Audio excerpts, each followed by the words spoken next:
Redo of Keare Volume 2 by Keare. Prologue. After saving the Ice Wolf Race's village from the Diral Kingdom, we were invited to a banquet and we stayed overnight after enjoying sake and some cooking. Finishing up our preparations for the journey, we leave the room. Freya, do you still have a hangover? Keare. The sake was stronger than I imagined. Freya, a beautiful girl in her mid-teens who was wearing traveling clothes that placed importance on functionality, leaned against me while being unsteady on her feet. This girl is Freya. Although she was originally Princess Flare, she had her memories erased and currently serves as my attendant. Freya, even while wearing unfashionable clothes, her feminine appeal is overflowing. Her soft, beautiful pink-colored hair looks good on her. The Ice Wolf Race's sake is a warrior's sake. It's sake that is too strong for women or children? An uninterested voice came from the opposite side of Freya. Woman. The child, Setsuna, seems to be fine, but she drank quite a lot? Yeah, that's because Setsuna is a warrior. Besides, I'm not a child anymore. Setsuna, who seemed somewhat proud, was twitching her pure white wolf ears. She is Setsuna, a warrior of the Ice Wolf race. She has white wolf ears and a tail, with white skin as well. A beautiful girl in her first half of her teens who was almost completely white. She was kidnapped by a human and sold off as a slave, and I bought her. We made a contract so that in exchange for assisting her revenge and saving the Ice Wolf race, she would reveal her true name. A true name is the name that is engraved into the souls of all living beings apart from humans, and if you use that name while using contract magic, you are able to manipulate your target at will. To a demi-human, giving your true name to the other person is equal to giving them your everything. Right now, every single fragment of Setsuna's soul has become mine. Keare-sama, please don't watch me so intently. I feel a bit embarrassed. Setsuna hides her face, but those lips made me feel curious. This morning, to increase her level limit, using those lips be careful. Keare. Even though she's a little girl, Setsuna has an unusual seductiveness. I'm looking forward to tonight. Leaving that alone, I'll need to do something about Freya. For the time being, she is my attendant. Freya, come over here. Keare. Yes, Keare-sama. Freya. I stop holding Freya, put the insides of the potion bottle inside my mouth and kiss her, confirming that Freya swallowed the potion. I used recovery heal. I did that to make it look like I cured her with a potion mouth to mouth instead of using magic, because actually making a potion that sobers someone is a pain. Like how I showed Setsuna forged appraiser, I'm hiding my class and skills that are related to healing magic. One day, the hero of healing Keare I left at the castle will be revealed to be an imposter, so I can't let anyone know that I'm a healing magician. Thank you very much. I feel considerably better. As expected of Keare-sama's medicine. Freya, who was red in the face, leaks out a hot breath. Freya is my convenient tool, so it'll be troubling if she can't demonstrate her abilities when it's important. Freya, Setsuna, get on the raptor. We're going back to Ranalita. Keare. Yes. Let's return. It'll almost be the time for our third meeting with the merchant, won't it? Freya. Yeah. I'll obey Keare-sama's orders. Setsuna. Seeming sad, Setsuna looked over her shoulder to the Ice Wolf village, but shook her head and faced forward again. She has already become mine, and has resolved herself to part with her friends. For a while, we will be able to earn money from the strange disease. In around 10 days, the source of water will be cured and the strange disease will calm down, but I can earn plenty of money until then. Soon, it'll be the right time for this business, so for my safety as well, I want to avoid any more prevalence of the strange disease. I'll spend time in Ranalita until I earn enough money, and we'll move to another town after that. While thinking about that, I make the raptor start running. At the Diral Kingdom's royal castle. This is, possibly, truly. In that case, what's the true identity of the Imperial Guard captain that left the castle? One man was restrained inside the underground prison. He continued to receive ill treatment as if it was torture, and has traces of being beaten up all over his body. Apart from the man, there were people unfit to be inside the underground prison. High officials from the army, high-ranking nobles, and the king of the Diral Kingdom. The shock given from the discovered facts was to that extent. The man restrained in chains is the hero of healing, Keare. He was being used as a convenient tool after making him an opium addict, but one day he regained his sanity, killed a guard and escaped. Although Keare himself was immediately caught, while the castle was in chaos trying to capture him, the Imperial Guard captain became confused, and on top of killing Princess Flare and her guards, he set fire to the princess's room before escaping. The crime the Imperial Guard captain committed could not be atoned for by not only killing him, but massacring his whole family and followers with him. The person himself is missing, but his blood relatives have all been publicly executed, and the hero of healing who started hesitating to use recovery heal after being captured. To the soldiers, he was a criminal that killed their comrade. To the citizens, he was considered as the ringleader that caused the death of Princess Flare, who was loved by everyone. Without being treated like a human, he continued to take resentment and abuse. However, because of a certain thing, the situation completely changed. No matter how much medicine the hero of healing Keare takes in, no matter how much pain he is given, he obstinately chooses not to use recovery heal. Earlier, when they tortured him until he was about to die, they used an elixir to heal him which got rid of the drug, healed his throat, and he started shouting out that he was the real Imperial Guard captain, and had his appearance changed by the hero of healing, Keare. At first, everybody thought it was just nonsense. However, no matter what they did, he didn't stay quiet, so they let someone who knows the Imperial Guard captain well talk to him and even used an appraiser on him. This man that was seen as the hero of healing was, without a doubt, the Imperial Guard captain himself. Yes, the truth was finally revealed. In that case, in the night of the tragedy, the true identity of the Imperial Guard captain that left the castle might be the Diral King, who was heartbroken after losing his daughter that he loves, let out a groan, and then Keare, the hero of healing. No, the Imperial Guard captain opened his mouth with eyes burning with hatred. That guy is the true hero of healing, Keare. Unforgivable. I absolutely won't forgive him. I'll kill him. I'll definitely kill him.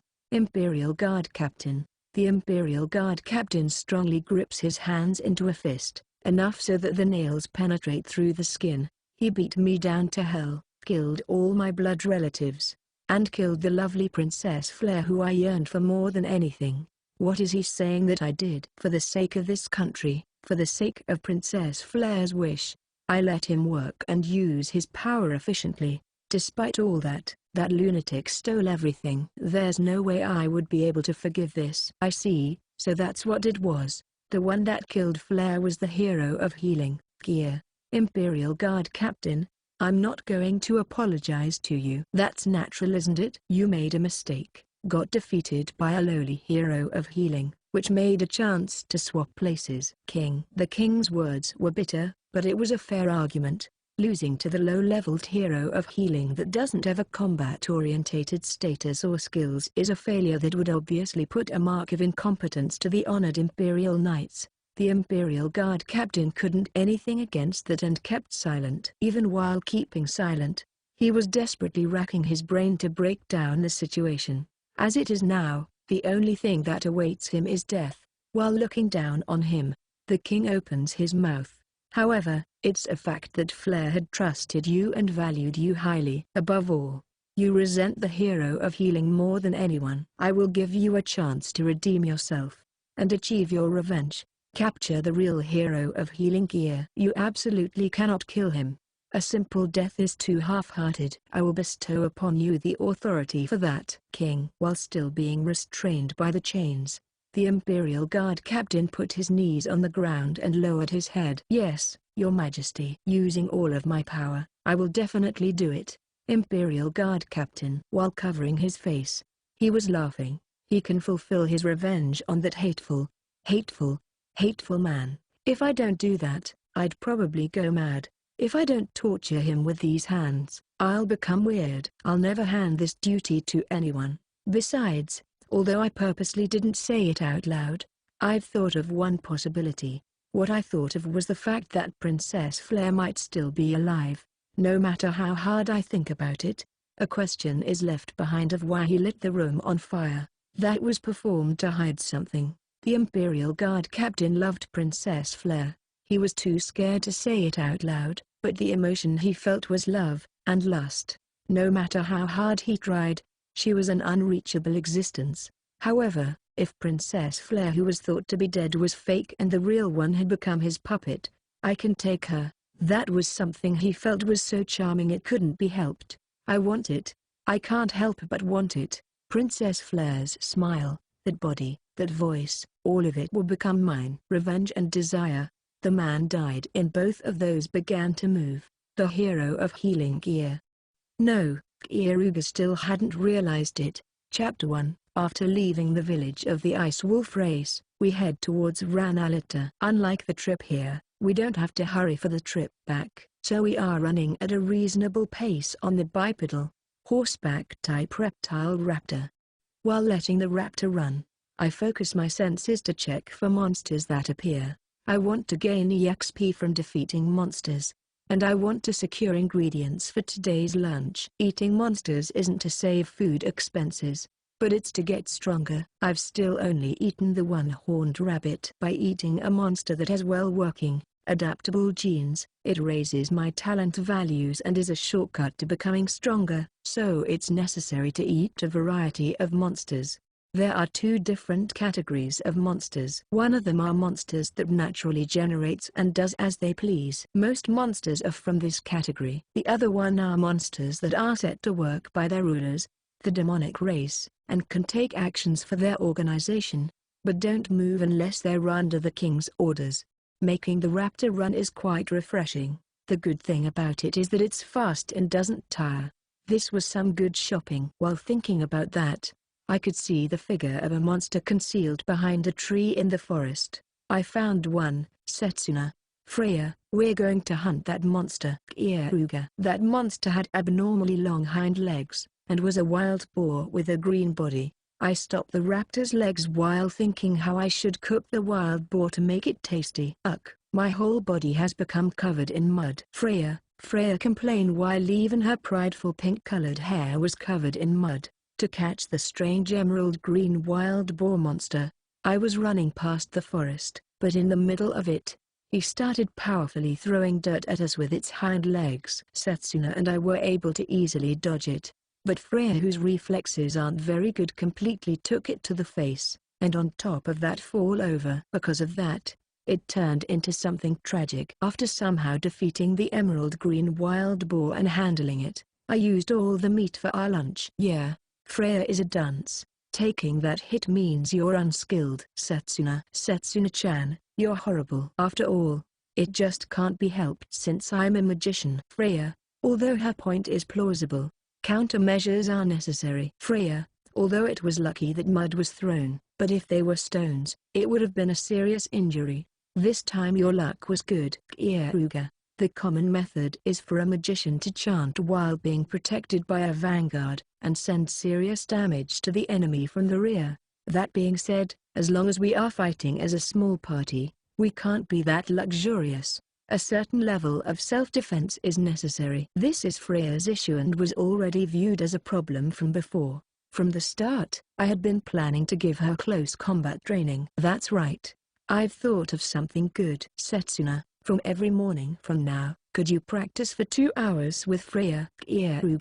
Keare-sama, is that an order? Setsuna. With a slightly displeased face, Setsuna asked me a question. It's just as I said. Plus, Setsuna is probably more suited to teach than I am. Keare. After all, although I have techniques for close combat, they're things I imitation heal from other people. Even though I copied their experience of putting in effort, it's hard to say that it's become my own flesh and blood. Yeah, I'll make her into an adult warrior. Setsuna is strict. I'll be careful so that she won't die. Setsuna, please go easy on me. Freya. While being somewhat stiff, Freya bows her head. I commend you for not refusing right now. At the very least, we should get rid of the dirt.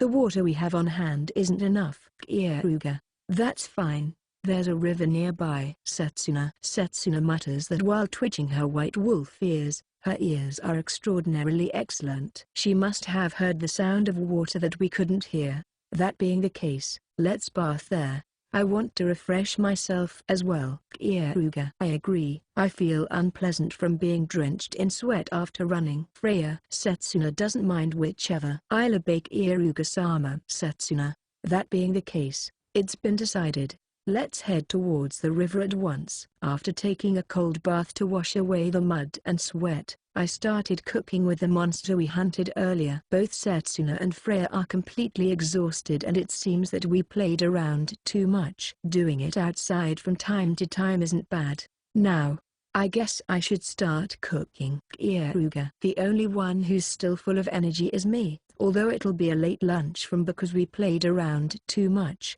I'll make it properly. I'll need to make sure they please me as much as I let them enjoy themselves. Satisfying my sexual desire, and now my appetite. As I thought, a wild boar's meat is hard. Keare. I can tell from the feeling I get after inserting my blade.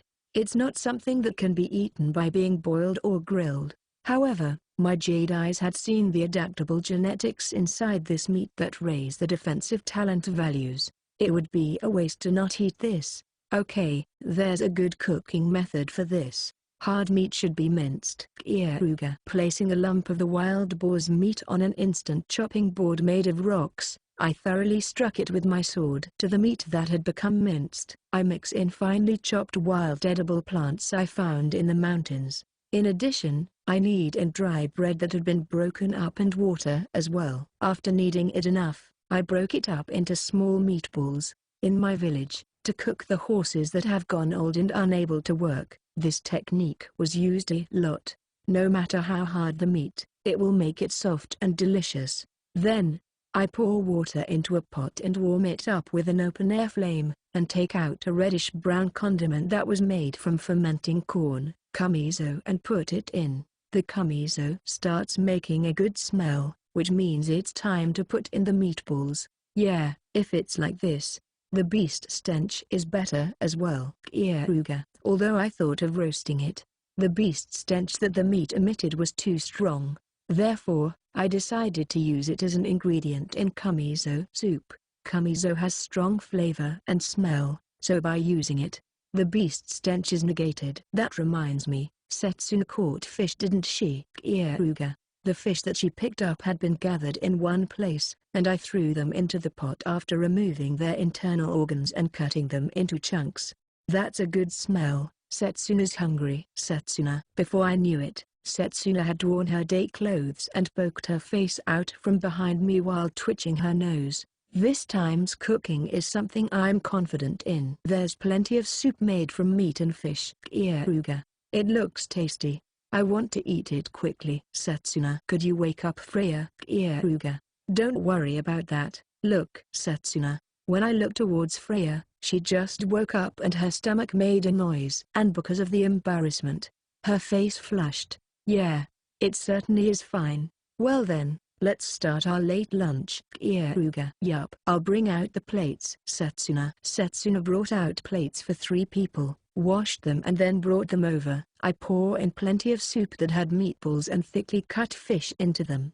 Although this meatball is a bit smelly, it's fluffy and has the taste of wild plants. It's quite good. Freya. Setsuna likes food with a chewy texture. Fish is the best. Setsuna. Freya eats the meatballs elegantly and Setsuna vigorously crunches the whole fish including the bone with her teeth. I'm also eating from my own share of soup, and although the taste has a peculiarity, the good flavor is strong. It's the type of taste that makes you addicted to it. The meatball is fluffy just like I planned, and the fish is a freshly caught fish. There's no way it could taste bad.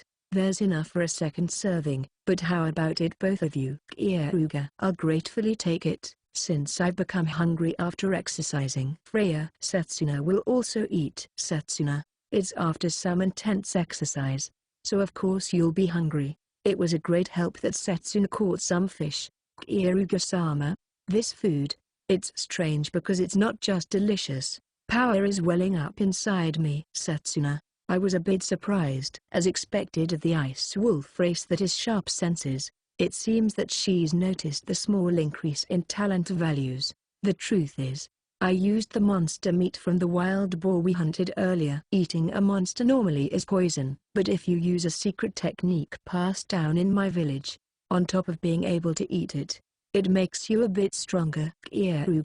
Keare-sama, you're amazing. To think you can make people stronger apart from increasing their level limit. Setsuna looks at me with eyes glittering with respect. Out of the ice wolf race that desires strength, the one who desires strength the most is Setsuna, which is why she would have the reaction. Apart from this, I have other secret methods. I definitely won't make you regret becoming my property. Keare. From the start, I wasn't planning to regret it. Setsuna was already helped for a lifetime's worth. That's why I have to keep trying to give back to you. Setsuna, that's an admirable attitude. I probably won't be able to obtain a talented person with a talent value this high, so I'll use her importantly. Afterwards, we emptied the pot and departed. Although we took a small detour, by night, we were able to return to our inn at Ranalita. My revenge still hasn't ended. Right now, it's the time to prepare, and I'm properly scattering the seeds. By now, it should be about time for them to sprout. While thinking about that, I make love with the both of them at night and fall asleep while feeling productive. Chapter 2. 2 days have passed since we returned to Ranalita. Today we've come as a three to a tavern to eat good food. From time to time, eating just for enjoyment is necessary. Thinking about that, we chose a shop that has good food and good reputation. A few minutes after entering the shop, the menu we ordered had come. Keare-sama, it has a good smell. Setsuna, yes, the smell of the meat, tomato and many herbs is unbearable. Freya, it's good that my two companions seem to be enjoying themselves. The menu we chose is the attraction of this store, which is soup stew. The soup stew is an expensive meal that uses high-class cows, various herbs and spices, and on top of that has vegetables that have been boiled for a long period of time. There are times when you want to excessively eat these types of very elaborate meals. Once we leave this town and continue on our journey, no matter what, I want to make these elaborate meals. Furthermore, although this shop's stew has boiled meat inside it, for the finishing touches, they put in rare steak that has been cut up into bite sizes. Apparently, it seems that the meat used for this stew is put in after producing stock soup, so you won't gain true deep emotions from it. Eating soft steak mixed together with stew is the best. Well, let's eat now. Keare. Yes. Keare-sama. Freya. Yeah, Setsuna will also eat. Setsuna, and then, we start on the food. First off is the stew. I become surprised the moment I put it in my mouth from the overlapping taste of various vegetables and meat. The herbs and spices give the taste depth and further increase the degree of perfection of this stew. Putting the steak meat with plenty of sauce on top of it in my mouth, I understand the meaning behind why the shopkeeper said the boiled meat tastes washed out. This is my impression of the beef stew mixed together with rare steak that was cooked as if trying to keep in the meat juices inside. Although it's an expensive meal, it is worth that much. It's delicious, and the bread is white and soft. Freya, the bread used as garnish differs from the bread baked rock hard to preserve it, but is white and fluffy bread. The emotions I felt after eating it with plenty of stew on top is terrifying. Setsuna really loves this wine. It's sweet and easy to drink. The Ice Wolf race's spicy sake is good as well, but this one is really tasty as well. Setsuna, the wine we ordered with it is also first rate. They've used good grapes. We three continue eating, because obviously, the beef stew isn't the only thing we ordered. We ordered all the recommendations in the menu from start to end.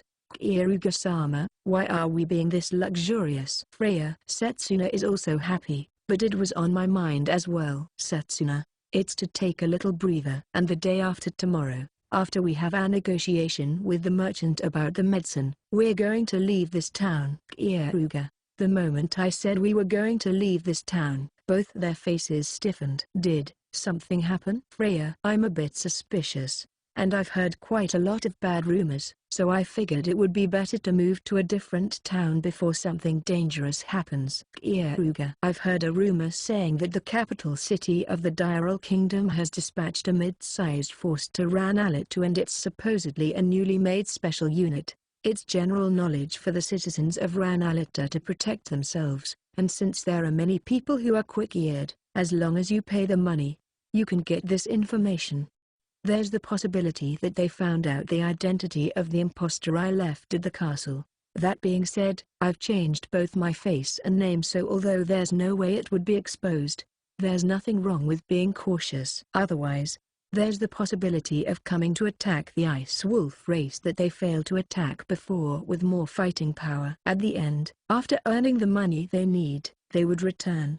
Besides, shit. Is the Sake still not here yet? Sake. Bring out the Sake. The men who are 2 tables away from us are making a racket, and their wrists and necks had bandages wrapped around them. They're the soldiers from the Diral Kingdom who attacked the Ice Wolf race. Since they survived, they must have escaped under enemy fire. They were quite a few like that, and they've been deteriorating this town's public order. They get a death penalty if the fact they escaped under enemy fire is revealed, so they won't be able to return to the kingdom. For that reason, they sold their equipment without returning to the kingdom and have been barely scraping by. They look towards me. Oi, Sonny, is that Ice Wolf race your slave? Escaped soldier. They are the second reason to why I'm planning to leave this town. That's right. She is my property. Keare. Who? In that case, could you sell her to us? We'll give her plenty of love. This much money should be enough. Escaped soldier. Setsuna looks at the man with a disgusted gaze, and he throws 1 silver coin. On top of that, he brings out a badge that is proof to being a Diral Kingdom soldier from his chest. Even though he ran away under enemy fire, he seems to still cling on to the Diral Kingdom's authority. It's not enough. If you want Setsuna, bring me 1,000 gold coins. Keare. She is an incredibly talented person with shining talent, so there's no way I would give her out so easily. Can you not see this badge? I'm a soldier from the Diral Kingdom, you know. I'm sure you know what's going to happen if you oppose us. Escaped soldier. Fumu. This man still hasn't realized that I'm the man who appeared on the battlefield as the hero of the sword. It seems the hiding my face and figure with a mask and robe worked well. Who knows? My meal will go bad. Hurry up and disappear. Keare. Bastard. I'll kill the hell out of you. Escaped soldier. The man comes to punch me. I see, so you are my enemy, huh? I am a pacifist. As long as you don't do harm, I won't come at you first. However, the moment you've become my enemy, there's no forgiveness. This is just right. I had just wanted something to identify myself as a Diral Kingdom soldier. I'm lucky. After all, I was able to make someone to take revenge on with these good circumstances. The moment he tried to hit me, he became my enemy. No, that's wrong. The moment he tried to take Setsuna, who is my property, he became a clear enemy. Now, dodging this fist is easy, but I should at least let him hit me once. If I think about what's going to happen from now, it's fine to give him this kind of service. I clench my teeth, but that fist didn't reach me. I won't allow you to hit Kyaruga-sama. Setsuna. The person the man had his eyes on, Setsuna herself, received the fist, and just like that, she decisively held down his arm. Jia, that Huyuo hurts, my arm, break. It'll break. Escaped soldier. Setsuna has trained her body to use extremely practical hand-to-hand combat. Her high status and using techniques to make the best of her abilities is her forte. Either disappear, or die. Pick the one you like. Setsuna. Setsuna stand up, produces nails out of ice and thrusts them right before the base of the throat of the man. This town is a town for the survival of the fittest. The strong are justice. The man shamefully ran away. You've become strong, Setsuna. Kyaruga. That's because I'm being given love by Kyaruga-sama every day. Setsuna. While having a red face, Setsuna proudly says that Setsuna's level limit has finally reached 20, which is the same level of an average human. If Setsuna, who is excellent for everything other than her level limit, reaches that level, she basically can't lose against any ordinary human. Because her accumulated EXP had finally been used up, She can't level up on the spot the moment her level limit increases, but from now on when she levels up, she's getting closer to the level of a transcendental person. I'm excited for that. I'm proud of you for not killing him. Keare. Yeah, it'll be smelly if his blood comes out and the food will taste bad. And it's a pain. Setsuna. As expected, murder in the shop interior is bad. Setsuna, who hates humans, did well to endure it. Keare-sama, it's weird to think he would want Setsuna. Setsuna, it's not weird at all. Setsuna is cute. Keare, I'll work hard to serve you tonight. Setsuna, who was called cute, happily shakes her tail. Seeing Setsuna become that adorable, I stroke her head. It should be because Setsuna is cute as well, but he probably also wants to clear away his resentment. Clearing away his grudge after getting easily beat by the ice wolf race. On top of the bed, immersing himself in a sense of superiority by tormenting a woman that can't resist. It's the thoughts of scum. Keare. This is a reason for wanting to get out of this town. The anger the collapsed soldiers have after failing the attack on the ice wolf race is already being turned towards the ice wolf race slaves. For that reason, there might be the type of guys to buy slaves from the ice wolf race or enjoy themselves by ill-treating demi-humans that look similar. Humans are unsightly and foolish. This is sad. Setsuna. Well, this is normal. Anyways, let's enjoy the food. I've heard a rumor that the dessert here tastes good as well. You can order what you want. Keare. I smile at Setsuna and Freya. We came here today to enjoy the food, so I'll prioritize this. Wow, to think there's also dessert as well. Is it fine to check out the menu? Freya. Setsuna will look as well. Yup. I can't tell what kind of dessert it is just from the name. Setsuna. In that case, I will teach you. First off, this Korukana has an egg in cow milk. Freya. Since they are girls, it seems that they are extremely fond of sweet food. Freya's explanation made Setsuna listen with her wolf ears straightening until the limit. Glancing at the man, I saw that he returned to his own seat while drinking sake. He was complaining to his companion. He's quite easygoing, without even realizing that he has already died. I don't forgive the people that steal from me. I won't let anyone take from me, and I'll give the ones who try to take my property a suitable punishment. On the back on that man's hand, there was a tinge of red that looked like a small bug bite. Along with the revenge, I'm going to make him my test subject for a toy I recently made. By the time we finish our meal, the poison should have circulated throughout his whole body. Unexpectedly, poisons with delayed effects aren't that bad. They have various uses so that he won't disturb our fun meal like just before. It'll kill him extremely brutally. Keare-sama, I've decided. Freya. Setsuna will eat something fluffy with plenty of fruits. Setsuna. The man didn't realize anything, and was happily drinking sake. He seems like he'll stay in this shop for a while longer. Thanks to that, I think I'll be able to enjoy revenge dessert as a bonus after my dessert. And in my pocket, I have the badge of a Diral Kingdom soldier that he showed before. That name, appearance, and the position of a Diral Kingdom soldier. I'll make sure to effectively use it after he has died. Yeah, dessert is good as well. Sweets are good too from time to time. Keare. While eating a sweet dessert, I look forward to the sweet revenge after the meal. Chapter 3. Right now, we are walking through the poor people's section. I think back to the man we met at the tavern yesterday, and it was quite a grand way to die. In my sleeve, I've prepared a needle smeared in the poison inside the dark cylinder, and it'll become a fatal wound if I just lightly stab someone. It's good that I was able to test it out before using it in combat. The effects appear at approximately 40 minutes after used, and around 1 hour until they die. It's good for getting rid of someone without causing an uproar. I don't really want to come close to this area. Setsuna. Setsuna has a somewhat unpleasant look on her face. Well, it's close to the shop she was sold as a slave. She probably wouldn't be in a good mood. Please endure it. Today's most likely the last day that we'll come here. Keare. Once we finish this time's negotiations, I'm planning to leave Ranalita. Since the Diral Kingdom has dispatched a large amount of soldiers, this town is dangerous. Nevertheless, the town is quite noisy today. Freya. Yeah, because they're making a fuss about how a large amount of soldiers from the kingdom are going to be stationed here. And plus, there are a lot of them with wounds on their shins, so of course they would be curious about it. Keare. The soldiers have already arrived here. Ranalatu is a town that develops accepting both good and bad people, so they don't quite welcome the soldiers from the kingdom. I tightly grasp the badge of a kingdom soldier inside my pocket. It's what I stole from the fool who reached his hand out to my Setsuna yesterday. As long as I have this, I can impersonate a kingdom soldier and gain information.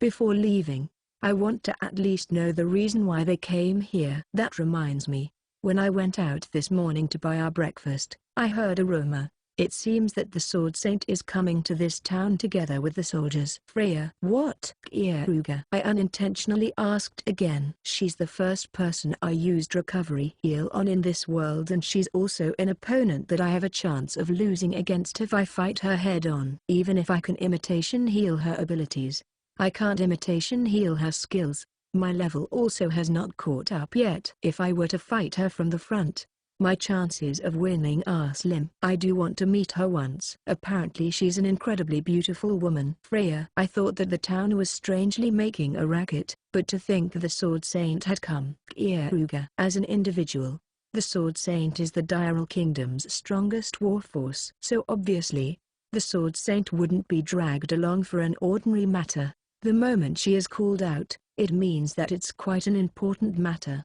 It seems that it would be better to think that the impostor I left at the castle has been revealed.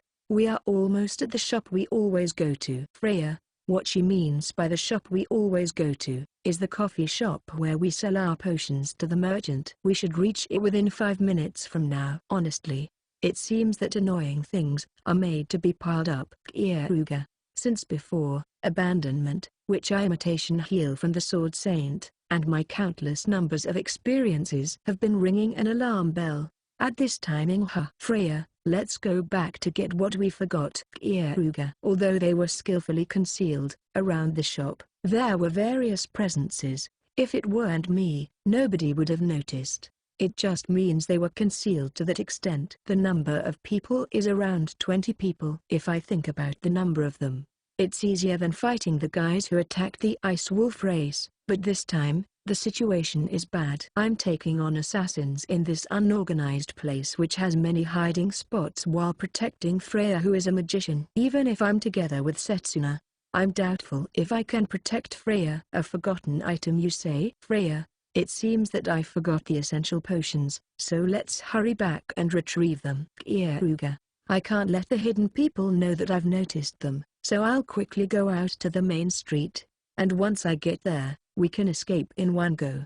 So even Keare-sama has those moments. Freya. Well, I'm a human too. Keare. Yeah, let's quickly go. Setsuna. It seems that Setsuna had also noticed.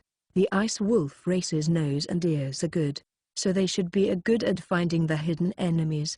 I pull Freya's hand to make her hurry. There are no presences that chased after us who were returning to our original road. It would be good if they believed that we really were going back to pick up what we forgot. They're coming. Keare-sama. Setsuna shouts, but there's no need for her to shout. Pulling my sword out, I repel the dagger of the assailant who was aiming for me from the rear. Furthermore, I cut the neck artery of the enemy that had their balance destroyed. Blood spurts out. Furthermore, another person who was on the opposite side of this guy in a blind spot attacks me. I turn my left hand towards the enemy. Even if it's from a blind spot, the Sword Saint's abandonment can sense all movements. From that left hand, a needle flies out from it, and stabs the enemy's chest. The man crumbles down. Differing from the one with delayed effects that's prepared in my right hand, the left one is neurotoxin with immediate effects. Honestly, it seems I'm not that lucky considering I'm meeting robbers. Keare. Even though I was able to defeat 2 in the blink of an eye, there's no unrest in the enemy. We are surrounded by a group that has quietly erased their presence. This is a critical situation. The silence in this place increases. How should I break the deadlock? While thinking about that, two men boldly appeared from the front. The merchant I'm trading my potions with, and his escort. Keare-sama, I was worried since you never came to have our negotiation no matter how long I waited. Merchant. I don't think I had names myself in front of you. Keare. Since we both knew it was a dangerous business, we both hadn't given each other our name. Despite that, because he called me Keare, he is trying to say he knows everything about me. It's a threat from the merchant saying it's useless even if you run. Therefore, I copied him. So that he would at least feel a bit of unease, I called the merchant by his name. There's something on your back, isn't there? Merchant. Well, I wonder, Keare, if the enemy becomes afraid of me here, it'll be easier to move. I float a suggestive smile on my face. Merchant. How about you stop this fuss? What's your reason for attacking me? Keare. I want you to tell me the recipe for the medicine. Although I was selling the medicine in secret, as I sell them, people find out where it's from. Since someone who wanted to increase the scope of this business had appeared for a joint investment, the amount you make has no longer become enough. Merchant. Ah, so that's what it was. Since you are incompetent and sold it unskillfully, you're being killed, huh? That guy who wanted to do a joint investment probably has a higher position and assets than you, right? The people you used for this time's attack is him spoiling you. It seems you're quite a miserable man. Keare. The forced smile the merchant made got a crack in it for a moment. The merchant falling into a predicament after revealing the secret was already in my predictions. If other people know about this get-rich-quick scheme, they would definitely be attracted to it. To continue earning, protecting the promise is an absolute requirement. But this merchant failed at it. It's a story which is as simple as that. That's not correct. It's a strategy to make more earnings. Merchant. Well, that's fine. Because of that, you hired these 22 pros, including the 2 that died right now. It's quite troublesome to capture me and make me reveal the secret of the medicine, you know. So, it'll be fine if I make 20 corpses right now? No, including your escort, 21 people. It's a pain, but I've got no choice. Keare. Drawing my sword, I take a stance. The merchant spills cold sweat. Ha ha ha, you seem quite strong. However, while protecting those 2 hindrances, you won't be able to do anything. Merchant. Well, that's true. If I was by myself, beating them would be easy. But right now, Freya is here, and for Setsuna, taking on this much people is still hard. It's impossible to fight while protecting them. But what are they going to do about that? What are you misunderstanding? These guys are my tools. If they're dragging my feet, I'll cast them away. I will let these 2 die, and including you guys, I'll massacre everyone. These 2 won't become my shackles. Keare. That's a bluff. Merchant. Do you think it's a bluff? Keare. The merchant looks at my eyes, and takes a step back. He must have noticed that I'm being serious. Freya and Setsuna are both my convenient and hard-to-substitute possessions. I am attached to them, and I want to protect them. That being said, they won't get prioritized more than my life. Particularly Freya is planned to die protecting me, and it's not much of a problem if that happens early. I look at the laughable merchant who thought these 2 were my weakness with a self-satisfied face. The merchant lost his words, and it seems he's lost the chance for negotiation. He's finally noticed he's in a situation where he will die if he even makes one mistake. Of course, I want to avoid having them broken over such a trivial thing. Very well. I'll teach you the method of making the medicine. How's this compromise? 500 gold coins. With that, I'll sell you the recipe. I'll compound the medicine right in front of you and I'll even teach you the ingredients. However, I have no way of teaching you the magic I used. As long as you know the finished product and the ingredients, a pro compounder should be able to reproduce it, right? Keare. Well, to say the truth, even if he knew it, he wouldn't be able to do anything. That will be fine. The condition is for you to make it right here. Merchant. He was baited.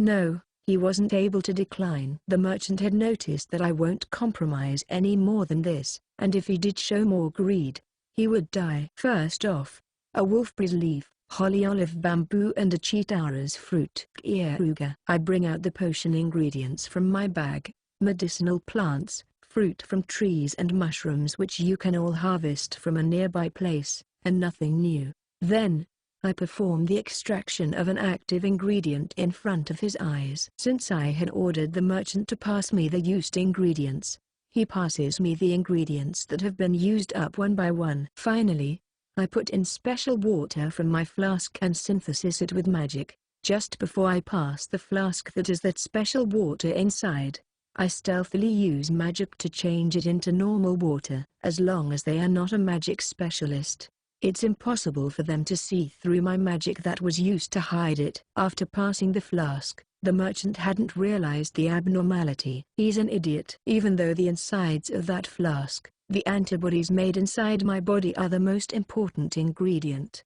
Without it, it's definitely impossible to reproduce that medicine. With this, it's complete. I've showed you the whole recipe, and I even gave you the ingredients needed for it. You should be satisfied with this. Keare. Wait, that's only after we check if this medicine is the real thing. Merchant, it seems that there was an infected person with light symptoms of the strange disease. He confirmed the effects of it on him. Phew, ha ha ha ha, I did it. I've done it. All that's left is to give this medicine to a compounder, teach the ingredients and recipe, and it'll be reproduced. What's up with, I use special ingredients you can't obtain in this country? That's an outrageous lie, merchant. He laughs.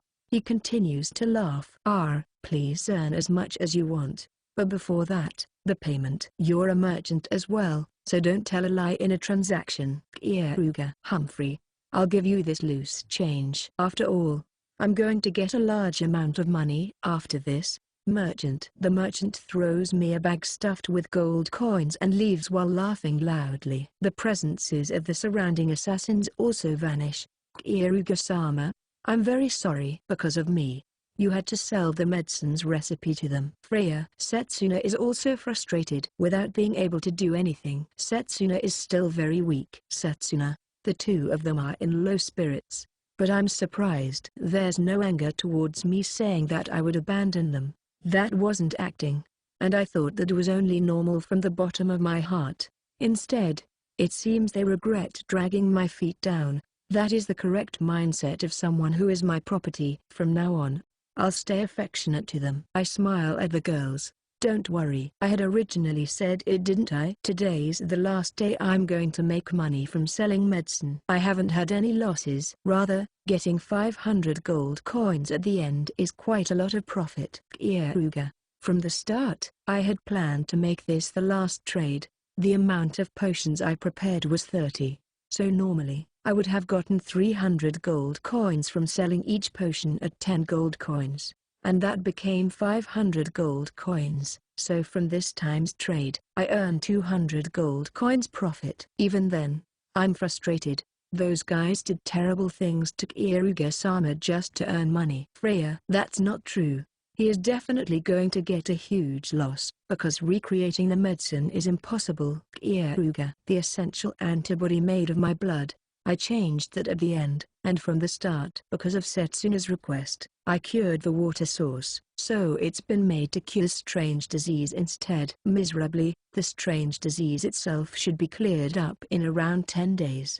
It is already diminished, and even if they somehow miraculously reproduced the medicine won't sell.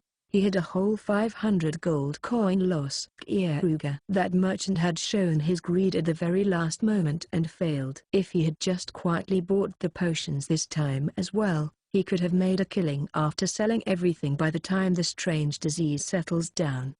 Besides, if the medicine can't be made, the joint investor will make him go through something terrible. The appearance of him with a ghastly pale face comes to mind. I don't forgive those who try to steal from me.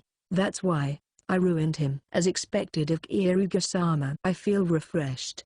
Let's leave this town immediately. Freya. Yup, I've had enough of these disputes. Setsuna approves. Setsuna. They became refreshed at the end, and we have no more tasks in this town left. It was the moment I thought that. Goosebumps rose all over my body. What is this overwhelming feeling that feels like being stabbed by a sword? As if being stimulated by fear, I swing my sword. My sword collides with another sword. As expected, to think you could receive this. You are, Keare. A beautiful woman with silver hair, so lovely as if she was a fairy, and a woman who is like a pointed sword. The identity of the woman who swung her sword faster than I did was. Your swordsmanship is undeniably the Claylit's swordsmanship, although I did hear about it. To think you really are a master. Well then, I'll have you teach me where you learnt that swordsmanship. Sword Saint Keare Claylit, the world's strongest swordsman. She is one of the few people who I currently can't beat one-on-one. Chapter 4. Sword Saint Keare Claylit, the strongest swordsman in the Diral Kingdom. Despite not being a hero, her level is 45, which is the top of humanity. She possesses an ultra-rare class, Sword Saint, that gives her powerful abilities and skills. Although her abilities and skills are terrifying, the most menacing thing is her infinite sword techniques that she has diligently studied from effort and experiences. As I thought, the sword line you made when receiving my sword is undeniably from the Claylit's swordsmanship. Blocking my sword 3 times is even impossible for my instructors. Who exactly are you? Keare. Once small layer from the nape of my neck was cut. Blood starts trickling down. It seems I wasn't able to receive Keare's sword.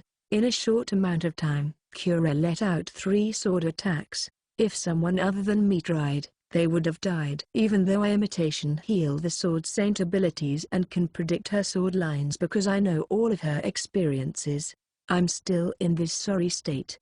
The Claylit's sword techniques are specialized for combat, so all excess movements have been scrapped off, but they are still more splendid than any other sword technique. The existence of Keare, who was letting her silver hair hang, coupled with those special moves, is like a beautiful sword. I jump back, taking a distance of around 1 meter. Keare didn't shorten the distance, but even then, I shouldn't lower my guard. If it's her, she should be able to cover this amount of distance in less than a moment. That's quite a greeting to suddenly come slashing at me. I don't have any thoughts on why I'm being slashed at though. Keare. Taking a stance with my sword, I laugh while being precautious. I can't beat Keare at sword techniques. There are various reasons for why I can't win. To start with, because of the level difference and the skills a sword saint has, Keare is strengthened, and her physical ability is superior to mine. And although I can recreate Keare's sword techniques, these sword techniques are optimized to suit her body. No matter how much I tune it when I swing, I won't be a match for the originator. Stop playing dumb. You are a serious criminal who killed soldiers from the kingdom. Besides, you have also dirtied the Claylit's pride in their swordsmanship. It's only obvious you should die. Keare. What are you talking about? Keare. Stop playing dumb. The reason I came to this town is to purge a fellow student. The other day, the village of the Ice Wolf race was attacked, and out of the assailants, there was a swordsman who had remarkable skill in the Claylit swordsmanship. The kingdom soldiers who tried to protect the Ice Wolf race were annihilated by that man. If a Claylit swordsman actually degraded to darkness, no one would be able to stop that person unless it was me, and it's my duty as head of the family to stop them. Keare. Hearing that, I understood various things. Ah, I get it. So the reason Keare came here was because the kingdom failed their attack on the Ice Wolf race. Even so, the kingdom makes quite funny lies, considering they said that they dispatched their army to protect the Ice Wolf race's village. If you had a decent mind, you wouldn't even be able to say that as a made-up story. That being said, I was also careless. With that many kingdom soldiers, there would be some who realized that I was using Claylit sword techniques. And so, you came slashing at every swordsman and judged from their sword line. Huh. That's the same as slashing at random targets. Keare. It's different. Because if I see their way of walking, I would know that they use the Claylit sword. When I observed all people in the whole town, you were the only Claylit swordsman. That's why I followed you, and just as I thought, you were hanging out with dodgy people. Keare. This is the second surprise today. I was being cautious, and yet I wasn't able to notice her. Even though I have the self-confidence to notice an elite assassin, what a guy. And the fact that you have a slave from the Ice Wolf race is the biggest evidence. Keare. With a snap, Keare declares that while pointing to Setsuna, who is part of the Ice Wolf race. She's got a triumphant face while seeming like it's been decided. Setsuna, who was being pointed at, had a face full of displeasure. She stands in front of me, and protects me while spreading out both her hands. Kiruga-sama is not a bad human. He's the reverse. Kiruga-sama is our benefactor who protected the Ice Wolf race village from the humans' assault. Although Setsuna is a slave, I've become a slave as compensation for Kiruga-sama protecting the village. Setsuna. While glaring at Keare, Setsuna explains the situation. That was a good assist. It should be easier to believe than me explaining it. That's a lie. The kingdom's soldiers were dispatched to protect the Ice Wolf race, you know. If that's true, then there is no reason for the kingdom's soldiers and him to fight. Keare. Your assumption is mistaken. The soldiers of the kingdom attacked the Ice Wolf race's village for the sake of training the soldiers and earning money. Whenever the soldiers are free, the kingdom makes them attack demi-human villages and sell the villagers as slaves. For this child, I fought against the kingdom soldiers. Kiruga. Well, it would be good if she believed my story, but oh, is that so? Keare. As I thought, it's useless. Even if I don't listen to her words, by seeing that her fighting intent hasn't faded, I know what decisions Keare would make. After attacking the Ice Wolf race village, you're even controlling that innocent little girl as a slave and making her lie. It seems there's no choice but to cut down brutes like you. Keare. Well, her behavior is normal, I guess, since I was considered a villain from the start. If she were to compare my words and my slave, Setsuna's words and the kingdom's words, she would believe in the latter. The Diral Kingdom's outward appearance is a wholesome country. She wouldn't be able to believe that the army attacks demi-human villages and is involved in slave trade. I am more or less your benefactor though. Kiruga. I unintentionally made an idle complaint. I begin to regret saving her. What are you on about when you say benefactor? Keare. No, it's nothing. Putting aside whether you'll believe me or not, I am saying the truth. I want you to pull back here and ascertain the truth for yourself. But if you even lightly pick a filthy part of the kingdom, it'll come flooding out as much as you want. Kiruga. This is my greatest common ground with her. Sword Saint Keare Claylett. I respect her, and I admire both her strength and beauty. Therefore, I don't want to do much awful things to her. Besides, I want her to understand I'm not a villain. She is also a victim who is being tricked. So she's still in the area that I can endure. If she pulls back here, I'll forgive her. However, nevertheless, there is no need for that. Right now, I'll judge it here. If I release her from you, this child should come back to her senses. Keare. She points the tip of her sword at me. Ah, it was no good. I'm going to receive violence without a reason, and on top of that, my existence itself is at risk. My neck that was shallowly sliced earlier is throbbing from pain. The dark desires inside of me are violently struggling from the inside. Not only did this person give me cruel treatment, she's planning to kidnap Setsuna while putting on the facade of being a good person. I won't forgive people who steal from me. Please stop, Keare Claylett. I will. At this rate, Keare Claylett, you're going to become my enemy. Kiruga. That's my intention. Keare. She steps towards me. At that moment, a sphere of fire that was around the size of a human head rushed towards Keare. From before, if you had just shut up and listen. Kiruga-sama is a hero who cured everyone from the strange disease and saved the Ice Wolf race. I can't forgive you for treating him like a criminal. Freya. It's Freya. She had released her magic. If it was an ordinary soldier, without being able to dodge or receive it, they would have been scorched. However, Keare cut the ball of flames and continued accelerating. Hi, Freya. Freya, who let out a scream, was knocked out after being hit with the palm on the chin. It's not my hobby to kill women and children. Just stay sleeping for a bit. Since you and that girl from the Ice Wolf race were just being used by that man, I won't do anything bad to you. Keare. My head goes dizzy. This woman. To Freya. She injured my possessions, toy. Ah, I get it now. This woman who slashed me, tried to kidnap Setsuna and injured Freya. She's just a target of revenge. You, what are you, Keare? The wicked part inside me is delighted from seeing prey after a long time. Keare becomes afraid of something and takes a step back. Ah, I've endured for quite a while, Keare Claylett. Why are you that stupid?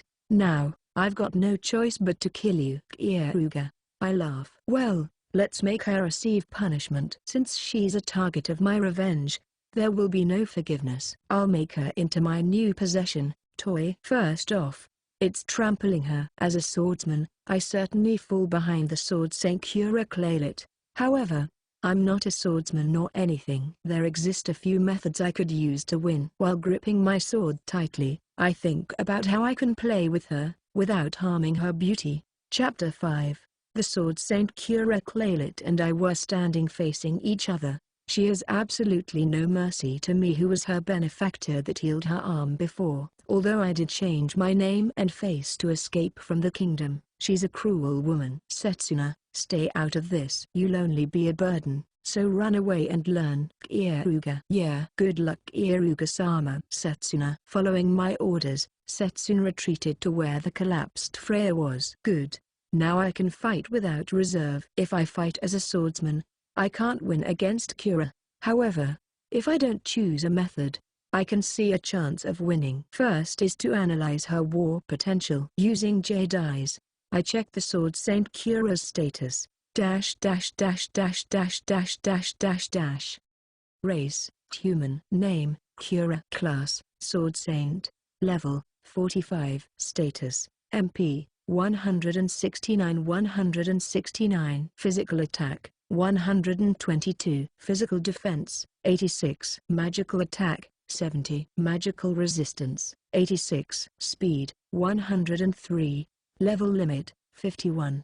Talent values, MP, 91. Physical attack, 128. Physical defense, 90. Magical attack, 72. Magical resistance, 90. Speed, 109. Total talent value, 580. Abilities: Divine Sword LV5, Abandonment LV5. Skills: Divine Sword ability increase LV3, Sword Saint only skill, Speed and Power data correction. Presence detection LV3, Sword Saint only skill, Abandonments detection range and speed data correction. As always, she's like a monster, a high level and a joke like total talent value with a splendid distribution. Her originally strong abilities have reached as far as LV5, and have been further strengthened by her skills. At this rate, I can't win. That's why, I'll become stronger. Transformation heal, Kieruga. Since I know that the sword Saint Keare Claylett can't use magic, I can throw away my magical resistance with a peace of mind. That being said, I can't assign it to be lower than 40. Race, human. Name, Keare. Class, healing magician. Hero. Level, 38. Status, MP, 127 67. Physical attack, 66 129. Physical defense, 69 107. Magical attack, 81 59. Magical resistance, 45 36. Speed, 154 119. Level limit. Talent values, MP, 80 40. Physical attack, 80 162. Physical defense, 83 133. Magical attack, 170. Magical resistance, 52 40. Speed, 196 150. Total talent value, 595. Using transformation heal, my talent values are set to be anti-Keare. Due to the talent values changing, my status automatically changes as well. The status is determined by the talent values and levels. Thanks to us repelling the guys who assaulted the Ice Wolf village last time, my level rose from 30 to 38. Also, by taking in monster genetics, my total talent values rose by a bit. When we were fighting the kingdom soldiers, I made my distribution to specialize in speed, but when facing elites like Keare, no matter how fast, there's no meaning if those movements are too simple. That's why I purposely lowered my speed enough so that I can perfectly control it. With Keare as my opponent, there's no way I won't receive a single sword stroke, so I can't throw away my defensive strength. As long as it's not instant death, I can use recovery heal. For that reason, I need the necessary defensive strength. As I am now, I exceed Keare when comparing physical strength, defensive strength, and speed. Keare disappears. The moment I thought that, I sweep my sword sideways. She should be there. I heard the sound of a sword clashing against another sword. Keare had stopped my sword. Maybe, if I didn't know Keare's swordsmanship, I would have been ended after the first surprise attack. She isn't only fast. Every human has their own rhythm, their breathing rhythm, heartbeat rhythm, etc. By being in complete sync with their own rhythm, people are able to easily use high-grade techniques that are disconnected from their recognition. Can you see me, Keare? Well, I wonder. Keare, in spite of me using imitation heal and going through her experiences, I can't imitate that. It's also impossible to see through her thoughts. However, I know what kind of attack she will do in certain situations. Therefore, I was able to attack her with my sword. Although I was able to defend against her first attack, I can't put my guard down. Utilizing the shock she got from when our swords collided, she does a rotating consecutive attack. Quick and smooth movements. Despite winning in status values, I'm one-sidedly being pushed back. While having that good of a sword arm, why did you go on the wrong path? Keare clicks her tongue, and I don't reply to that. No, I can't. I don't have room to do that. If I make a single mistake in receiving these storm-like consecutive attacks, it'll be a fatal wound. Because of imitation heal, I have a superior status. Because of imitation heal, I was able to imitate her sword techniques. Furthermore, by knowing all of her experiences, I'm able to predict what will happen. Even though I've done this much, I still fall behind her. That is, the sword Saint Keare Claylet. It's regrettable. It's regrettable to actually kill her. However, Keare hurt my property, Freya. There's no way I can forgive her. A high-pitched sound of metal was made. It's the sound of a sword breaking. Keare's sword had broken. For the very moment she started fighting, a chance has appeared for the first time. Finally, it had taken longer than I expected. Taking use of that chance, I thrust and aim for the base of her neck. Although I want to end it here. Keare. I unintentionally raise a voice of anguish. A strong impact in my stomach, my bones break and even my internal organs have taken severe damage. The moment I thrusted, Keare inclined her head, and far from escaping, she stepped forwards. From there, she hit me with a palm heel strike that had her back put into it. By utilizing my force, she hit me with a counter. Being blown away, I hit the wall and one of my bones broke after making a thick sound. Recovery heal. Keare. I heal my broken body. That was dangerous. If I had thrown away my defensive power, it would have been an instant death. Each time our swords collided, you had been using magic that corrodes my sword, it seems. Keare. Correct answer. Keare. I had used alchemy magic via my sword, although it's possible to break it in one go by touching it directly with my bare hands. Pulling off a feat like catching the sword Keare is swinging with my bare hands is impossible. Therefore, I clad my own sword in mana and made Keare's sword fragile bit by bit. Without even having the ability, you have an unimaginable skill in the sword. You have magic that strengthens your physical ability and magic that can corrode swords and magic that heals wounds. Who exactly are you? I would want you to teach me what kind of class can do that much. Keare. I'll teach you if you overlook me. Keare. You jest.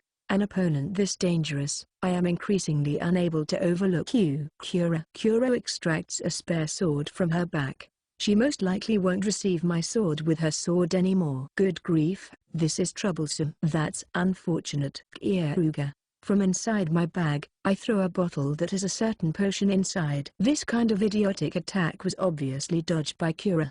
The insides of the bottle that was cracked after being thrown onto the ground scatter. This is fine. This is the correct way of using this potion. Keare fiercely shortens the distance again.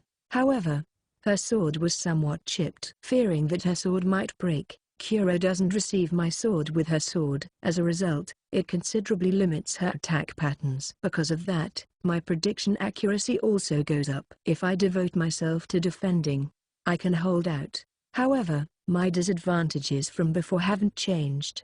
The moment I switch to offense, I will probably receive a severe counter. Since you are only defending and don't intend on attacking, are you thinking of waiting until I'm tired and my sword is blunt? Keare: Certainly not. Keare has gone through hellish training. There's no way I could win if I challenged her to a stamina contest, and I'm waiting for something different. I smell something sweet. It seems the contents of the potion I threw earlier has vaporized and drifted in the surrounding air. It should be about time. For the first time since I came here, I attack from my own accord. If it was the usual Keare, she would have given me a fatal wound by taking use of the gap I make when attacking. Her sword breaks, but with her skillfulness in her technique, she was able to pull it off even while being disturbed. However, that would only happen in a normal situation. The drug has already circulated, and just as I predicted, she pulled back. It's just evasion. What's wrong, Sword Saint? Is your physical condition bad or something? Keare: What exactly did you do? Keare: You think I'd reveal my hand to the enemy? Keare: I laugh.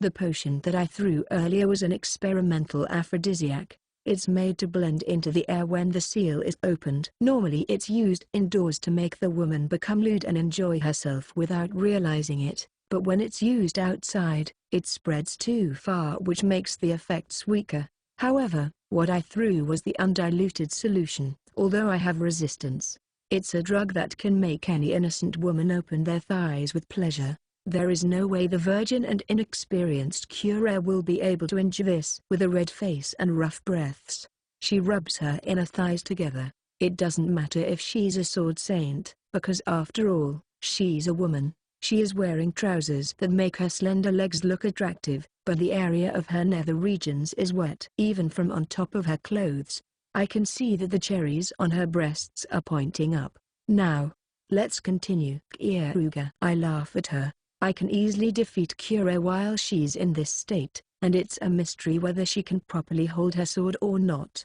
While letting her eyes become drowsy, Keare raises her sword overhead and thrusts it into her thigh. Blood scatters everywhere. With that sword, which was dirtied by her own blood, she thrusts at me. Yes, let us do that. I will strike down that dirty sword of yours. I am going to settle this for sure. Keare: How brave. She's forcibly sustaining her sanity with pain. I want to applaud her. In that case, I'll settle this just as you wish for.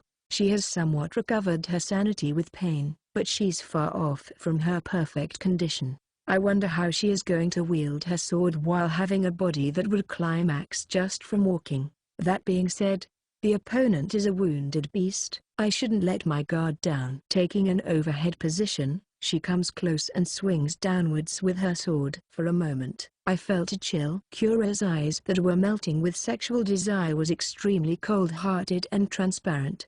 The world froze. The atmosphere was tense enough to make me feel that kind of illusion. My arm that was grasping my sword danced through the sky, going round and round. Keare must have raised her sword from a low position. Extreme speed was a half-hearted word when describing those movements. Her movements didn't even reflect in my eyes. Her figure after raising her sword is beautiful. This is Sword Saint Keare Claylet. Even while being ruined by the aphrodisiac, she continued to be a beautiful sword. I'm deeply, deeply moved. It's just as I hoped for. However, you couldn't surpass my expectations, Keare. My arm being cut and blown off was within my expectations, so I hadn't stopped my momentum. I hold aloft my arm that should have been cut and blown off. I grab Keare's head immediately after healing it with recovery heal. The reason my hand was able to touch her head was because Keare had put all her power into that one blow. Transformation heal. Keare. The reason my right arm was cut off was because I purposely lead her into thinking she has a chance. If it was the normal Keare, she would notice my intention and suspect my purposely created gap. After suspecting it, she wouldn't attack and aim for a genuine chance. However, her current self doesn't have the composure for that. Wielding the sword is the most she can do, and she wants to end the battle early. Being bound by those thoughts, she couldn't help but bite onto the chance I made. That was my true intention. For me, as a healing magician, losing an arm is not a serious injury. Thanks to this arm, There was a chance to capture Keare. This is what I wanted. My transformation heal activates, ruining Keare. Ah. No. This is lie. No. Stupid. Keare holds her head in her arms and screams. Phew. It seems that she was able to enjoy the present I drove into her brain with transformation heal. The kingdom is an awful group. If she doesn't understand through words, I have to make her feel it. For that reason, I directly hammered the Inhumane Kingdom's special demi-human compilation into her head, leaving it as memories. In both the first world and this time's world, I've used imitation heal on a countless number of kingdom soldiers, so I have an abundance of their memories. I chose the best one, which is the unjust conduct that the kingdom did towards the demi-humans, and summarized it, leaving it as a special memory. Massive killing, sexual assault and robbery. There are plenty of unsightly scenes of humans. If that is shown to someone, no matter how much of a kingdom believer they are, they'll hate the kingdom in one shot. The guys at the Diral Kingdom don't treat demi-humans as humans. Their actions towards the demi-humans are bad enough that even demons would be a bit reserved to do. Their deeds deviated from the proper course, and out of those, I picked the worst ones to show her. The effects of it on the proud sword Saint Sama should be extraordinary. Lie. It's a lie. This kind of thing. Keare's whole body starts convulsing, and she then faints while shedding tears. Now then, with this, Keare Claylett has been broken. Keare. Now she will no longer function as a sword that protects the kingdom. The key point of this, is that even if she denies the reality that I showed her, Keare will probably try and find out the truth herself, ending up with her despairing. Once that happens, she will hate the Diral Kingdom from the bottom of her heart. She's a woman with a strong sense of justice. She might even become the kingdom's enemy out of her own will. That's right. I thought of something good. Rather than making Keare Claylett my property, toy, there's a good way of playing with her. I use recovery heal on Freya and wake her up. I'm very sorry Iruka-sama. I was easily defeated. Freya, that's fine. Just practice your close combat bit by bit. Leaving that aside, I have one request for you. Iruka. A request you say? Freya. Yeah. I want you to do some acting. Once Keare opens her eyes, I want you to act like a princess. The setting is that you're a courageous princess that found out about the other face of the kingdom which hurt your heart, ran away together with a hero and wants to save a world that includes the demi-humans. That kind of feeling, I guess. By the way, I'm going to act like a hero that fell for the princess and ran away together with her. Iruka. Although I once thought of making Keare hollow like I did to Princess Flare and then turn her into a slave, this way seems more interesting. I'll make her walk a path of ruin out of her own will, and not like a puppet. For the first time in a while, I guess I'll go back to being Keare-kun. If it's this setting, there's no problem informing her that I'm actually the hero of healing. Well, I wonder what kind of reaction the despairing sword saint who believed and served the Diral Kingdom will make for me. While thinking about that, I tie up both of her hands and feet and head towards the inn. It would be good if the drug's effects disappeared by the time she wakes up, but, well, if it remains, then I just have to be affectionate towards her until it wears off. I won't put pressure on her. After all, I am a hero that escaped after knowing the kingdom's darkness. I can't do awful things to a woman. Even so, I will give a proper response if I'm wanted. Keare's chest and butt aren't big, but her figure is good. She's sweet and beautiful, so it shouldn't be bad to indulge in her body. Chapter 6. Using up most of my cards that I could use, I defeated the Sword Saint Keare Claylett, a genuine monster. No, the term monster is still not enough. Although she's troublesome as an enemy, she can be a reliable existence if she becomes my ally. I look at Keare, who had lost her consciousness. She's a slender and beautiful woman with silver hair. It's quite hard to think that she is a monster-like swordsman that overwhelmed me. Carrying the completely exhausted Keare Claylett, I wrap her in my robe. Thankfully, we are currently at a back alley that is out of public view, but it would be intolerable if I was seen carrying her into our inn. Keare's appearance stands out, so if it becomes a rumor, the kingdom's soldiers would immediately come surging in. Once I bring her into our inn, I will properly persuade her. After all, I specially showed her the Inhumane Kingdom's special demi-human compilation tilde. It would be a waste not to take advantage of her swaying heart. A human who blindly accepts something is the easiest to destroy their belief and take advantage of them. The quickest method would be to make her head blank and brainwash her like Freya, but if I do that, she'll lose her radiance, heart, technique and body. Only when all of those are together, she can be complete as a swordswoman. It would be too regrettable to destroy that. If it's a talented person to her extent, then she has the value to use time for. I'll make sure to proceed with caution. I am Princess carrying Keare who is wrapped in my robe. Kieruga-sama. Setsuna. Setsuna. The ice wolf girl called out to me while covering her face. She grasps my shirt tail. What's wrong, Setsuna? Kieruga. The battle between Kieruga-sama and that person was amazing. It was too amazing. Setsuna is worried if she can ever reach that area. Setsuna. Setsuna has a warrior's pride. Although she had the defect of having a low-level limit, she has the confidence in not losing with her abilities.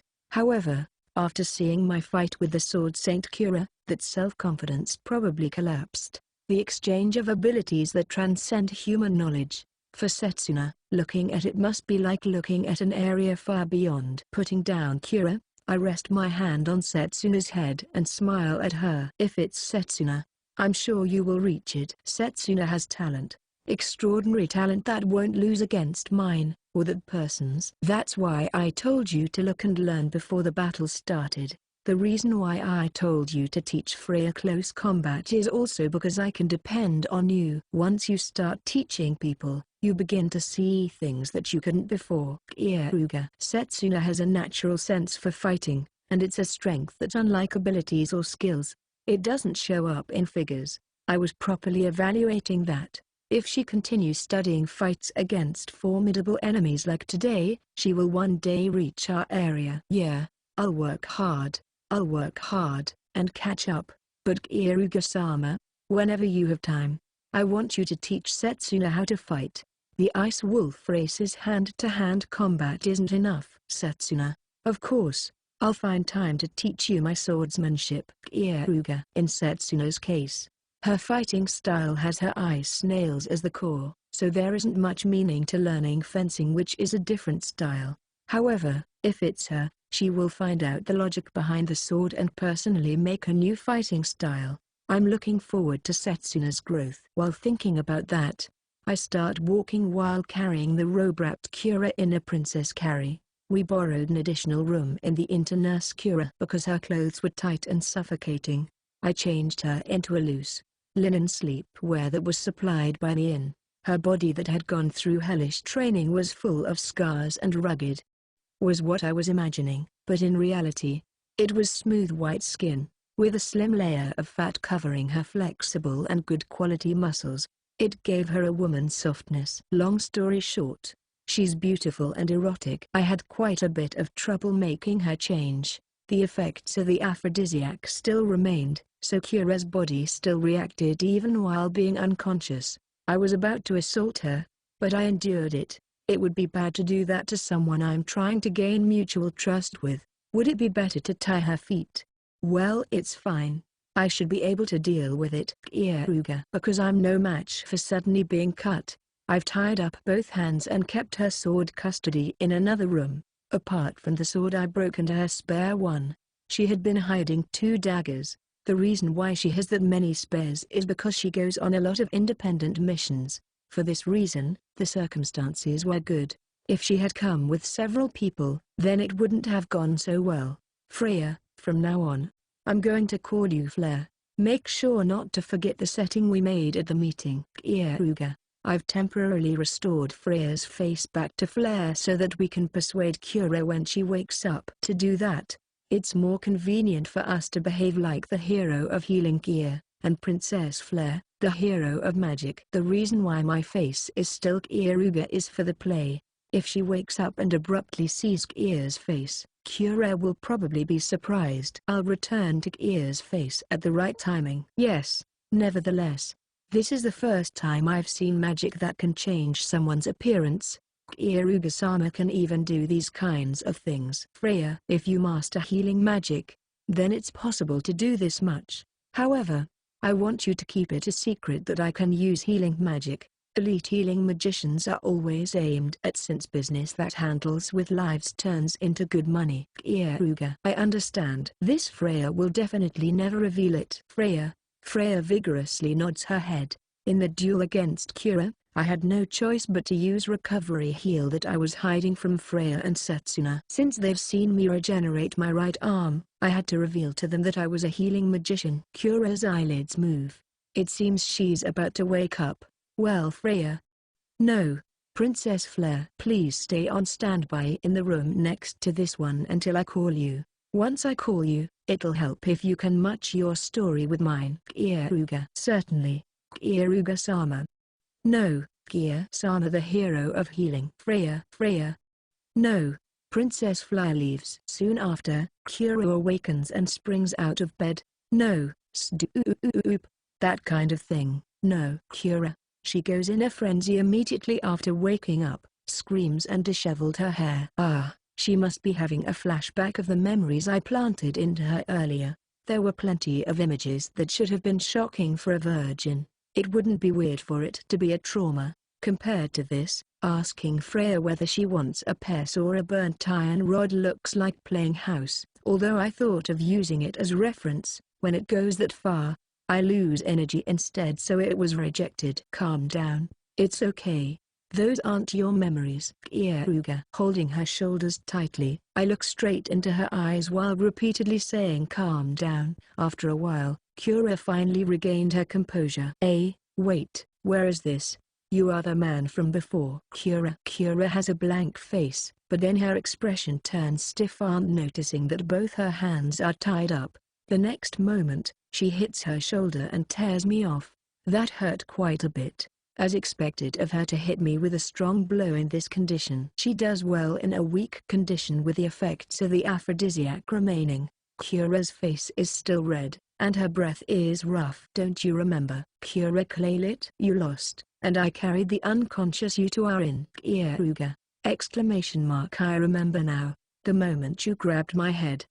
Yeah, I fainted because of that. You're a swordsman, a strengthening magic user, healing magician and can even illusions. Who exactly are you? Keare. Even while saying that, Keare quickly confirms her surroundings and is thinking of a plan to escape. Pushing back her anxiety and fear, she takes pertinent actions. As expected. I have two parts I want to correct. About the first one, I haven't used any illusions. I simply showed you the memories of a kingdom soldier. The brutal deeds the kingdom did are all real. Keare.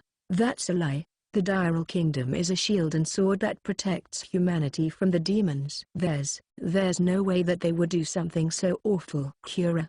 The Diral Kingdom is on the very top of the borderline between the land the demons control and the humans control. It's true that it is a shield and sword that protects humanity from the demons, but that's only if you close your eyes to the fact that the Diral Kingdom was the one that picked a fight with the demons.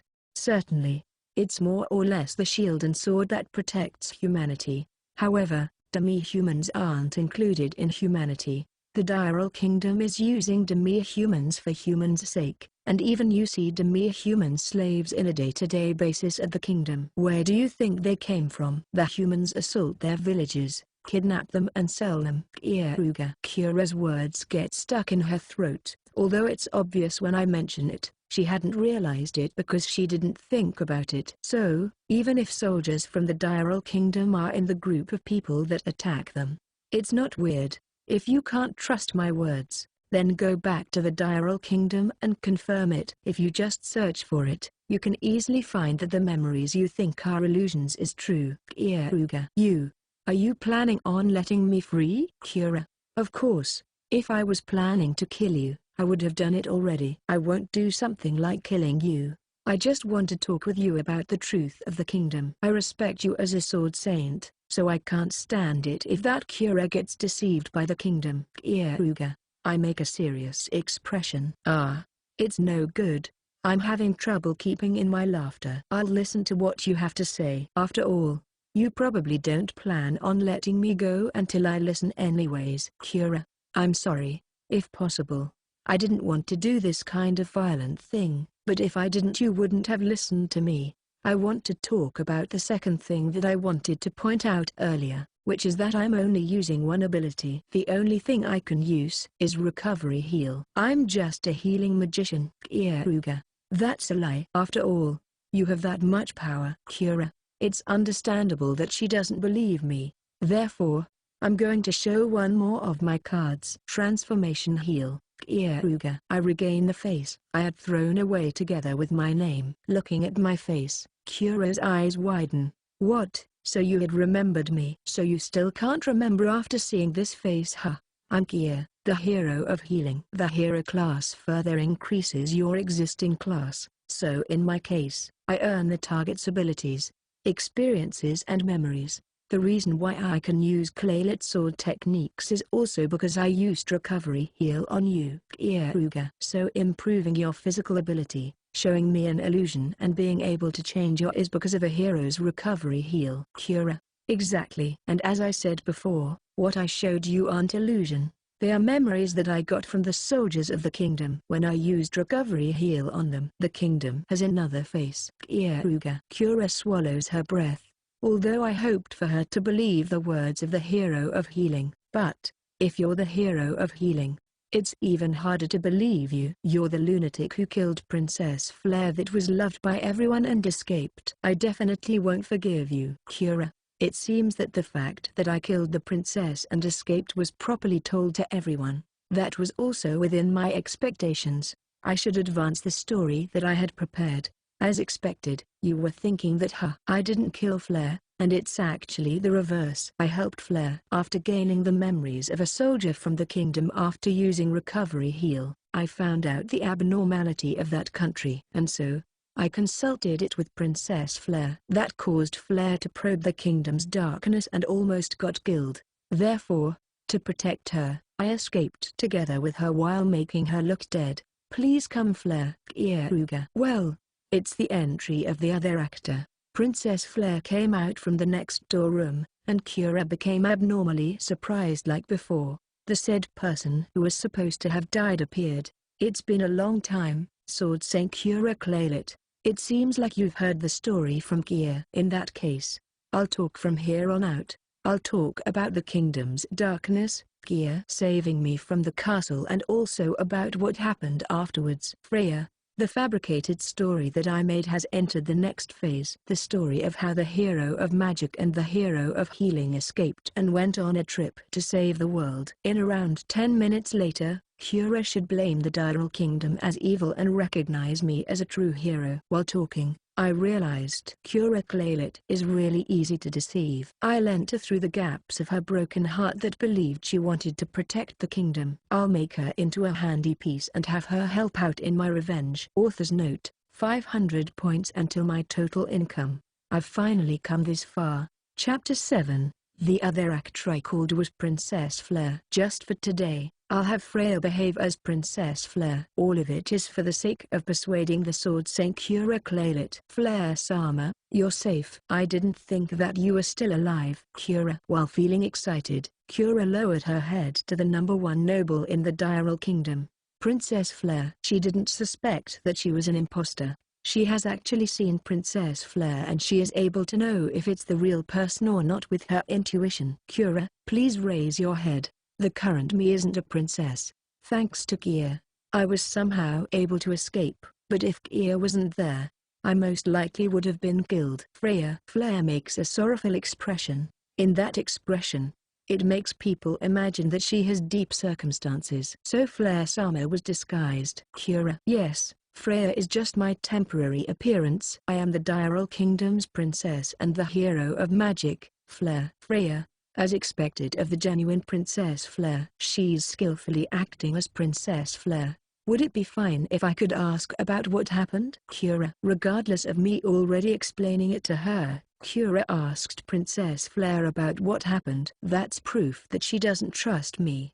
However, because she can trust Flare, she turned her question to Flare. That will be fine. One day, I was being informed about the memories of the kingdom's citizens that Keare, the hero of healing, got from using recovery heal, about how the demi-humans were victims, and how the war itself against the demon race was a play that the royal family had performed. I was surprised, and it was quite hard to believe. There was no way that Father would permit things like that. Therefore, I decided to confirm the truth. While doing so, I ended up talking about the things I heard from Keare to the Imperial Guard captain I trusted. Because of that, Keare was trapped inside the underground prison, and from there, everything became suspicious. Freya, so the reason the hero of healing was imprisoned was because of that. Keare. Yes, because of me, Keare was imprisoned. Freya, it's surprising that she knew I was being imprisoned. Since she's a big noble, various information must have entered her ears. Even after Keare was arrested, I didn't stop pursuing the truth. While taking actions that could somehow release Keare, I gathered information and finally learned the darkness of the kingdom. The Diral Kingdom isn't anything like a shield that protects humanity. While using the war against the demons as an excuse, they gather military strength, suck up all the assistance from other countries, persecuted the demi-humans and pile up wealth. It's something that cannot possibly be forgiven. Because I tried to correct that, I even got an assassin aiming at me. That country is insane, and they'll cut down anything that will become a hindrance, even if that person is a princess. Freya. Keare swallows her breath. Thanks to Flair's excellent acting, she easily believed it. Well, Princess Flair originally had a perfect mask of a good person which covered her dark interior.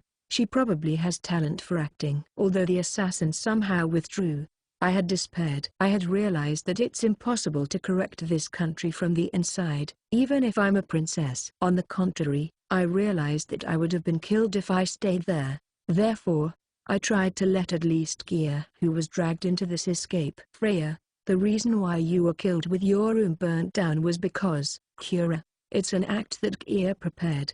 Keare didn't find it agreeable to see me killed, so he escaped the underground prison and we escaped after he faked my death. Freya. Fumu. Considering it was a story that was created in 5 minutes, it has become quite a realistic one. Keare stays quiet, and is verifying Flair's story. The consistency matches and the ratio of truth is high. Above all, the strongest factor which makes her believe it is that Princess Flair is telling her about it. Even though I had believed that fighting for the kingdom is justice. To think that the kingdom is evil. Keare. Until now, she had fought as Diral Kingdom's sword that followed all their orders. That doesn't mean that Keare was a machine-like girl, but she was proudly doing it, thinking it was for the sake of everybody. For this reason, she was able to stay standing during harsh training or painful battlefields. For that foundation to crumble, it's equal to the ruin of this world for her. You aren't wrong. You are just taking the correct actions as the head of the Claylite family. Neither Keare or I don't plan to blame you about that. It's just, I want you to put the fact that this war is the result of the Diral Kingdom attacking the demons somewhere in your mind. Freya. Is that the truth? Keare. That is the truth. The Diral Kingdom thinks it's more convenient to have hostility between humans and demons so they can receive assistance from other countries. Therefore, they invaded the demons' territory and started the war. Freya, if you are saying that's the case, what was the point of my battles until now? For what reason was I fighting the demon race? Keare. Protecting mankind from the demons' invasion. For that one purpose, she went through hellish battlefields. She would probably feel like crying. The reason behind the Diral Kingdom's aggressive war they waged was to rip off assistance from the neighboring countries. Furthermore, their true objective is steal the Demon King's heart to use a spell for dominating the world. There should be no problem calling the Diral Kingdom mankind's enemy. There's nothing to be ashamed of. Even though the humans started it, it's the truth that the demons are also coming to attack us. If you didn't fight, innocent people would have been killed. Therefore, Keare Claylite. I won't deny your battles, just, Keare and I want to find a different way. Freya. Flair puts on a smile as if she's a holy woman. That is effective. After all, that smiling face charms people into believing her without reason. A different way. What is that way you speak of? Keare. We plan on stopping the war, not a battle that continues until either side falls, but a discussion. Therefore, while preventing the disaster that happens because of the kingdom, we are seeking a chance to discuss with the demons. Freya. Keare looks at Flair as if looking at something bright. With this, it's the end of the story. The preparations should be enough with this. So up next is my job. Flare. I want to talk with Keare alone. Could you step out of this room? Keare. Yes, Keare. I'll return to the room next to this one. Flare leaves her position. Once she leaves, we become engulfed in an awkward silence. I'm sorry. Hearing that story made everything fall into place. The truth is, there were things that I thought were suspicious until now. I had decided that my benefactor was a criminal, and slashed at him. I've injured you guys who are trying to correct the world. Keare's eyes looked hollow. She lost her own meaning of life and her dignified presence is disappearing. You don't have to apologize. You're not wrong to say that I'm a criminal, because the fact that I injured Kingdom soldiers during my escape hasn't changed. Besides, I used a certain soldier that tried to kill Princess Flare while I was escaping and brought him to ruin. He's probably going to fall to hell. However, I do want to grant Flare's dream before he falls to hell. Keare's emotions moved when I said that I used a certain soldier. She probably knows that soldier. He is the Imperial Guard captain that became Keare, the hero of Healing's face. He must be coming this way. It might turn into something troublesome. You're very splendid. You do things that I can't do. I think I want to do something by using the power of the Claylite family. Keare, thanks for believing us. I didn't want to have hostility against Keare. I think I want to think about what justice is one more time. What I should be swinging my sword for. That's what I want to decide. And the words I said when you healed my arm. That is still valid. As I promised, I'll use all of my power to become your strength. Keare. She's simple as always. It seems she doesn't realize that she's being used by others because she trusts people like this so easily. I untie the restraints binding her arm. Oh yeah. Why don't you eat dinner with us? Flare would probably want to talk with someone she knows without being Freya after a long time. Keare. While I'm at it, I draw information from her. Information about whether she really only came to defeat the man who used the Claylite style, or if there are other missions she has. I'll take you up on your offer. And also, Keare, I want you to let me atone. Keare gazes at me with clouded eyes. That reminds me, the aphrodisiac was still in effect. Because Flare isn't here and her string of nervousness was gone, it seems her sexual desire she was holding in leaked out onto her face. When I grab her arm, her body shakes with a start. The Claylite family lineage places value in power and they've been prospering by taking in strong blood from outside families. Even though I use tricks, I'm the man that defeated her. Furthermore, I'm her benefactor and I'm trying to save this country in a true meaning. Above all, her pride as the kingdom's sword that she had her whole life is shaking, so a gaping wide hole has been opened in her heart. She's seeking something to fill that hole. So as a man who takes action for the sake of justice, I'm convenient. She has been unconsciously thinking that far and wants me. With her mind that has been violated with the aphrodisiac, those sorts of feelings are natural. It seems I can't control myself if I'm told that by a charming girl like Keare. Is it really fine? Keare. Yes, it's fine if it's you. Keare. In that case, I'll do as she wishes. I exchange a kiss. I put a hand inside her clothes. Her body is awfully hot and her skin sticks to my hand. Keare is starting to look charming. It's the concept of how the more stupid a child is, the cuter she is. I guess I'll be affectionate to her a lot and make her depend on me while secretly spilling small amounts of the aphrodisiac. I use hypnosis magic on her, but small enough so that she won't notice. Although I don't intend on brainwashing her. I'll control her body and mind to only think about me. I push Keare down. In Keare's eyes, I could see anticipation. Since childhood, she has piled up hellish training, so she has resistance against pain and suffering. However, she doesn't know of pleasure. In that field, she is actually weaker than an ordinary person. That Keare is about to experience pleasure that has aphrodisiac, magic and all my techniques poured into it. There's no way she can resist it. Well, I'll make sure to draw out various information from her. Keare is going to betray the kingdom for the sake of me and the new justice she believes in. While watching over her make a lovely voice each time I move my hand, I feel both sexual desire and mental pleasure inside me. Tonight seems like it'll be an exciting night. I'll engrave myself and pleasure into her body so that she would never be able to forget. Also, I've finally got my total income. Thank you so much. I'll work hard from now as well. Chapter 8. After that, I gave Keare plenty of affection, and just as I thought she hadn't experienced much pleasure until today, right now she's fast asleep and is hugging my arm while in a defenseless state. She's got an expression that shows she trusts me. Keare hasn't understood the difference between lust and feelings of love, so she is misunderstanding that her feelings towards me are love. She's convinced that wanting the body means that she loves me.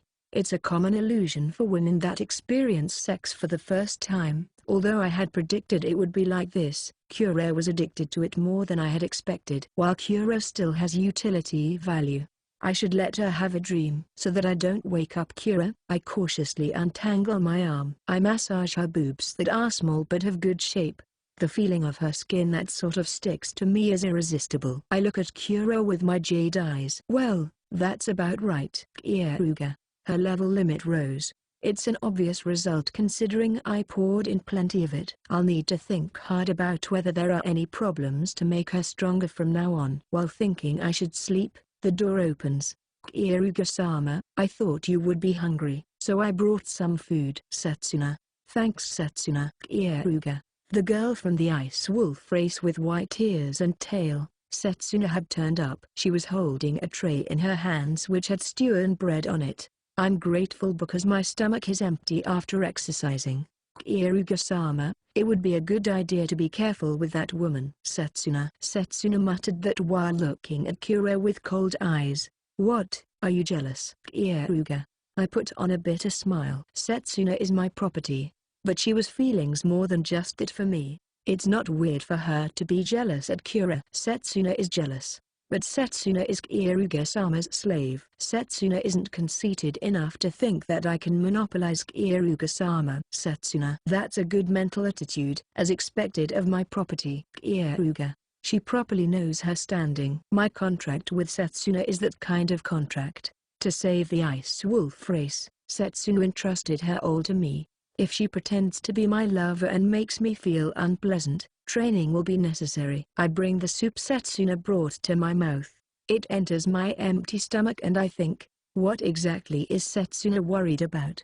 Keare-sama. Setsuna is worried about how Keare seems to be a very serious woman. She won't be satisfied unless she dedicates her everything and won't be content unless she knows everything about the person she's in love with. She will confirm the love from the man she fell for by checking how much time the other person spent for her and is the type to stake her life for the other person to do that. Setsuna. Keare. Because of the excessively unexpected words, I accidentally spilled the soup inside of my mouth. How do you know that? Not much time has passed since you met her and you haven't even properly talked to her. Keare. Even I wasn't feared of that, so I wonder why Setsuna is worried about it. One of my acquaintances really resemble her. That's why I'm being cautious. It's fine while she's playing, but once Keare becomes serious, it will be troublesome. Setsuna. I don't think that will happen. Keare is mentally an adult after all. Keare. Cold sweat runs down. Once I think about whether it will end in just playing or not, I realize I've passed a line that shouldn't be passed as if it was a trivial matter. That being said, this is just Setsuna's imagination. Although I tried making Keare love me, it would probably end with simple fear that she was going to restrain me. Just in case, I should be careful. I've received your warning. Also, I'm sorry for not being able to accompany you tonight. Keare. Yeah. Setsuna isn't at a standing that can say complaints, but I'm still happy that Keare-sama is thinking about that. I want you to include today's portion when you make love to me tomorrow. Setsuna. Setsuna comes closer, so I stroke her head and kiss her. The reason why I was having a sexual relationship with Setsuna is to raise her level limit.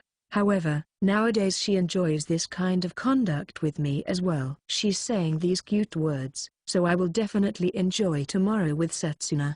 I suddenly sense someone looking at me. When I look in that direction, all I see is Keare sleeping with a peaceful face. Oh, It was just my imagination, huh? Although we couldn't eat dinner with everyone, we will eat breakfast with everybody. The next morning, Keare and I adjusted our appearance and headed to the dining table. Before that I was exploited by Keare though. It was surprising to see Keare be that assertive, and I couldn't even imagine her servicing me of her own will. Being excited by that gap, I became eager to do it. Although I was supposed to be affectionate to Setsuna, I failed. I'll bear in mind to recover even by a bit. Since I couldn't eat dinner with everyone from hustling too much, I decided to eat breakfast with everyone instead. Because we are going to be talking about various things other people shouldn't hear, we asked for them to bring the food to our room instead of the dining table. Keare didn't eat dinner yesterday and is very hungry, so I paid additional fees for our breakfast and they prepared something quite extravagant. Plenty of bacon was laid out on a big plate with a large serving of vegetables and scrambled eggs bittersweetly fried. The rest was a soup that had bread, meat scraps and vegetable scraps. Although the appearance is bad, the taste and nutrition is outstanding. What I'm bothered about is that Keare has stuck her body closely to mine and has been holding my hand ever since we woke up. I did intend to make her depend on me, but she's completely treating me like a lover. Keare, isn't it hard to eat like this? Keare. That's true. I'm sorry. Keare. While having a red face, Keare lets go of my hand. While letting go of my hand, she looked at it with reluctant ease. Keare-sama, Keare-sama, there is rubbish stuck on your head. Please come here for a moment. Setsuna. Doing as she says, I went closer to Setsuna and had the rubbish taken off. Incidentally, the reason she corrected my name to Keare is because Keare is here. In front of Keare, I requested her to call Freya Flare and me as Keare. Yeah, I got it. Keare-sama, please sit. Setsuna. I take a seat. Just as Setsuna offered me. That seat was in the middle of Freya and Setsuna. For a moment, Keare pouts. That being said, she seemingly didn't plan on saying any complaints in this situation, and we all arrive at the dining table. I've become hungry, so let's quickly start eating. Please sit. Keare. You would want to talk about a lot of things as well. Freya, who is acting like Princess Flare, raises a bright voice, and it feels like the heavy atmosphere became lighter. That was a good timing. I'll have you let me take advantage of that. That's true. Let's start our meal. Keare. Yeah. Today's meal looks delicious. Setsuna. And then, a cute sound was made. Gu-yu-yu-yu. It's the sound of Keare's stomach. Her white skin turned completely red and with a voice that sounded like a mosquito singing. I've also become hungry, so let's have our meal. Keare. Like that, our meal calmly started. For a little while, we continued eating our meal while chatting to each other. Particularly Setsuna and Keare ate a lot. To make a strong body, nutrition intake is necessary. Once everyone had finished eating, I looked towards Keare and opened my mouth. Keare, there's something I want you to tell me. Recently, the kingdom soldiers have been intruding Ranalita, so I want to know what their objective is. Keare. Keare's face becomes serious, probably because she knows the reason and I'm involved in it. They have two objectives. One is to find the swordsman who killed the soldiers that tried to protect the village of the Ice Wolf race, which is the outwards appearance they put on. The other one is to find Keare, the hero of healing. I think you have noticed as well, but they found out the hero of healing they had imprisoned in the kingdom was an imposter. Therefore, they dispatched soldiers to find the real hero of healing. Keare. That's just as I expected. However, why here? Keare. It's a mystery as to why they sent large-scale military power to this town. It's as if they took this action because they knew I was in this town from the start. That's what I'm bothered about. I didn't do anything stupid like leaving behind traces that let people find me. I changed both my face and name. I kept my healing magician class a secret and behaved as an alchemist. This is just my deduction, but since Ranalatu is a town for outlaws and criminals, they might have thought it would be the optimum place for you to blend into. Besides, there were also a rumor as well. Keare. A rumor? Keare. Yes. A rumor about a healing magician that could heal an incurable disease being in this town. From the start, there was the story of a swordsman that killed lots of their soldiers in one go, so even if that rumor was false, They could still daringly send in a lot of soldiers to deal with the swordsman. Just as I thought though, it seems the rumor was just nonsense. In reality, it was just an amazing alchemist making medicine. Keare, thanks for telling me. It can be used for reference. Keare, it seems that I've dug my own grave. I thought medicine would be fine, but it seems that was the cause for the soldiers of the kingdom to be called over. But how do they plan on finding me? They should have known that I can change my appearance. Keare. After all, the Imperial Guard captain I used as my sacrifice is coming for me. The fact that I can change my own appearance or figure should be within their assumptions. In that case, how can they find me? They are bringing a large quantity of appraisers, and are planning to capture every single person who is a healing magician. After all, even if you can change your appearance, you can't change your name. Keare. That's quite the extravagant method. Keare. An appraiser is expensive, and because it is credibility, it's possible to use as for identification papers. Therefore, I carry around my appraiser that I've falsified with magic. That being said, I would rather avoid using an appraiser right before the soldier's eyes. Performing a falsification in a short amount of time is harsh. So if I was asked to do it on the spot, they would easily find out my real name. At least in Ranalita, I've put an absolute condition to not use recovery heal in public. As always, I should claim to be an alchemist. That's certainly extravagant. However, if it's to capture the criminal who killed Princess Flare, the royal family would take out as much money or people they need. No, that's wrong.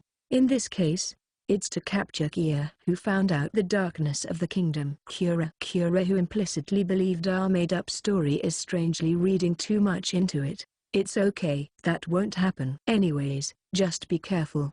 It seems the outside is quite noisy. Keare. The window is rattling and it sounds like someone shouting. When I look outside, I see a recognizable face. It's one of my acquaintances from my village, and he's being crucified. In his surroundings, soldiers from the kingdom were there. Looking at that, I can mostly understand what happened. I see, so this is revenge and bait to call me out. Keare. What the shouting voice is saying is that if Keare, the hero of healing, doesn't come out, this guy will be publicly executed. Similar things must be happening in other towns as well. My village has already been destroyed. My acquaintances were sent off to different towns and are most likely made to become bait to call me out. As I thought, the kingdom is full of shit. Even though I was planning to peacefully leave the town this time, if this kind of thing is done to me, I won't be satisfied unless I find the ringleader and have revenge on him. Keare-sama, you have a face of enjoyment. Setsuna. That not true. I'm sad and angry. Keare. The village I love so much has been destroyed and my acquaintances are being made to be examples, so there's no way I would be delighted. Inside my chest, hot anger is blazing brightly. Certainly, the corners of my mouth are raised, but I haven't laughed or anything. While being cautious about the surroundings, I view the situation and think about how I can locate and come close to the ringleader. Chapter 9. Outside the window, an acquaintance from my hometown is crucified, and towards Keare, the hero of healing, the kingdom's soldiers are saying that if he doesn't appear within 3 years, this person will be publicly executed. What idiots. From the start, I was planning to hurry up and leave this town. Although I am planning to destroy the kingdom, it's premature to pick a fight with the soldiers there, and I'm not interested in it either. However, the inhumane kingdom assaulted my hometown. That's something I can't overlook. Right now, I'm burning up with anger and hatred. Why are they doing this much? Because of that, the lives of the kingdom's soldiers that were supposed to be overlooked are wasting their lives. That being said, attacking them right now will be of no use. These sorts of things need to be carried out cautiously. The most important part of revenge is self-restraint. Reliably carrying it out while avoiding as much risks as possible. Keare, I have a request. Keare. I asked Keare while having a faithful face. What is it, I wonder? Keare, the person over there is my acquaintance from my hometown. I want to know what happened to my village, Alban. You don't have to do anything, but I just want you to find out the truth. To do that, could you return once for me? Keare. First of all, gathering information is necessary. It's only my guess that the village has been destroyed and the villagers have been sent to various towns as bait to call me out. I want to get positive evidence. I understand, Keare. That would be helpful. I can only depend on Keare to obtain information from the kingdom. Keare, leave it to me. How do you view this situation? Keare. The moment Keare heard that I can only depend on her, she happily smiled. She's an easy-to-understand woman. Although she came to ask about the current situation, Keare most likely has already guessed most of it. However, it would probably be better for me to properly tell her my thoughts. I tell her what I'm assuming, and explain how my village has probably been destroyed with the villagers made to be bait that would lure me in. Looking at the current situation, the possibility of that is high. So cruel. It's not something a human would do. Keare. I also think that they aren't humans. They are beasts. Keare. Heartless and inhumane people. There's no merit in them being alive. Those types of people should just die to atone to me and present their lives out of their own will to become EXP. But I feel uneasy about it. Keare has a suspicious expression. What's on your mind? Keare. It's quite violent of them to destroy the village just because it's Keare's, the hero of healing's origin. I think there will be quite a lot of opposition from the other villages and towns. They are destroying a village because one criminal came from it as if it's the village's fault. Keare. The princess was killed, you know. Keare. Even then, the kingdom puts value in keeping up their image as a shield that protects humanity, and yet would they destroy a village that's not from another country, but their country? They would not do something that would give them a bad reputation and in a worst-case scenario, would make other countries criticize them. Just in case, if they only destroy the village for revenge, then I do somewhat understand it. But if they do cruel acts like shaming innocent villagers in public to call out the hero of healing and advertise their revenge, it's no different to proactively spreading their bad reputation themselves. Keare. Now that she mentions it, she's right. They wouldn't do something like grandly lowering their own reputation to various towns or villages. They might have fabricated a just cause to do that. If the sin for killing the princess isn't enough, then they just have to add more until they can destroy the village he was born in.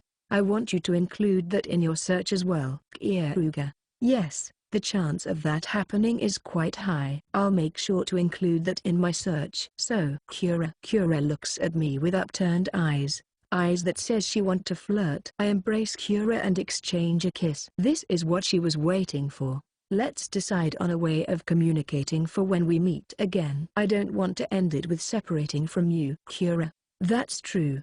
For a while, we will be in this inn, so come visit us whenever. In case it becomes difficult staying here, we will send a letter. When that happens, yeah, I'll use the alias Keare. Could you tell me the forwarding address? Keare. Keare fluently writes her contact address. In the worst case scenario, I'll send the meeting place, date and time there.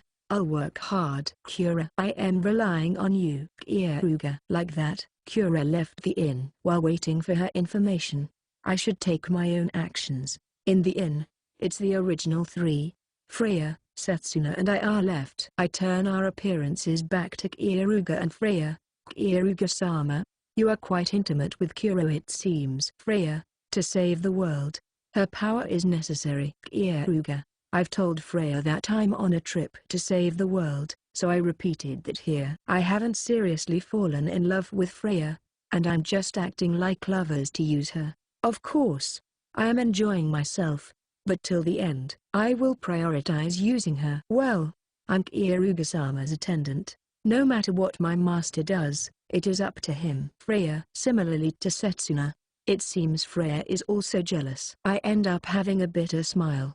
Keare-sama, about the story from before, but if the villagers are checked out by Keare and the village turns out to be safe, will you save them? Freya. Although I intend on doing that, my aim is effort. If the country becomes serious, then it actually will become hard to save them. Keare. If only they run away to another country like the Ice Wolf race. Setsuna. Setsuna is nice. She must be worried about my hometown. After all, it is hard for humans to leave a village they have gotten used to living in. However, I won't make the sacrifice of everyone from my useless, I plan on making the kingdom pay for what they have done. Keare, what are you planning to do? Setsuna, according to my intuition, what happened this time will become a trigger, and if I spread the fire, then I think it will definitely burn better. Keare, if they attacked my village without a just cause, I can blame them, and if they make something up, I can make the remains of the fire bigger by seeing through their lies.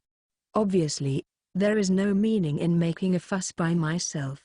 However, if I expose them at the suitable place with the suitable method, it will hold a big meaning. I've met and remember guys who like these sorts of things in the first world. I'll rely on those connections. If I continue to do small things like this, I'll make no progress. I want to quickly move on to the next way. To do that, I need to gradually shake the Diral Kingdom. By doing small things diligently and steadily, I will destroy their feet. Keare-sama, you have a really pleasant face. Setsuna. So you could tell her. I'm actually quite excited right now. Keare. I embrace Setsuna. Because I was only being affectionate to Keare since yesterday, I'll need to show love to Setsuna as well. It's unfair to only have Setsuna. Even though I was always waiting. Freya. Come here too, Freya. Keare. I also leaned on Freya while waiting for Kira's information. I should also start taking actions from the afternoon. However, before that, I'll make love to the gentle and cute Setsuna and Freya. They are my convenient pieces. Besides, I've become slightly attached to them. Chapter 10. After giving Setsuna and Freya plenty of love, I take my own independent actions. Changing into the kingdom's soldier that tried to take Setsuna at the tavern by using transformation heal, I headed towards my acquaintance from the village who was crucified. On top of purposely choosing this appearance, I wore a hood low over my eyes. I was properly carrying the identification papers I stole from the kingdom's soldier because it's my insurance for when the time comes. The place I arrived at was one corner of the town. The villager was strapped onto a wooden pillar with soldiers keeping guard in the surroundings. The villager had marks of violence remaining on his body and was unconscious. They have done an atrocious thing, because he's knocked out. It's not possible to hear his story from the person himself, although even if he was conscious, the soldiers keeping guard would be strict. Now, how should I go about information gathering? While searching through the memories I obtained from using recovery heal on Maruta, the guy I killed with poison, I checked if there was an easy mark within the soldiers keeping guard. All right, there was one. Adjusting my timing and angle so that only he would see, I show my face. He's caught the bait. Oi, is that you, Maruta? What are you doing there? With a cheerful voice as a friend, he called out to me. He's Maruta's drinking friend, and he's quite close. That's why I put my eye on him. Molret, it's been a while. Keare. Coming closer to him while returning a smile, I whisper into his ear. You might have heard from the rumors, but there was a monster swordsman at the village of the Ice Wolf race, and so I ran away. It will result in a death penalty if someone is found deserting under enemy fire. Tonight at the bar, can we talk about that? Keare. When I say that, the guard on lookout, Molret nods with a serious face. This guy, at least in Maruta's memories, isn't a guy that would sell his friends out for breaking the rules. Therefore, I was able to call out to him with a peace of mind. There's also no way of the real Maruta appearing, because after all, he's dead. His corpse was thrown away in this town's morgue.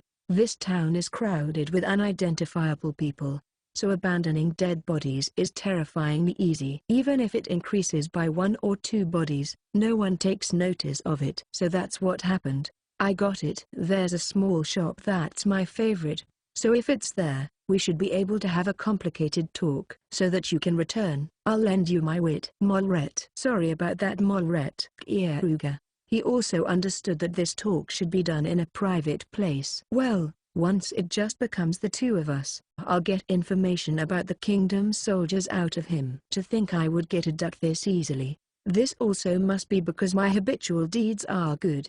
I should be thankful to the gods. Thanks, Molret. I'll make sure to take out all the necessary information out of you. I arrived at the shop that Molret showed me to, but I didn't enter the shop immediately. While being careful of the surroundings, I search, and from a blind spot of the shop, I observe. Even after making sure that Moret entered the shop, I still checked if there were any suspicious people in the surroundings before entering.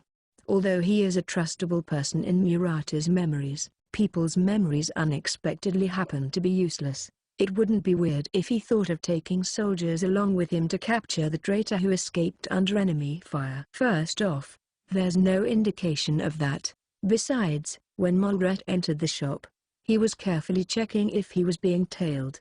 I should be able to trust him. Sorry about this, Moret. I'm a bit late. Keare. It's okay. I only just came to. Moret. With a smile, he greets me. Moret then orders the recommendations on the menu one by one to the employee and his alcohol brought over.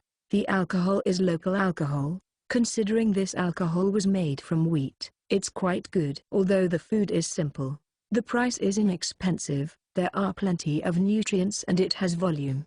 I can understand why he says this place is his favorite. This stew is delicious, as expected of your favorite shop. Keare. Right? I figured Maruta would also like it. First just eat, and then I'll listen to your story. Moret. He's unexpectedly a good guy. I'll make sure not to proactively dispose of him. While having foolish talk, we drank alcohol and ate food and the place started warming up. Of course, I didn't make any blunders that will make him think I'm not Maruta.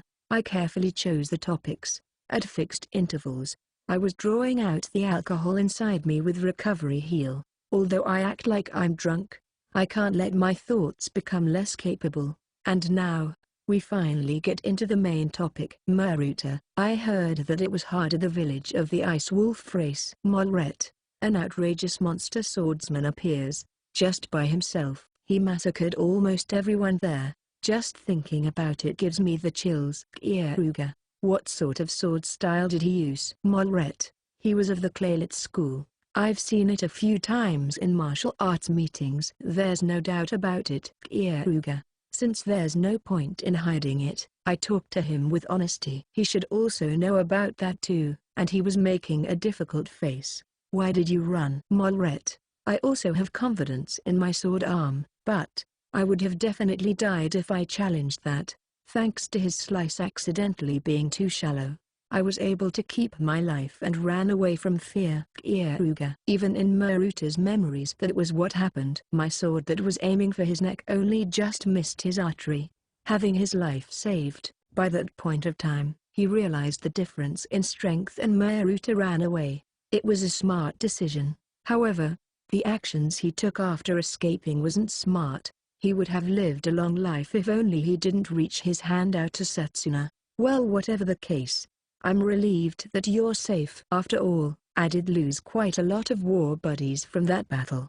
Do you have a job or something? Moret. I'm doing an adventurer-like job at Ranalita. Hey, do you think I can return to the kingdom? Keare. I think it's impossible. Because it's me. I can overlook it, but deserting under enemy fire results in a death penalty. Since we will stay in this town for a while, I think it would be better to move to another town. It would be better to not meet with people you know. Moret. Is that so? Keare. Don't be so sad. It's on me today. You must be worried about money, right? Let's at least enjoy ourselves with alcohol for today. Moret. Moret requested a second cup of alcohol from the employee and placed it right in front of me while smiling at me. Thanks. That reminds me, what was that man you were watching over? Keare. Ah. He was from the village that the hero of healing lived in. Moret. I know that. But the problem is ahead of that. So that I can get it out of him, I'm doing this play. So you assaulted the village just because they lived in the same place as the hero of healing? Keare. Well, yeah. And it was a fun hunt after a long time. Demi-humans are good, but humans are definitely better. It's easy because they're weak and they have more money than demi-humans, so the profit from looting is better. Violating demi-humans are good in their own way, but human women feel the best. Moret. I feel like my smile is going to cramp. The person I thought was a good guy ends up being this. It seems the kingdom's soldiers really are rotten. Well, it's just as expected though. But the other party is a human, so isn't it bad? Does your conscience not feel anything? Keare. I could ask the same thing to you. You've thoroughly killed, stole and raped plenty of demi-humans. Just because it's a human, what change is there? Molret. I continue my forced smile. I was quite surprised in my minutes since I thought the reason they did what they want with the demi-humans was because they didn't recognize them as their own race. But to think he has no hesitation even to a human, and that has become common sense throughout the soldiers. Terrifying. They've grown accustomed to robbery this much. That being said, I'm perplexed since they were humans from my own country. After all, we are supposedly in the position to protect people as the kingdom's soldiers. I don't think the people from other villages would stay quiet either. Even if it was the hero of healing's village, it was quite overkill. Keare. That wouldn't happen, because our captain kept insisting that it was a heretic village. The word heresy is quite convenient. If you just say heresy, you're allowed to do anything you want after all. Our captain really is quite smart. Molret. Heresy? They fabricated it by using that? What a careless false accusation. I'll definitely make him pay for that. Haha. I want to follow his example too. Keare. Oh yeah, about our captain. He monopolized the best woman in the village. She was a married wife, and was super beautiful. Apparently, because she was an acquaintance of the hero of healing. He said that he would personally make her realize her sins. Molret. That moment, I desperately tried to not let my smile crumble. That person. She was the one who continued supporting me even after I lost my parents and became isolated. It was a masterpiece, having his fun in front of her husband. While crying, she was gasping for breath as she said he could do as he pleases, and in the middle died after biting her tongue. Even then, the captain continued violating her. The face her husband made after being shown that was incredible. Ah, that was a good laugh. Molret. Bastards, are you intending to be human? I see, so you killed her. That person was probably my last hope. Thanks to that person, I was able to not fall in despair. She was my only ally in this world. Someone who gave me love without any self-interest. She was my first love. The very last blood and tears that remained inside me started flowing down. I'll become a demon. I'll kill. Just killing is unsatisfying. I'll give him more despair and pain than what that person received. Unless I do that, that person can't rest in peace. Because he doesn't know the fear of being violated, he can do these things so easily. I'll let the strong soldiers savor the fear of being violated at least once. Hey, I have a request. I certainly ran away from the enemy, but I've brought information. Can you directly? Keare. Like that? I guided the thoughts of the drunken man, getting him drunk until his judgment becomes non-existent. I blew in a convenient thing to him. Everything is for the sake of accomplishing my true revenge. Chapter 11. After taking the information out of the kingdom soldier, I returned to the inn. I feel disgusting. What happened this time was because I was too naive. I should have expected the village to get attacked. I had thought that the kingdom wouldn't reach their hand out to the citizens of their own country just because a criminal had come from that village.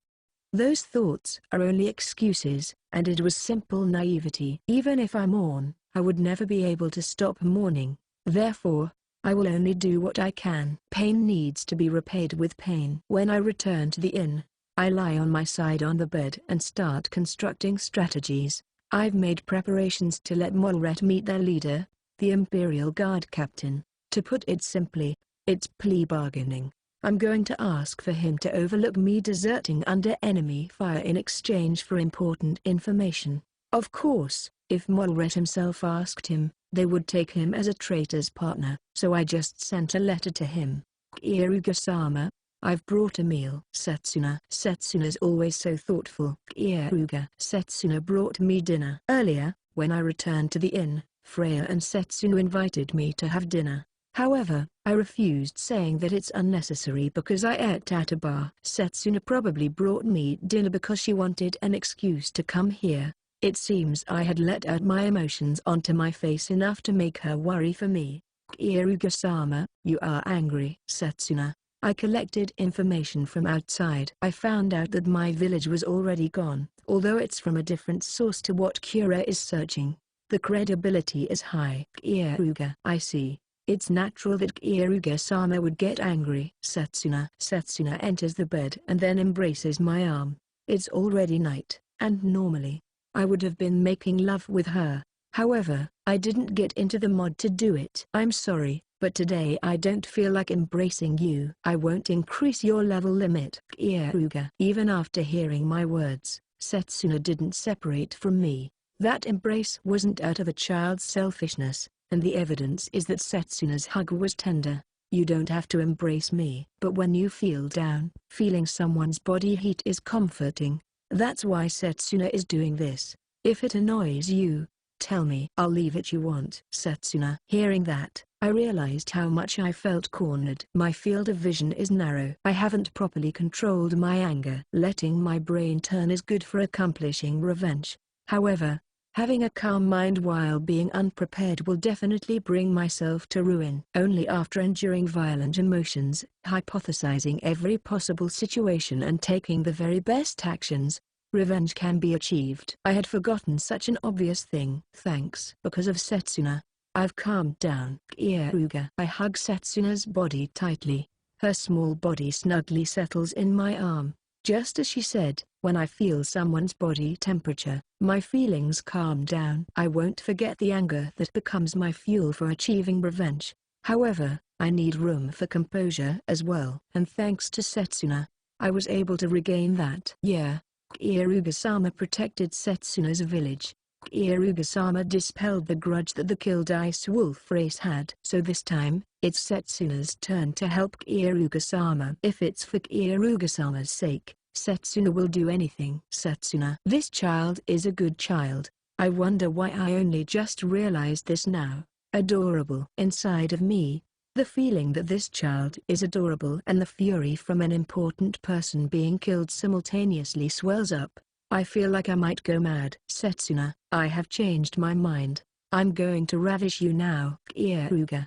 Okay. Setsuna. I'm not going to be gentle today. Keare. I'm in the mood to roughly violate her. I can't do something like be careful. Unless I do this, I might break.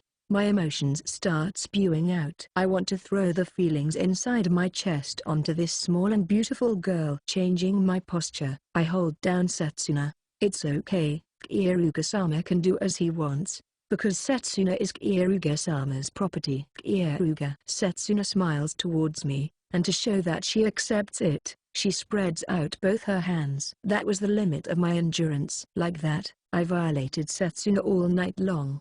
Violent, like a beast. After everything had finished, my mind became serene. With my mind that regained its composure, I decided on everything. I decided on what I should be doing.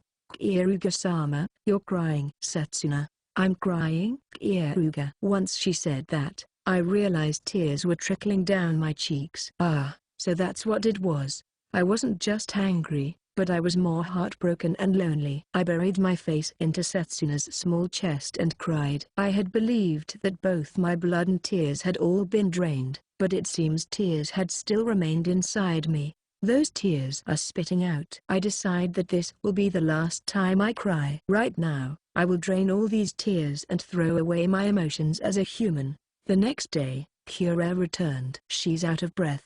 She probably had obtained the information and come without sparing time for sleep. Keare, I found out what you asked me for, about your village.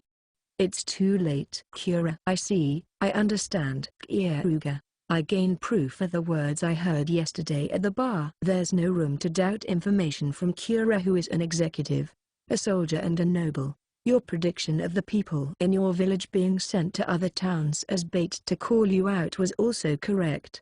Besides, the church had announced that your village believes in heresy. There was also an official notice circulating around the kingdom saying that the hero of healing himself was also a believer who reached his hand out to the holy woman to destroy the kingdom. Keare, they've done it now. Keare. A hero fallen to heresy reached his hand out to the holy woman. It's a success as a fairy tale, and it's applaudable that they were able to casually say that kind of lie. In this situation, I have only got one method that can give damage to the Diral Kingdom. The place it works the best is there. Keare, could you give the information to the Imperial Guard captain that Keare, the hero of healing, is concealed in this town? No matter what, I want to make him do the execution he's planning in this town. Keare. I might as well let them make the stage. This is because all the necessary actors have gathered here. Yes. The stage is where they execute the survivors from my village. I'll set it there. I'll properly etch the doubts concerning the dignity of the kingdom. Apart from that, I'll directly make the Imperial Guard captain see hell. Even though I had finished my revenge with that, if he wants to die, I'll let him die, but only after he's suffered enough. Till the Imperial Guard captain's puff. Still not. Have you still not found the hero of healing? A sweet-looking boy with androgynous features was shouting angrily with an unbefitting tone. On his face, bandages were rolled around it. Although he had that sort of appearance, his true identity was a veteran knight who is older than 30. Yes, Reynard Sama. Although we have used an appraiser to all the healing magicians throughout the town, he still hasn't been found. You incompetents. He is definitely here in this town. It throbs. This wound throbs. Reynard. Saying that, he tears off his bandages. Underneath, the remains of a terrible burn was there. He was a victim. The hero of healing needed a decoy to escape the castle, so his appearance was changed to the hero of healing himself. Because of that, he lost everything and couldn't forgive having the same face as that hateful man. Therefore, he purposely burned himself to change his face. Every time he feels pain from the burn, that resentment flares up. Where are you? How is he hiding? How can I lure him out? The hero of healing is a heartless man. No matter how much we put the people from his village on exhibition, he isn't coming out of his burrow. Shit. I should have kept that woman alive. If I made her call out to him, he would have left his burrow. Shit. Reynard. The Imperial Guard captain stands up and kicks the desk away. A desk made of heavy wood easily flew. Overwhelming physical ability. Although he has faults with his accuracy, he is an elite concerning ability. One soldier rushed over next to him and opened his mouth. This is information from the Sword Saint, a person seeming to be Keare. The hero of healing was found, but he ran away. What? Why did the Sword Saint know it was him? Reynard. I heard she's an acquaintance and could see his appearance. Weird. He should be able to change his appearance. He is purposely going out in his earlier appearance in public. It's a trap. What is he planning? Reynard. Yes, with Keare, the hero of healing's power, he changed the Imperial Guard captain's appearance and changed his own appearance to the Imperial Guard captain. There's no way he wouldn't change his appearance. The fact that he purposely exposed his appearance to the Sword Saint means he wanted to signify he was there. I see, so he's planning to save the villagers. For that sake. Okay, gather all of the scattered villagers in one place. Reynard. Just as he wished. I'll gather everyone here. As much as the number of people increase, it becomes harder to save the villagers. On top of having a large amount of kingdom soldiers, the Sword Saint is here too. As if he can save them, I should make sure to increase his burdens. And one more information provider has appeared. Although he is a soldier of our army who fled under enemy fire. Apparently the disturbances against the attack on the Ice Wolf race wasn't just the swordsman, but there was also a magician. It says that no matter how hard he thought, that magician is definitely a noble. He's found the whereabouts of that noble in this town. He also says that he wants you to overlook him fleeing under enemy fire. For this information. He heard those words. The Imperial Guard captain laughed. It's information he was waiting impatiently for. Without using the kingdom soldiers, he was searching for the princess using his own funds, assuming that she is still alive with a different appearance. After the attack on the Ice Wolf race, he gained information about the magician that appeared. Although the others would know, the ground which had the remains of the impact has a peculiar trait, and he had found out it was Princess Flare that fired that magic. For this reason, he was able to confirm that Keare, the hero of healing, was definitely in this town. I will kill the hateful enemy and obtain the woman I am longing to do that. The information I wanted to the point where it's unbearable. If that information really does come, then I will forgive deserting under enemy fire or whatever. That will be fine. Is he here, Reynard? No, because he doesn't trust us. Here's a location we can go, but at most, we can bring 5 people. In case more people than that come, he mentioned he will erase his presence, so he would have that much caution. Tell me that so-called designated location. Renard. Like that. He gave 2 instructions. The first one was to gather all the villagers that were scattered in various places in one place. The second one was to find the 4 most capable people.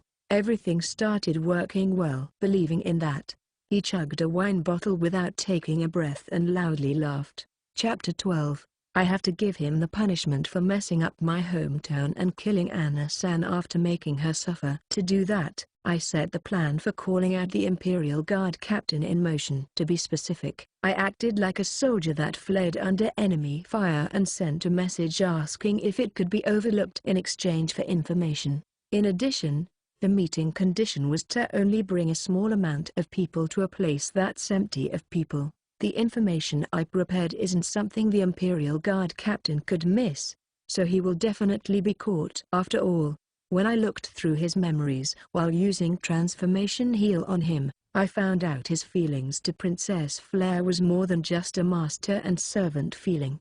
That thing wasn't something as pure as love, it was a darkish emotion, an unsightly desire to monopolize and greed to dominate her. That man desires to serve Flare, but at the same time hold her down and violate her. To him, it's as if a heaven-sent chance had come. The designated location that I chose was the bar in the poor people's section. In this kind of unorganized place, it will be easy to escape when I need to.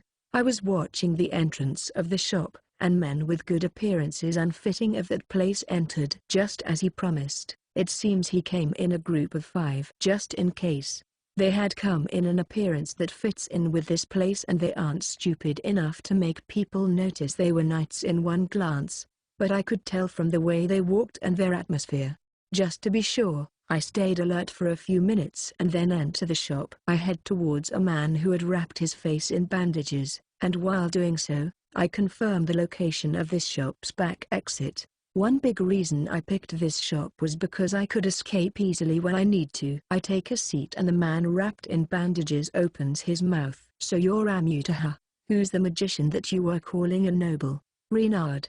That voice was a voice I had persistently heard in the past because that voice was my old voice. The man in bandages is the Imperial Guard captain. From the gaps of the bandages, I can see inflamed skin. I see. So he probably burned himself because he didn't like my face. Otherwise, there is the chance it's from the torture he received from when he was thought to be the hero of healing. I restrain my feelings of wanting to immediately kill him. If I simply kill him, it wouldn't be revenge. If I don't let him taste the suffering Anna-san received.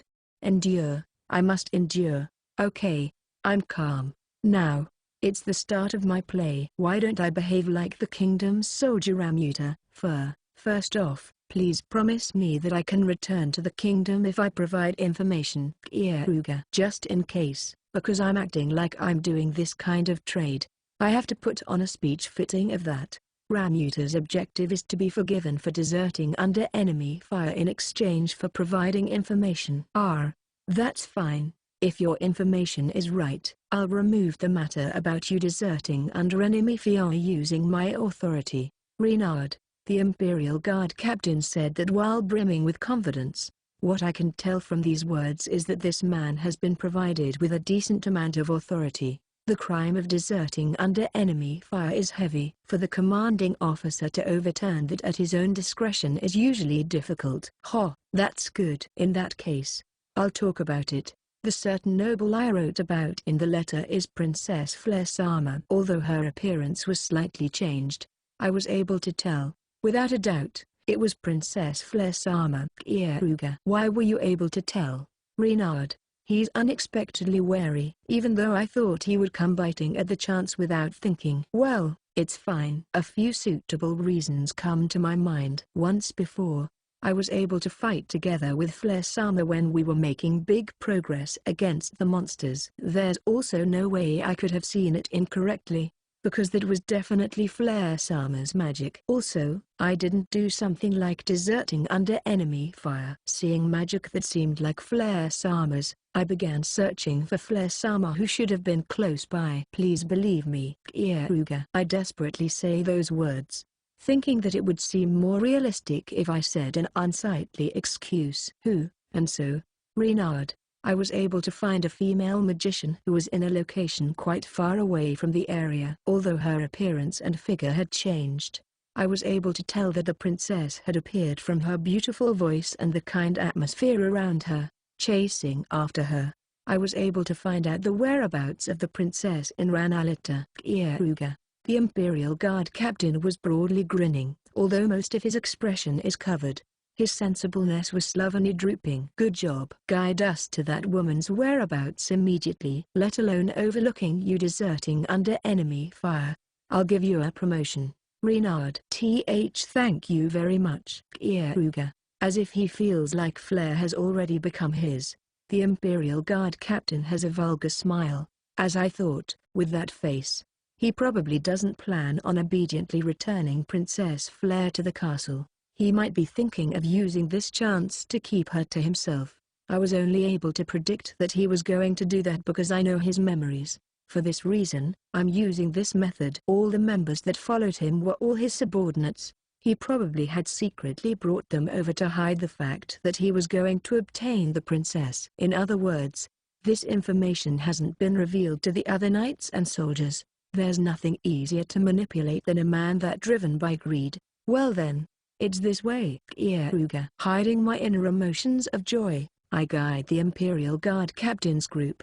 The place I'm guiding them to is. The place I guided them to is a room inside a smashed inn in the poor people's section. A person seeming to be Flare Sama is in the room next to this one. Keare. That Flare Sama is in this rundown place? Renard. There's no way I would guide these guys to the inn that the real Princess Flare is in. Freya is my property. As if I would give her away. Although they are corrupt, they are still an elite force of Imperial Knights. Until they came here, they stayed on guard and were being cautious about the surroundings so they could stop any surprise attacks. She most likely doesn't have enough money on hand. She's living with another man.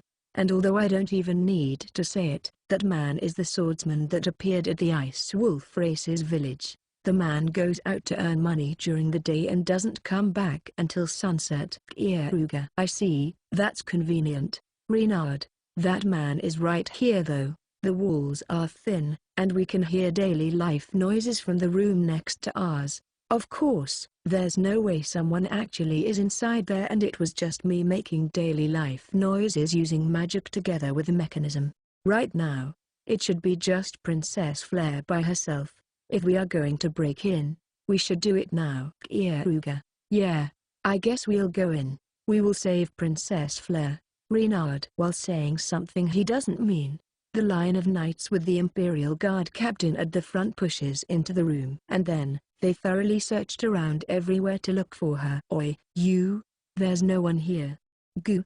What is this? The 5 knights that entered the room all of a sudden fell on their knees in pain. Then, I enter the room a bit later. Now there's no need for them to be afraid. Good grief, it seems the drug has finally done its work. It seems the circulation of the drug is slow on fools. Keare. In this room, I was burning incense that was an odorless paralysis poison. It's a poison that I had saved for today that I made by hunting monsters with paralysis poison and mixing it after withdrawing the toxin. It's not a poison that can be endured by humans. I have no problem because I have an antibody for this. But these men can't do anything against it. Bastard, what are you planning? Where is Flare Sama? Boo. Ahahahaha. You still think that Flare is in here? There should be a limit to stupidity. Have you knights still not realized? You guys were set up by me. You guys are all idiots, aren't you? You knew that I could change my appearance, but it seems your sense of danger isn't enough. Keare. While laughing, I performed transformation heal. I purposely exposed the appearance of Keare, the hero of healing. Bastard, you bastard. Renard. Long time no see. Renard. Imperial Guard Captain. Keare. I'll kill you. Keare, you bastard. Because of you, I am. Renard. Without being able to take action because of the paralysis, he could only make an angry voice with no force behind it. That being said, as expected of the Imperial Guard captain, although the others can't even raise one finger, he went all the way to his knees. I was desperately trying to hold in my laughter since you guys get tricked so easily. Keare, I'll kill you. Renard. How would you do that with that body which is frozen because of the paralysis poison? More like I would kill you. Keare. Taking out a knife, I rested against the nape of his neck. By just pulling my knife a bit, I could kill you. Keare. Renard's eyes opened widely. He had the premonition of a definite death. In front of that fear, his anger disappears. That being said, I won't do something like killing you. Keare. So you're planning to offer a trade with me, huh? That will be fine. If you overlook me, I'll send a false report saying that the hero of healing wasn't in this town. Renard. Who? His brain unexpectedly works. To think he would give that suggestion while throwing away his shame and honor to survive. A false report? That kind of thing is unnecessary. I'm not so foolish to be found by you guys. If I get rid of you guys here, that would be the end. Keare. Wait, if it's money? Renard. Unfortunately, I have no problems on that side either. What I desire is you guys feeling fear, despair and agony. I'll avenge Anna-san. Keare. Anna? Renard. As I thought, there's no way he would have separately remembered their names. However, that's fine. Each time he mentions her, her name becomes dirty. Staying silent, I directly pour in a drug into the blood of the unmovable subordinates with a utensil that uses a hollow needle. The method of directly pouring it into the blood is a groundbreaking technique that a wise man in the Diral Kingdom thought of. It would be fine to call it a revolution for pharmacy. I had called this tool that uses a needle and injection. The inserted drug is something I strengthened with the aphrodisiac I used against the Sword Saint, a physical strength increasing medicine, a stimulant. I also mixed in an ingredient that is the effect of increasing physical strength, and to top it off, I strengthened it with enchant. If this drug is used, the target's sexual desire abnormally increases, becomes unable to feel fatigue and is in an extremely excited condition. In other words, a beast that has lost reason. Although the soldiers still can't get up from the paralysis poison as the effect only just started, their crotches were stretching to a dangerous extent. Just by squirming around, the space between their legs on the trousers got wet. Their eyes had already lost reason and were full of lust. From now, these guys are probably going to taste supreme pleasure, but the compensation for that is their humanity. If such a concentrated drug is administered into a body, that body will definitely become crippled. Until they die, they will probably continue swinging their back as they taste supreme pleasure. Bastard! What did you do to my subordinates? Renard. I gave them medicine to make them energetic. You know, I think that if you are able to do cruel things to others, it's because you don't know other people's pain. Keare. I talked to the Imperial Guard captain as if I was gently remonstrating him. Yeah, you guys are always the perpetrators. You don't know the grief, fear or sorrow of the weak people. I think that if you know how terrifying and tough it is for a frail woman to be forcibly held down, you wouldn't do these cruel things. Keare. That is not something that can be understood through words. Therefore, I have to make his body understand it. Of course, because he's an idiot that didn't realize what terrible things he was doing even when I gave him a chance to switch with me in the prison and instead assaulted my village out of resentment. My expectations are low. If he could obediently reflect and replace his heart, he could have survived without having to go through this. What an idiot. I'll make him pay for that foolishness. Bastard, what are you saying? What exactly are you planning to do? Renard. I think I want to make you realize the pain and fear of the weak. Transformation heal. Keare. He hid my appearance, but the Imperial Guard captain was changed into a frail, beautiful girl. His clothes tear up, and his white skin gets exposed. The Imperial Guard captain whose appearance was turned into a beautiful girl became dumbfounded. To that girl, I administer a drug. Of course, it isn't the specially made aphrodisiac I used on the other nights. If I made it feel good, it wouldn't be revenge. It's a muscle relaxant drug that is weak, but is long-lasting. With this, in accordance to his appearance, he is a frail, beautiful girl. And then, I use powerful smelling salts. Whoa. Woman. Rape, ra ape, poo-wai, poo-yi-I, wa-oon. That's good. It seems they've taken a liking to her. In case he wasn't their type, I was about to reuse transformation heal that is attached to it, and although I was worried that that wasn't there, it seems the beasts that have gone mad from sexual desire don't mind. Well, as long as there's a hole, anything should be fine. No, no way. Are you, Reynard? Yeah, I thought you would know how it feels to be a victim if the knights forcibly raped you. It's almost about time the paralysis poison wears off as well. To say the truth, one of the effects in the drug I administered into them could negate paralysis poison. Keare. A few minutes after I said those words, the guys who couldn't move from the paralysis poison rose. In addition, the other one was getting up with a terrifying force. Help me, I'll do anything. I'm begging you. Please, Reynard. Until now, what did you do to the women who said that? Keare. Yo, you bastard. Do you not have blood and tears, Reynard? He's desperate. Well, he must be afraid of getting assaulted by men. I know it well too. Blood and tears. I did have it. Things like that. Keare. Then, Reynard, the Imperial Guard captain's eyes light up. Is he thinking I will save him or something? In that case, I will correct his misunderstanding. Because of you, all of it was drained and now I'm empty. Keare. The Imperial Guard captain faced eyes in despair, and then, one of the knights grabs the Imperial Guard captain's slender arm. Stop it, you bastards. Imperial Guard Captain Reynard, if you touch me. Reynard. His desperate appeal didn't reach the beasts as well. These guys aren't human. They are just beasts. To a beast, social status doesn't matter. Now, I'll have you do something worthy of your name. Gunyu. Reynard, the Imperial Guard captain starts screaming.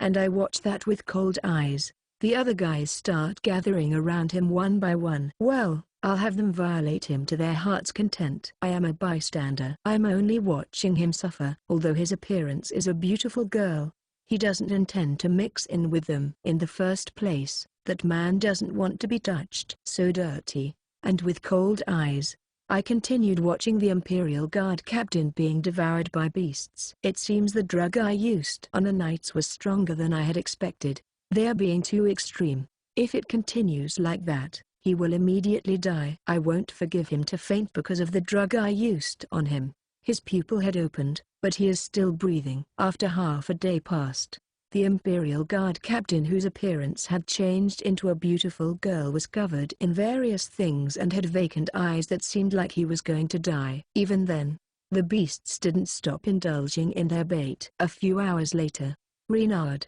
the Imperial Guard captain, was no longer able to move. It was death by suffocation. It must have all gotten stuck in his throat. As I was considerably bored of it, I leave the room while yawning.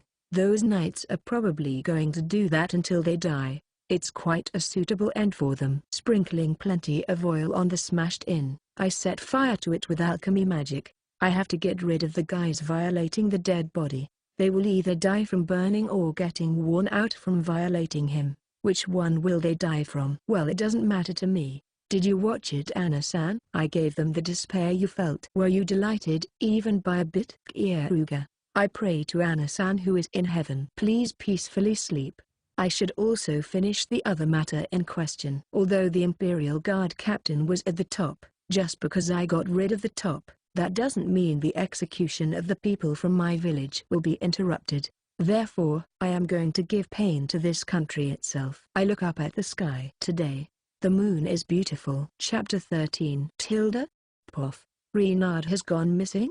The girl in a room inside the kingdom who received the report from the knight had a displeased face. That girl is the little sister of this country's princess, Fleur, and the man called Reynard used to serve Fleur as an Imperial Guard captain.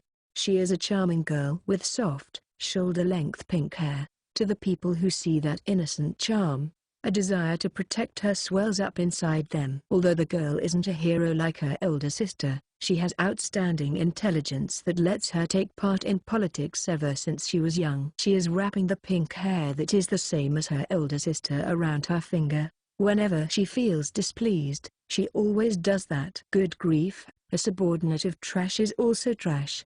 Geez, It seems I have gone senile as well. What was I thinking when I decided to use that trash after seeing him? Honestly, this is so irritating. Trash is something that drags me down even after dying. The girl was repeatedly calling trash. The person this girl was repeatedly calling trash is her true older sister, Princess Flare. In her perspective, Princess Flare was just a dumb good-for-nothing, and she didn't even try hiding that in front of her relatives. That just goes to show she was producing results good enough to be forgiven.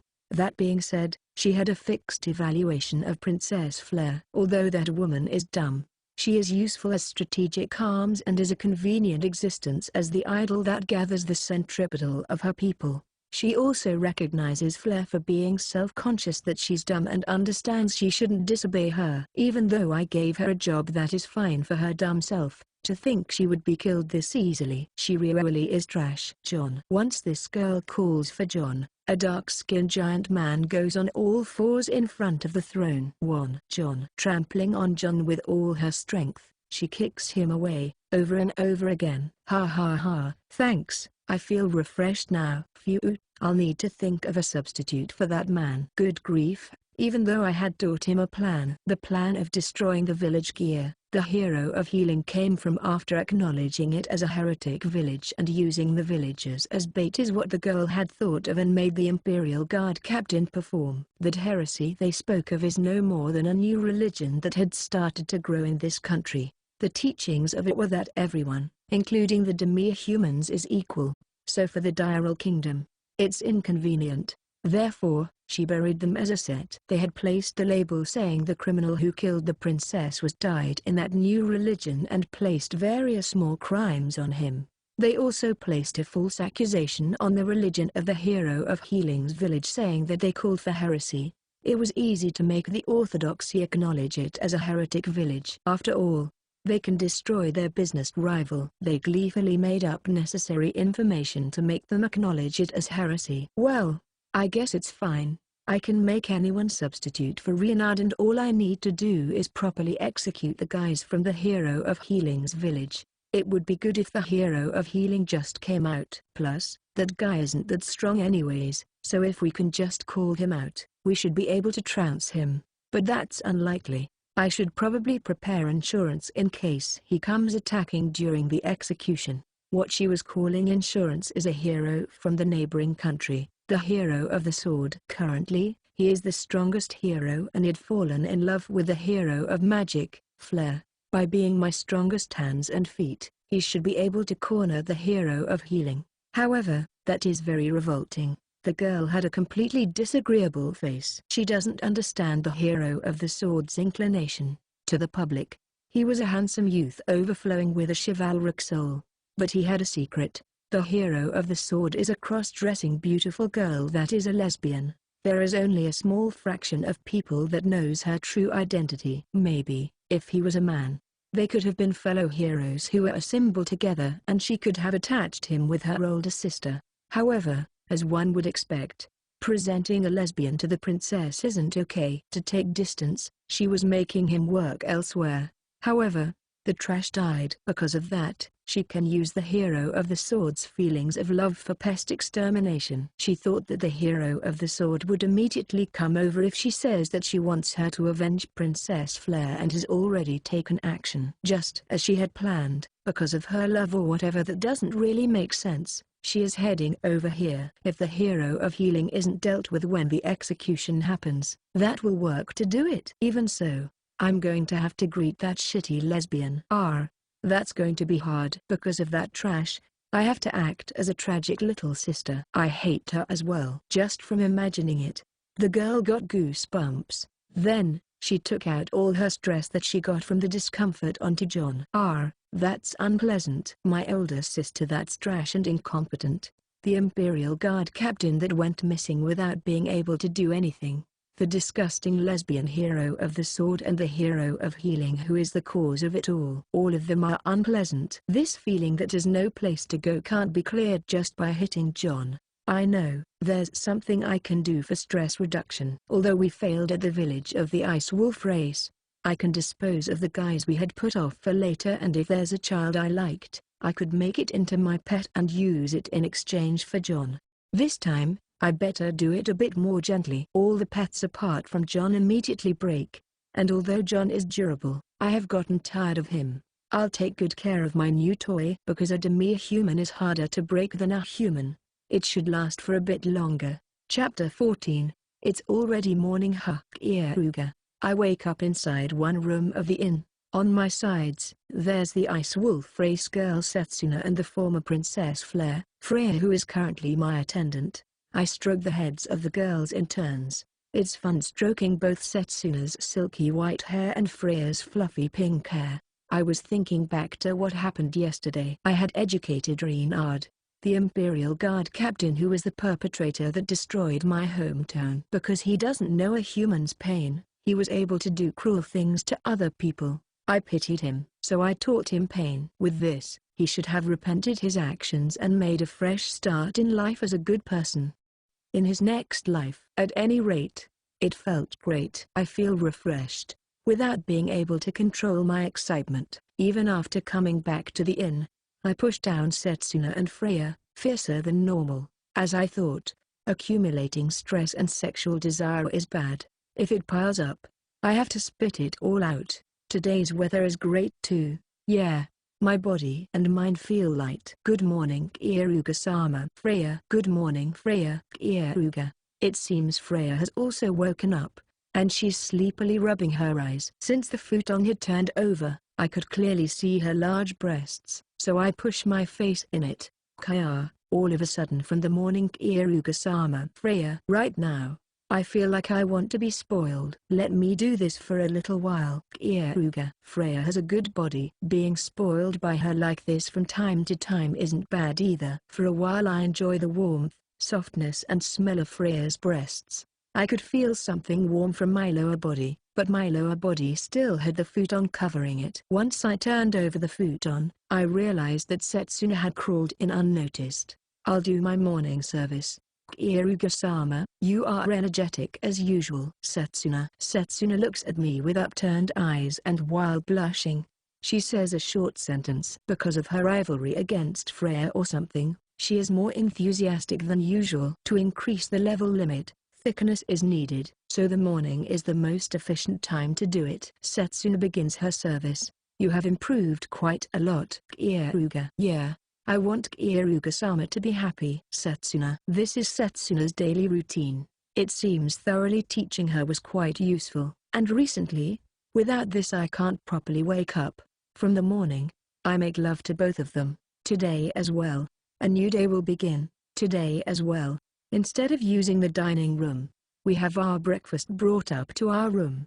It wasn't just that, because a visitor had also come. Why are you here? Freya. Freya's face stiffens for a moment while asking her. I have brought back information. Keare. After finishing our daily morning routine, the sword Saint Keare had turned up.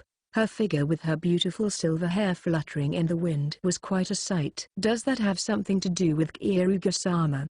Keare-sama. Freya. Freya is a bit displeased. It seems she doesn't think well of Keare, but Setsuna seems to have a clean decision. As long as she is also given love, she doesn't really mind. But the feeling of wanting to monopolize me is appearing and disappearing within Freya. Yes, it's important information. Also, there's no need to correct yourself when saying Keare, and I will call you Freya as well. Keare. I'm thankful for that because the current me is Freya. Freya. This is something I requested from Keare when we were alone together. We can't let anyone know that she is Princess Flare, and we need her to normally behave herself as Freya. Furthermore, if Keare, the Sword Saint, behaves like she's talking to her senior, the surroundings would want to know what's going on. Because of those reasons, I requested her to properly call her Freya and interact with her like a friend. Then I'll go back to the story now. After taking 4 of his subordinates, the Imperial Guard Captain Reynard hasn't come back yet. Right now, although the soldiers are desperately searching for him, they can't find him. Keare. As I thought, it's about that. Obviously, I know about it, since I'm the main cause of it. I did it because I wanted information, no matter how small. I acted like an information provider, got close to him and disposed of him. Keare. Why? Keare. Half of it is because of a personal grudge, on top of trying to kill Flare who found out the truth. He destroyed my hometown. Don't you think it's natural to resent him? Keare. What about the other half? Keare. It's to seal his mouth. He was suspecting that Flare was still living, so there was no way I should let him live. Also, although small, there might be a chance of the execution being cancelled because he died. Keare. I enumerate suitable reasons. It's not a complete lie, since what I said right now was in the back of my mind. However, if I were to say my true feelings, it's because I hate him so much I can't help it. I can't forgive him for being alive after killing that person. Therefore, I killed him. The rest was just extras. I understand, but it seems the second half ended up being useless. Keare. So that was the information you brought her? Keare. Yes. The date of the execution was decided. In 5 days from now, an execution that uses this town's Colosseum will happen. And in 3 days, that will become well known throughout the town. It's to lure you out. Keare. The Colosseum. That place is an amusement facility that lets people watch fellow slaves against monsters or fellow monsters fight each other. The gamble that is betting the execution is also happening. So they will taste blood and wild enthusiasm. If it's that place, it's a suitable execution site. On top of being able to gather a large audience, they have set up countermeasures against monsters escaping from the ring so that the customers can safely watch fellow monsters fighting. They have a magic barrier and mechanical traps which are both at a high standard. If I were to save the villagers who are going to be killed in the ring, the anti-monster traps and barrier will activate, shutting me inside, and I will probably be tortured to death.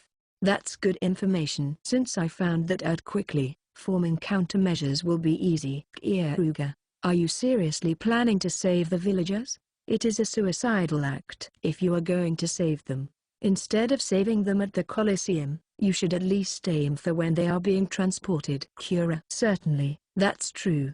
On top of having traps set up that are made to not let demonic beasts escape, countless soldiers defending it, so aiming for that isn't sane. If I just wanted to save the villagers, aiming for when they are being transported is much safer and reliable. If I do that, there will be no meaning in doing anything. I'm using this time's event to unveil the kingdom's darkness. Keare. A lesson at the Colosseum. Although I'm going to be facing a lot of people, they specially gathered them for me. There's no way I wouldn't use that. You aren't sane. Are you not afraid of dying? Keare. I am scared. Of course I would be scared of dying. In the first place, if I do get caught, there's no way I would be let off with just dying. Keare. I learnt their cruelty from this body. I am not so optimistic to think I will only be killed. In that case, why are you going to risk danger? Keare. Because if I am going to correct this country, that's necessary. To fight against this country's darkness,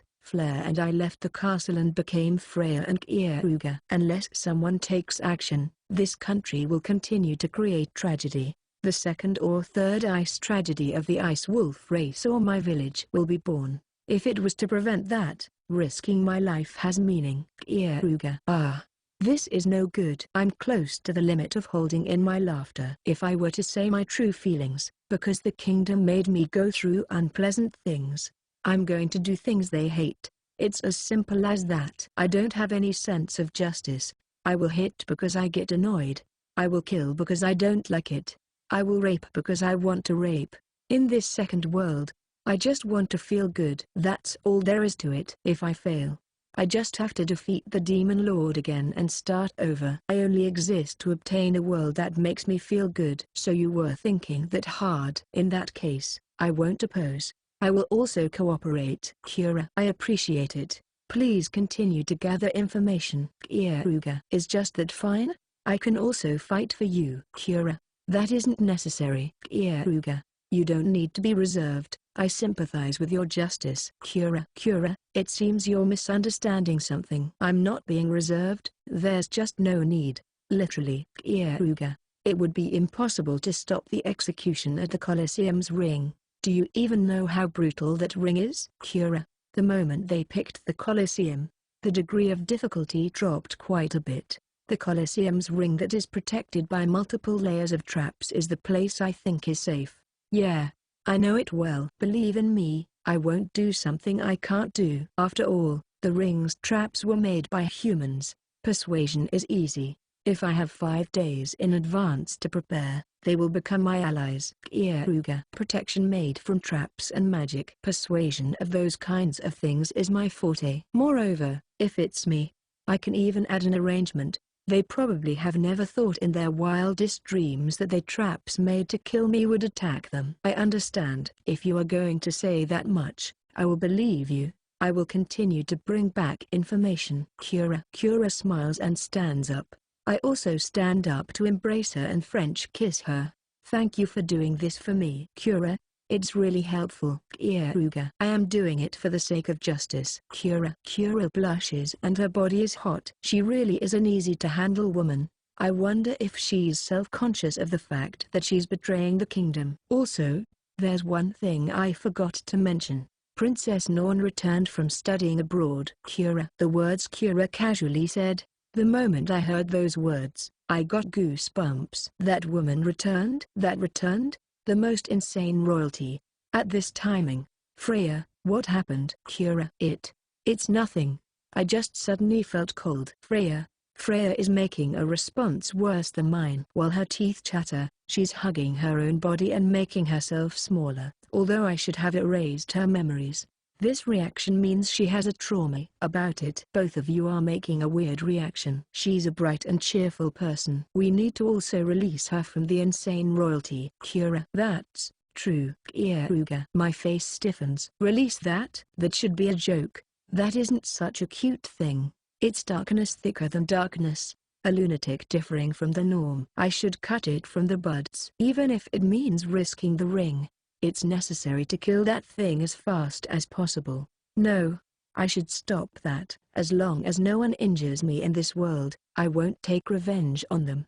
That is my aesthetic. This time is my real goodbye. Keare. If you ever need to rely on me, just say it. Keare. That's reassuring. Keare. With those final words, Keare left. Princess Norn. She reminds me of really unpleasant things. If she becomes a target for my revenge, I will make her my maximum priority and do everything I can. If there was anyone that could kill me in this world, there's probably no one else apart from her. Chapter 15. The execution of the villagers from my hometown is going to take place in the Colosseum. I am planning to charge in just before the execution starts and save everyone. But there are multiple problems. To start with, I have to break through the soldiers on guard, but there's no problem with that. Unless there's someone with a class as powerful as the Sword Saint, I should be able to win easily. The other one is that I have to break through the traps set up in the Colosseum. Since the Colosseum even shows fights against fellow monsters, they have set up mechanisms to the ring so the audience can watch it safely. There are 2 mechanisms set up. The first one is that the gates, which only number 2, are closed with thick, heavy walls of iron. The other one is 2 magic barriers that are simultaneously working, because a dome-shaped defensive barrier that doesn't let anyone escape from the inside is working. Escaping is difficult. To forcibly burst through that barrier, firepower on the level of the gun hero or magic hero is necessary. What's troublesome is that this barrier is more annoying than the first. It's a barrier that uses weakening magic, which sucks away both mana and stamina from living beings inside the ring. Furthermore, it's a nightmarish barrier that only continues to grow stronger with the mana it sucked up. Also, with the necklace for exclusive use, it's possible to escape from the weakening, so the soldiers on guard wouldn't get affected. On top of being trapped inside, my stamina and mana get sucked up. But there's no effect to the enemies. Even I might be killed without being able to do anything, but only if I don't do anything, that is. Keare. I smile faintly. Late at night, I sneak in the Colosseum to set up trick. If the barrier is troublesome, I just have to nullify it and there would be no problem. Instead, I can even utilize the barrier itself. Because I was thinking too deeply or something, my appearance was exposed to the guard. Recovery heal. Keare. Using recovery heal, I read through his memories about the deployment of the guards and the times to alternate. Also, I see, so it's over there. Keare. I broadly grin. Although this time's objective was to tamper with the barrier, I'm not sure if I can even tamper with the barrier in the first place. The chance of me being able to do it is around 50, 50. That's how much of an out-of-norm thing this barrier that has been set up is. Therefore, it's necessary to steal the necklace that exempts the user of the weakening just in case. The place the necklaces are being stored is the treasury southeast of the Colosseum. I'm almost about to reach it. I need to be careful. From here on, I definitely should not fight even once. If there was a dispute in front of the treasury, they would suspect that something has been stolen, and I don't want the enemy to know I have stolen a necklace. Although careful examinations inside the treasury would be regularly performed, I have proper countermeasures against it. I hit my pocket. Good, I haven't dropped it. Incidentally, my current status has been specialized for infiltration. Dash dash dash dash dash dash dash dash dash. Race, human. Name, Keare. Class, healing magician.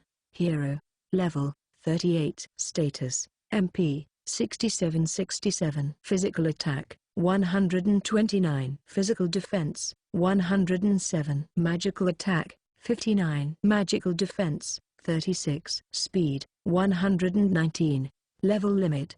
Talent values, MP, 40. Physical attack, 162. Physical defense, 133. Magical attack, 70. Magical defense, 40. Speed, 150. Total talent value, 595. Abilities: Healing Magic LV2, Divine Sword LV4, Abandonment LV4, Alchemy Magic LV4, Presence Interception LV3, Investigation LV3. Skills: MP Recovery Rate Increase LV1, Healing Magician's Skill, MP Recovery Rate is 10% faster. Healing Ability Increase LV1, Healing Magician's Skill, adds a positive correction to healing magic. Increase of EXP, Hero Only Skill, gives 2x the amount of EXP earned for you and your party. Level Limit Breakthrough, yourself. Hero Only Skill, the release of the level limit cap. Level Limit Breakthrough, others. Hero Only Skill, by giving your body fluids to someone which have your magical power included in them. There is a probability of their upper level limit going up one level. Dash dash dash dash dash dash dash dash dash.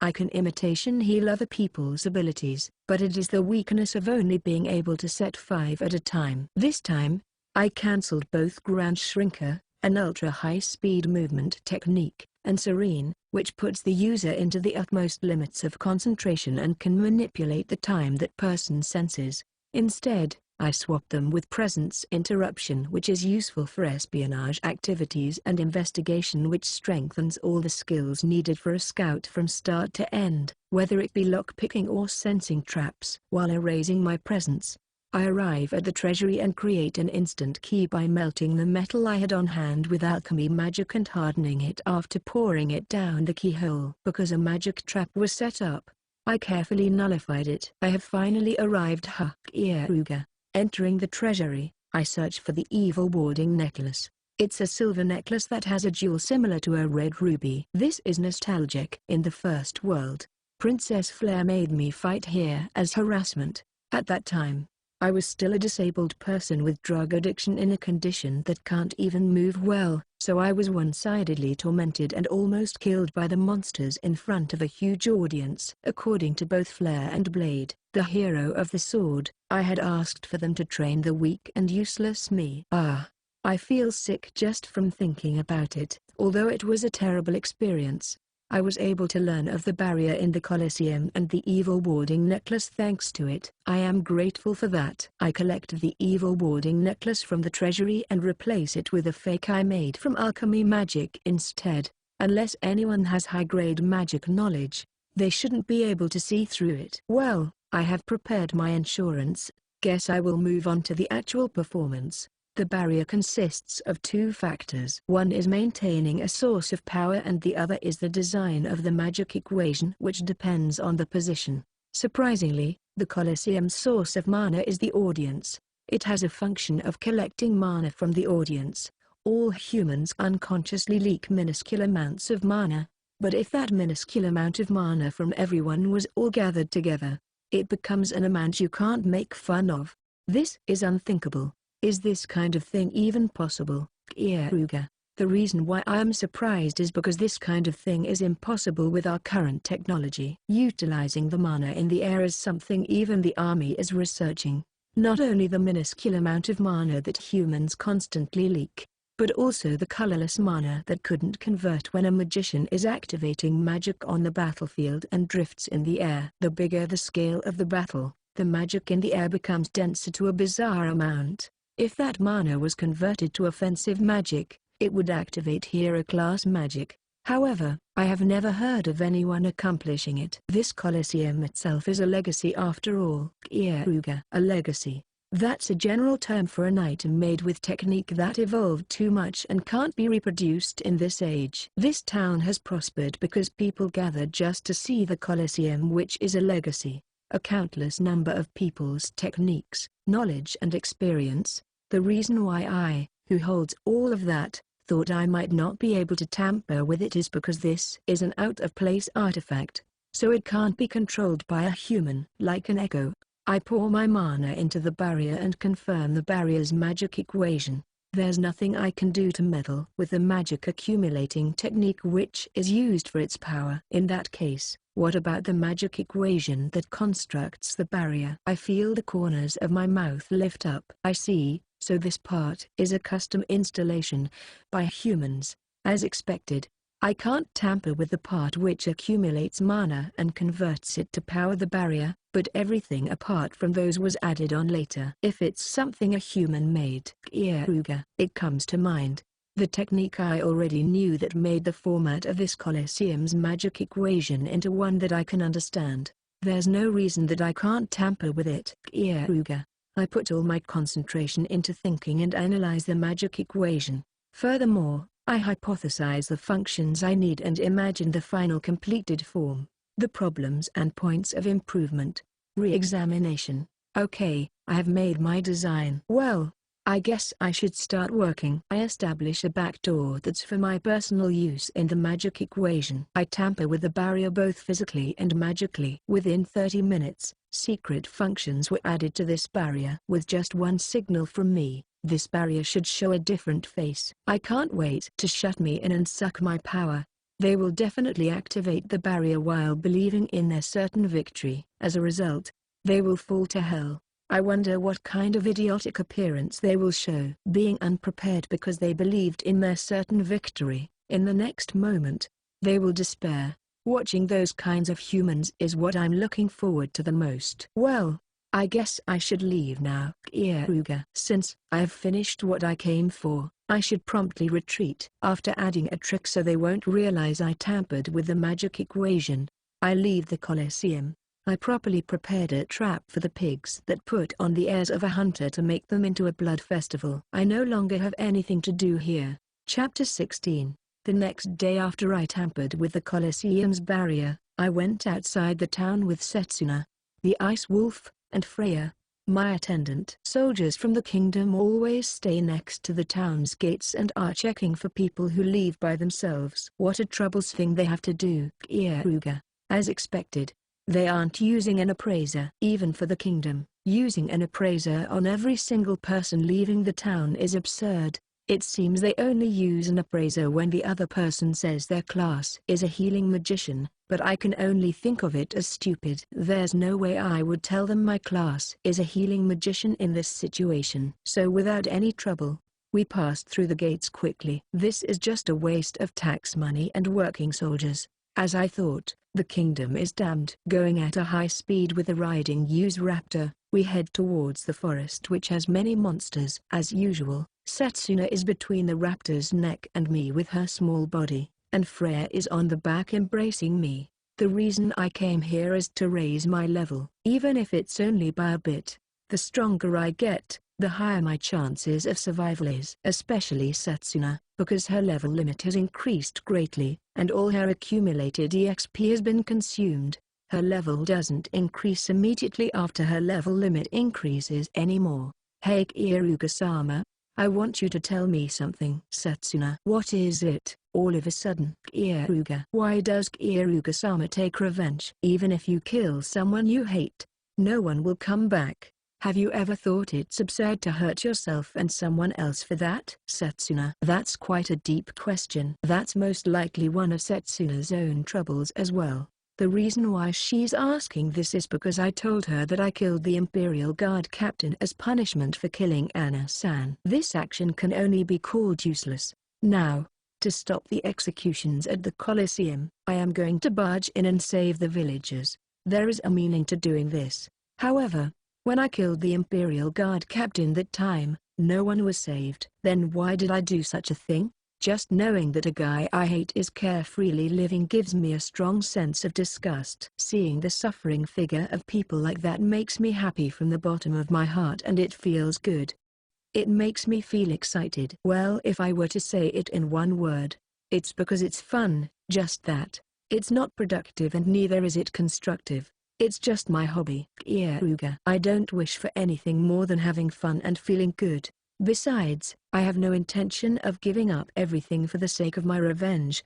I just want to be happy. After I finish my revenge, I will live a long life, and living a life without anything remaining after my revenge is lifeless. I only think of revenge as a hobby to become happy. I take action to live an interesting and amusing life. If I think about when I took revenge of Flare, I still get excited and I feel joyous when I embrace Freya, since I'm doing as I please. To Flare, the sad sight of Renard, the Imperial Guard captain, getting tormented made me laugh the most and excited me. Just remembering it makes me unintentionally smile. Keare-sama is taking revenge because it's fun. Yeah, Setsuna also understands the excitement. Setsuna. Although you protected the survivors of the Ice Wolf race, have you ever thought of going further? Like locating the whereabouts of the soldiers that escaped and kill them? Keare. I did think of that, but I endured it. Instead of that, I prioritize being useful to Keare-sama. Setsuna. I think you are fine like that. Those are normal emotions. Keare. I overcame that normalness. The enjoyment from taking revenge depends on the person, so some people may not even enjoy it. Yet they still do it because they force themselves to. Those types of people are unfortunate. Instead of enjoying revenge, they are trapped within their revenge. Yeah. Setsuna is still normal. How much longer is Keare-sama's revenge going to continue? Setsuna. I wonder. I don't think there are much people I hate enough to want to kill them. I don't know about the people that will appear from now though. Keare. I definitely won't forgive the people who steal from me, and it's unforgivable. Even if new insects gush out, I will trample them each and every time. Because Setsuna started talking about revenge, I remember the first world. The first world was hell. Frankly speaking, the party of heroes that saved the world was abnormal. The hero of magic, who is also Princess Flare, treated me like a dog and repeatedly gave me bad treatment. The hero of the sword was an extreme man-hating lesbian, but even though she's a man-hater, she dressed as a man and behaved like a man because it's easier to get a woman like that. She had fallen for Princess Flare and was jealous for the dog treatment I was given, so she would attack me after saying I should not touch Princess Flare since I'm a filthy man. Knowing that, Flare would purposely make the hero of the sword jealous, in turn making me almost get killed. The hero of the gun pretended to be a reliable, older brother-like person, but he was the worst in the inside. He was a homosexual that had a shota fetish. He loved cute boys and it seems he quite liked my appearance. He did things like mouth-to-mouth feeding to me that didn't always get food and sexually teased me on a daily basis. The troublesome thing was that he would continue saying that he was kindly doing things for my sake, and if I ever gave a reaction that was a bit different from his expectations, I would be mercilessly beaten. Once the beating finished, he would cry and apologize, and then, while he says things about consoling and atonement, he would indulge in my body. In the end, he couldn't stand me growing any bigger, and I was almost killed many times while he said he wanted to preserve me while I was still beautiful. If Flare hadn't stopped him, I would have actually died. I don't know any homosexuals that are worse than that. Thinking about it normally, the party which saved the world in the first world was weird. I'll put it all together. Flare, the hero of magic. A person with a corrupt mind who wears a mask. The surface of her face is the saint herself, but on the other side, She's a cruel sadist who loves bullying the weak. She's a cold woman who doesn't understand others' pain and uses whatever she can use. Blade, the hero of the sword. Her appearance is that of a friendly young man and is a standard hero. Her true identity, however, is an actual lesbian that disguises herself as a man. On top of being an extreme man-hater, she is deeply jealous to an abnormal extent. The poor mental and physical treatment towards a man who has gotten close to a girl she likes is beyond imagination. Bullet, the hero of the gun. The eldest among the heroes. He's an experienced, reliable elder brother-like person. He's always calm and always continues to support the other heroes. However, the reality is that he's an actual homosexual that has a shota fetish. He loses all self-control with little boys. And although he is affectionate to one, if things don't go as he likes, he immediately becomes angry. Furthermore, he's a devilish murderer that kills shotas at their young age because he can't forgive them growing up. There was no one normal apart from me, but I was a disabled drug addict and was broken. Although I was able to get my conscience back, having my conscience back was actually much harder than when I didn't have it. Considering it's this group of people, they did well going on a trip to subjugate the Demon King. Instead, getting annihilated on the way might have been better for the world. Kieruga-sama, you're laughing. Setsuna, I was just thinking back to the past for a bit. I was thinking about my comrades. Kieruga-sama's comrades? I'm a bit curious. Setsuna, they were quite a pleasant group of people. Kieruga, they are so pleasant, that it makes me want to kill them. The reason why I was laughing was because I was thinking about what I should do when I meet the hero of the sword or the hero of the gun. If they're decent people in this world, I'm planning to overlook them. I'm not such a madman that would punish them just because they might commit a crime in the future. However, it's impossible for those pieces of trash to be good citizens. Oh yeah, if the hero of the sword is trash, I'll get men to gang rape her in front of her loved flare. She will probably enjoy it. I'm kind, so I'll carve the thing called a man's merit deep into her soul and turn her body into one that can't live without a man, while still keeping her heart as an actual lesbian. If the hero of the gun is trash, then I'll cut off both of his hands and feet so that he can't be mean to innocent boys anymore, and I'll also steal his genitals and tongue. I'll change his face till it's so ugly that no one would come close to him anymore and make him have to crawl on the ground for the rest of his life. Oh yeah, he has a collection he takes pride in, which he got from the hero work payment. Things that had their time stopped before growing up and were preserved. If I use those, he would probably taste a deeper despair. We are almost about to reach the hunting point, so I should stop thinking about the past. Setsuna, Freya, keep your guard up.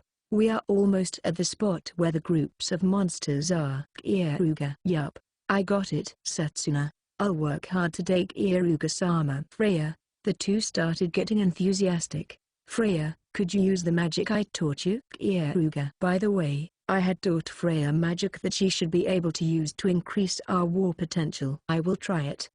Enemy heat source search. Freya, that magic was a type of fire magic. It's a magic that searches for enemies by searching for heat sources. I have found some. Southeast 200 meters away, there are 3 monsters in a group. From their shape, they are a type of orc. Freya. As expected of Freya, you have good skill. Kieruga. The raptor gallops towards the direction Freya instructed it to go. Although an ordinary magician has a limit of 30 meters, she was able to sense monsters 300 meters away. The largest range is even further than that.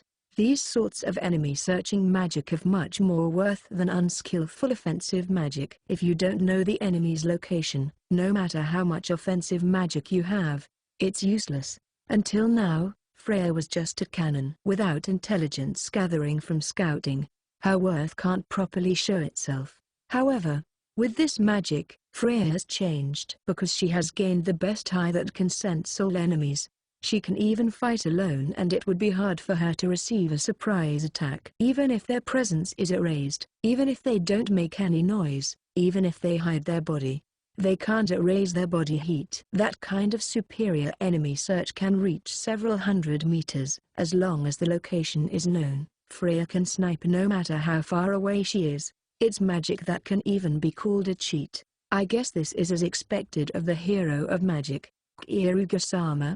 This magic is terrifyingly convenient, isn't it? Freya: well yeah, since it's a magic that I personally made. You definitely can't talk about this magic to other people. Keare: by the way, this is my original. The only people who can use it in this world is just Freya and I. It's necessary to conceal it because it's convenient. It means that it will be troublesome if other people use it, and I don't want people to know that I can easily find them no matter how much they hide themselves. It will definitely give me an opportunity to strike an enemy with their guard down. We arrive in front of the enemies that Freya found. Now, it's time to hunt. Thanks to enemy heat source search, we should be able to raise our levels at the highest efficiency. I'll raise my level up plenty and prepare for the execution. Chapter 17. We start hunting. The key thing we are using this time is the heat source search magic that Freya recently learned. This is a magic that color codes the surrounding heat sources and makes it visible to the practitioner. It's something I invented after using all the knowledge I got from healing many magicians. I've always thought that the most important thing in actual fighting is having a good eye. No matter how strong someone is, if an enemy to use it against isn't found, there's no point of having strength.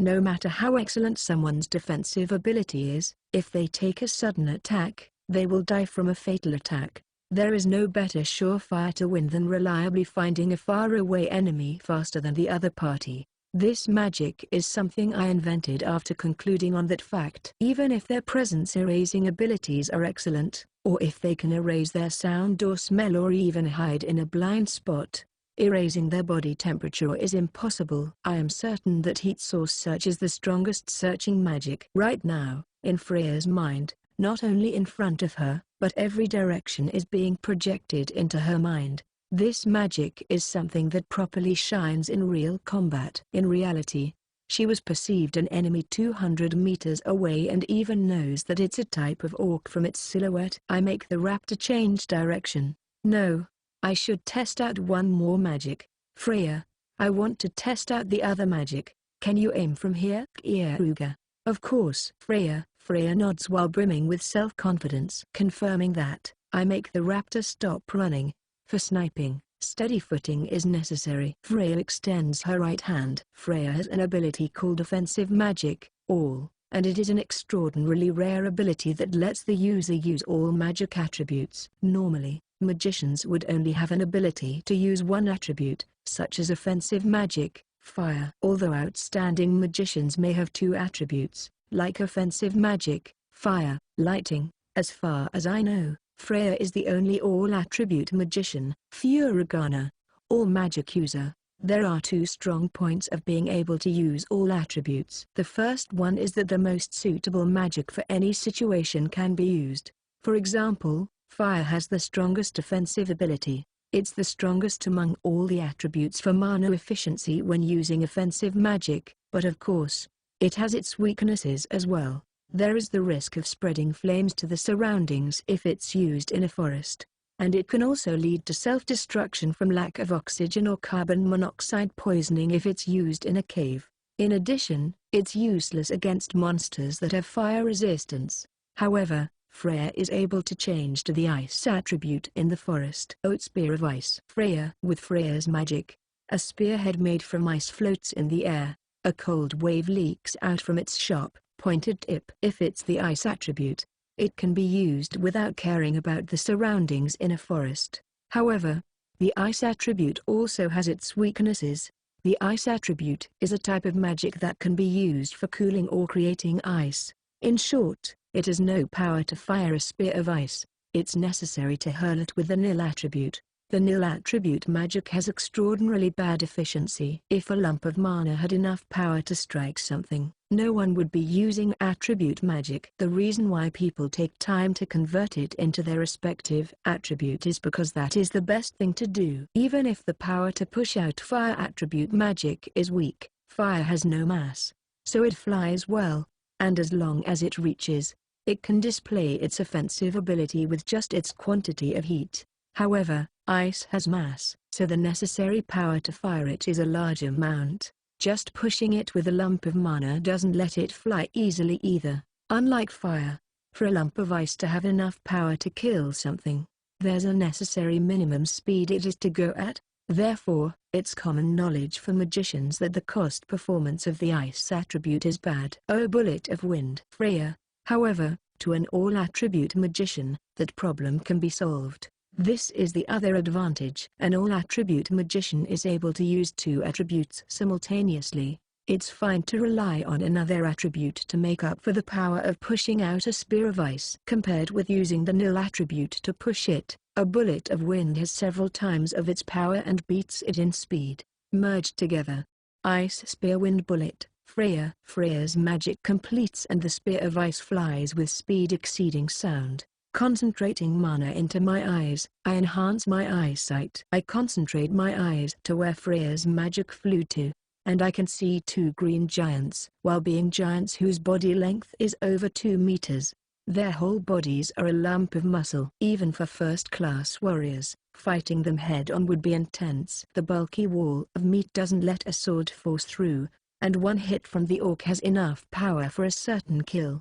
One of the orcs that are supposed to be such a formidable enemy has its head blown off. It's an instant death. The head of the first-sized spear had been fired at a speed exceeding sound. The destructive power of it is immeasurable. Above all, what's terrifying is that she can snipe with that precision and destructive power. One reason for the increase in accuracy of the sniping is heat source search. Understanding the sense of distance from eyesight is extremely difficult, and it is easy to mistake the distance due to the terrain or obstacles. However, heat source search, which drives in information to the mind, does not give any of those misapprehensions. The other orc gets its head blown off too. I swallow my saliva. Freya's magic is terrifying, isn't it? Keare. It's thanks to Keare-sama for teaching it to me. Until now, I hadn't ever thought of combining two different attributes together. Freya, it's not really something you easily learn just from learning it though. Keare. Princess Flare, although her personality is below trash, her talent as a magician is higher than first class. Because I knew that, I made her try out composite magic, but it was beyond my expectations that she would learn it from being taught for a few hours yesterday.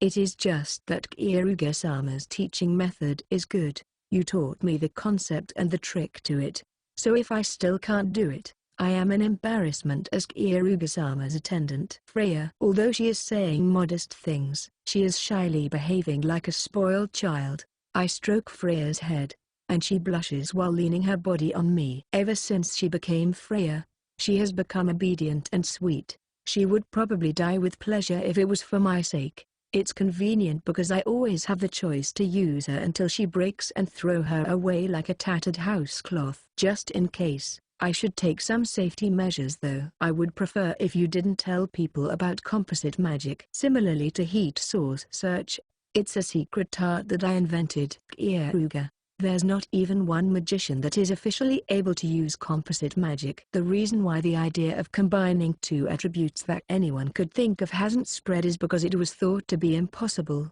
In the first place, there are less than 20 people who can use two attributes in the whole kingdom, and out of that 20, there's only a small handful that have the mind capacity to simultaneously use magic of two different attributes at once. Furthermore, there's a trick to doing it. So the amount of people that are trying to do whatever they can is even less, and even if they do complete it, most of them would have concealed it as a secret art. The magician I coincidentally used imitation heal on also had it as his trump card. I understand. I will protect this secret with Keare-sama till the graveyard. Freya, that will be helpful. Even if you were to use it in front of someone, they probably wouldn't know, but obviously, if you tell someone about it, it would spread. Keare. There are various possibilities to composite magic, just like this time sniping from combining ice and wind.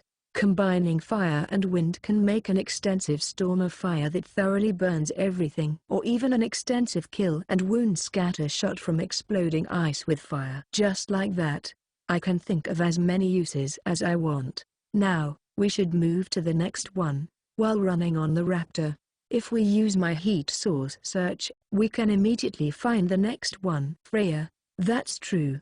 Let's do that, Keare. As Freya said, if she uses heat source search while riding the raptor and moving at a high speed, we can find enemies in a range of several hundred meters. Moreover, it's not necessary to get closer to an enemy as she can just snipe in one shot. It's an ultra-efficient and extremely safe hunt. As we started hunting, it actually became like that. Even in the first world, I have never experienced such a one-sided hunt which is this efficient. I have understood after experimenting. Freya's maximum search range is 350 meters.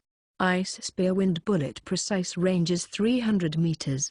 Furthermore, if she was to limit her heat source search to sensing only one direction, it's possible to reach 500 meters. Similarly, if she shoots 3 Ice Spear Wind Bullet in one shot, she can aim from 500 meters away with a decent degree of accuracy. By the way, Freya can shoot 1 Ice Spear Wind Bullet in a second, and since her mana amount is outstanding, she can shoot a few hundred shots without having a change in complexion. While continuing our hunt, cold sweat started streaming down. In just an hour, we have already killed 30 monsters. It might have been a mistake to teach Freya the best heat source search and the long-distance precise shooting magic, Ice Spear Wind Bullet. It's too strong. She can find enemies further away than anyone else can and can kill enemies with an offensive power that's more overwhelming than anyone else. There is no other strategy stronger than that. Depending on the way she uses it, Freya could even take on an entire army by herself. Assassinating an important person is also simple. Even getting rid of the interferences for the execution this time would be easy. Just ceaselessly throwing Ice Spear Wind Bullet from 300 meters away would be enough to create a bloodbath. At the same time, if she gets her memories back because of something, I don't have any way of defending against that. I will have to be even more cautious from now. Freya, let's change our hunting method. It won't become training for Setsuna. I don't want Setsuna to just level up, but I also want her to pile up combat experience. Keare. That is true. Sorry that you didn't get a chance to fight, Setsuna-chan. Setsuna-chan's prided ears and nose were not needed because of my heat source search, and because of my Ice Spear Wind Bullet. There was no need to even get close to the enemy. I am sorry for stealing Setsuna-chan's role. Freya's words are true. But it sounds like there's something more you want to say. It's frustrating that I can't say anything back. Setsuna said that while looking bored, it seems her self-respect was quite damaged. Setsuna is a warrior. I know how much the magic Freya was using right now is foul play, unreasonable and overwhelming. Therefore, her pride of being more useful to me than anyone else was wavering. I guess I should follow up on that. Both of you, even Freya has a weakness too. Keare-sama, tell me. I can't think of any weaknesses. If we normally fought, I would be killed without being able to come near her. Setsuna, I also want to know. I was so happy about my new power that I thought I was invincible. Freya. Setsuna and Freya look at me with serious eyes and listen. There are two, and the first one is that she won't be able to deal with multiple enemies attacking her from different directions in town areas where she can't get a proper line of fire. This one can't really be called fatal though. Keare. It's dangerous. But the reason why I said it wasn't fatal is because at the last moment, she can deal with it by releasing an extensive, powerful storm of flames around herself. Certainly, that is dangerous. Even if I can see all directions, the amount I can deal with each and every time has a limit. From that way of speaking, I am guessing that the other one is worse. Freya. The other one is if an enemy you didn't know was an enemy got close enough till point-blank range. If they approach you while pretending to be an ordinary person, you would allow that person to come close. If you have a good sword arm like Setsuna, you would be able to deal with the enemy after they take out a weapon. But you aren't able to do that. Being able to see something and deal with something is different. Keare. A magician's natural enemy is always an assassin. They would come close without letting the other person realize who they are. That's how it is. So it's Setsuna's job to protect Freya from those sorts of people. Setsuna, who guards Freya, the gun which holds the greatest eye, is just as important as Freya. And Freya, who is entrusting her life with Setsuna, wouldn't look down on you. Also, Setsuna and Freya should recognize her power. Freya is an excellent magician. Keare. The two nod and look at each other's faces. Both of them have a sense of rivalry, but they are normally docile. If I properly explain it to them, they should understand. There's 2, 3 more. Let's return after Setsuna hunts the main ones. Let's collect the monster's raw materials and meet on our way back. Keare. Inside a monster's body, there are things that can be sold at a high price. Furthermore, since I'm also an alchemist, I can even make them into medicine or drug ingredients. Poison made from monster ingredients are strong and hard to detoxify. I can even make poisons that aren't possible with normal ingredients. The poisons stocked up in the nails of one of the monsters we killed today, the moon bear, can even be made into a berserker potion, and some monsters also had ingredients for aphrodisiac. Also, eating the meat will be useful to increasing my talent value. Yeah, I understand. Now it's Setsuna's turn to show her power. Setsuna produces nails of ice. It's the fighting mode of the ice wolf race. I guess it means she's full of enthusiasm. And there was one thing I definitely had to say. Freya, Setsuna, do you have the courage to eat an orc? Keare. Every time, I check if the adaptable materials are in the monsters we defeat. If it's not the adaptable materials, the talent value won't raise even if I eat it. Just in case, I had checked out the orc, but unfortunately, it was an adaptable ingredient. If Keare-sama says to eat it, Setsuna will try her best. Setsuna said that with an extremely unpleasant face. Well, depending on the person, the psychological disgust to eating a monster similar to a human is strong. It is impossible for me. An orc is absolutely impossible. I mean, it is an orc, you know. Freya. With a ghastly pale face, Freya was shaking her head with all her might. I understand how she feels. I see. If Freya is going to say that, I won't do it. Keare. Once I say that, Setsuna also nods with all her might. Even if I said that I won't choose my methods to become strong, there are limits after all. Like that, we finish our hunt and return to the town after bringing back plenty of souvenirs. There's no time until we carry out our plan. However, what I gained today apart from raising my level was big. Well, the hero of healing doesn't have much fighting power itself. There are also traps in the Colosseum, so it's a safe and easy job.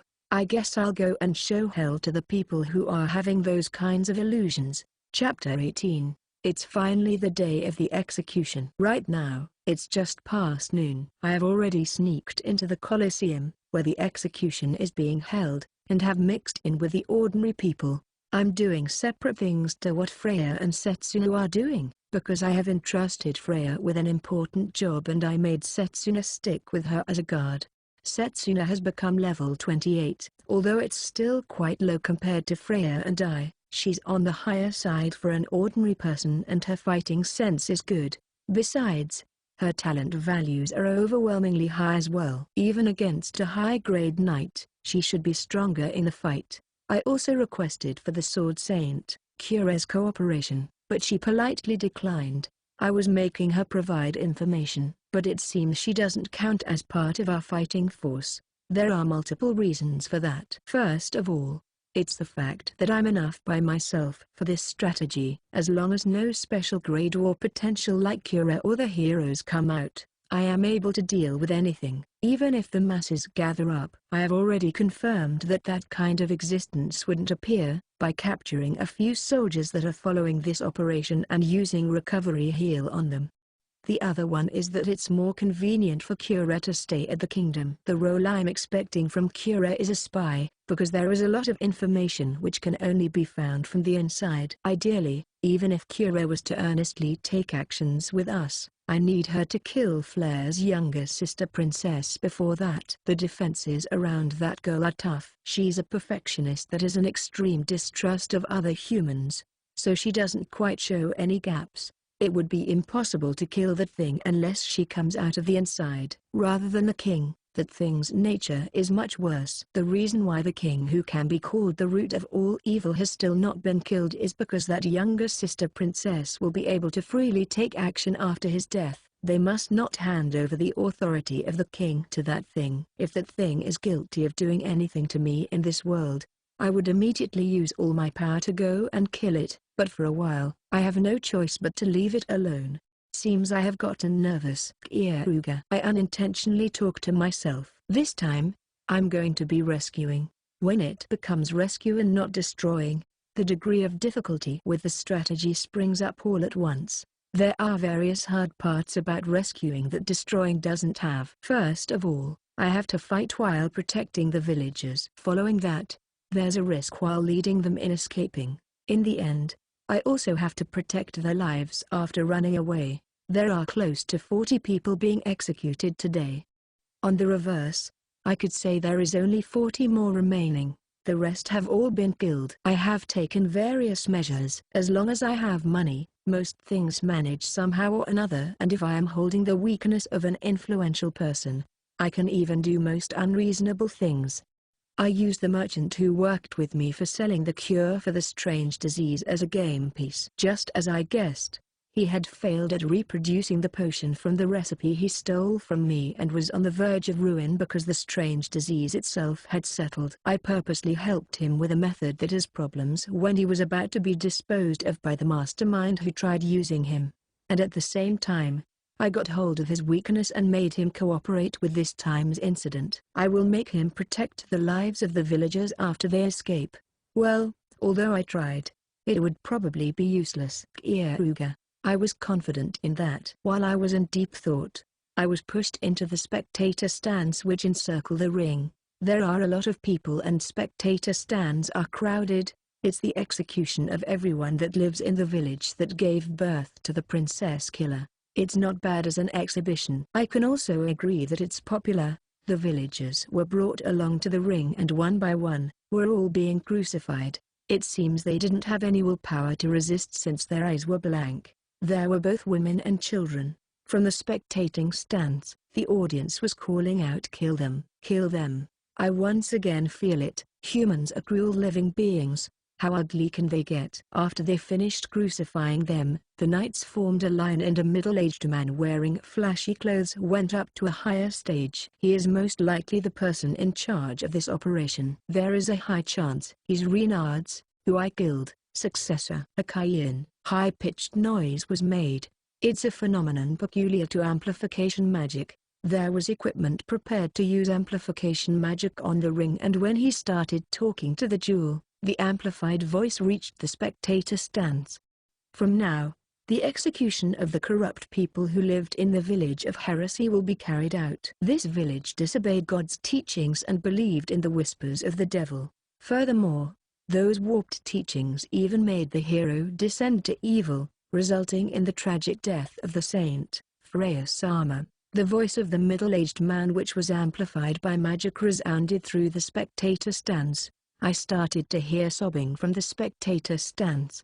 Princess Flare was loved by everyone as a saint. To not let this tragedy happen again, we will eradicate all the culprits here. The knights near the crucified villagers took a stance with their spears, is what I want to say, but a heretic devil dwells inside the hero of healing's body. All the malice has been condensed into just one person, Keare, the hero of healing. If you can hear my voice, could you come forth? If you who has taken in all the malice dies, the devil will return to hell and the villagers will be released. If you still have a human heart inside you, then come here. By dying, you will also be saved. My laughter almost started leaking out. What a forced meaning. They probably want to lure me out, but to lure me out, they need to use the villagers' lives as bait. However, since they stuck the label of being dyed in heresy on me, they must have some kind of reason to overlook the villagers without executing them. Therefore, they made it so I'm in the wrong for everything. Despite that, it seems like they are trying to turn my honor into bait. If I reveal myself here, I can at least protect my honor by being someone who resisted the devil's control until the very end. It's quite an interesting way of thinking, but it's stupid. Do they really think I would be lured out by this kind of bait? That being said, if I don't come out here, the villagers are probably going to be killed. It's annoying, but I have to go. I stand up from where I was hiding in the spectator stands. run in between the stands and jump, landing inside the ring. Just before the villagers are going to be executed, I jumped into the stage of death which the soldiers and knights were on the watch for. Attention from the surroundings start gathering on me. While that was happening, I throw off my robe. The audience keeps quiet. My current appearance is Keare, the hero of healing's appearance. There should be no appearance more appropriate than this. The middle-aged man and the leader of the soldiers and knights here laugh. That is a laugh of scorn. So you have arrived, the heinous criminal who killed the princess, the fallen hero who is possessed by a devil, the hero of healing Keare. The audience starts springing out. The crowd starts calling out, "Kill him." Madness and enthusiasm envelops the surroundings. "Coom, present your neck. If you die, the villagers will be saved. Now, with the last part of your conscience, hold down the devil. We are compassionate. We will bury you as a human, so be relieved." Compassionate. They certainly are. After all, they are going to kill me. The heinous sinner who killed the princess and countless soldiers. Quickly killing someone like that, it too kind, it makes me almost want to cry. Normally, they would torture me until I plead for death. Using Jedi's, I confirm the difference in war potential between us. Combining soldiers and knights, the enemy numbers 43 in total. There's no special grade war potential either. That's it, huh? That number? What's up with that quality? Did they really think they could kill me with just that much? It's unpleasant. Soldiers start rushing at me. And each time, they are in a group of 6. They probably intend on holding me down. They aren't even taking a stance with their swords. It's getting increasingly unpleasant. You probably don't plan on seriously capturing me. If you are being serious with just this, it's an insult towards me. Keare shortly informing them. I slip through all their hands. However, I didn't only slip through them. I struck all of their backs. With a befuddled face, the soldiers turn around. Deterioration heal. Keare. I tell them the name of my certain kill magic. The soldiers crumble down. To kill a human, neither an enormous explosion nor cutting them in half with a strong sword is needed. Simply blocking the gateway which blood comes out from the heart can make a human die. With my deterioration heal, that is possible. I just need to touch them with my hand. Abandonment, meaning, to see everything, that I copied from the Sword Saint and Serene, which makes me concentrate to the utmost limits. If I use those two, I can do tricks like this. You bastard. Are you going to keep piling up crimes? The middle-aged man, the current leader, is shouting. Crimes? What are you saying? Crimes are evil things, and I'm doing righteous things. I, who came to save the pitiful villagers, am justice. In other words, this is just carrying out justice. You guys are the evil ones, right? Keare.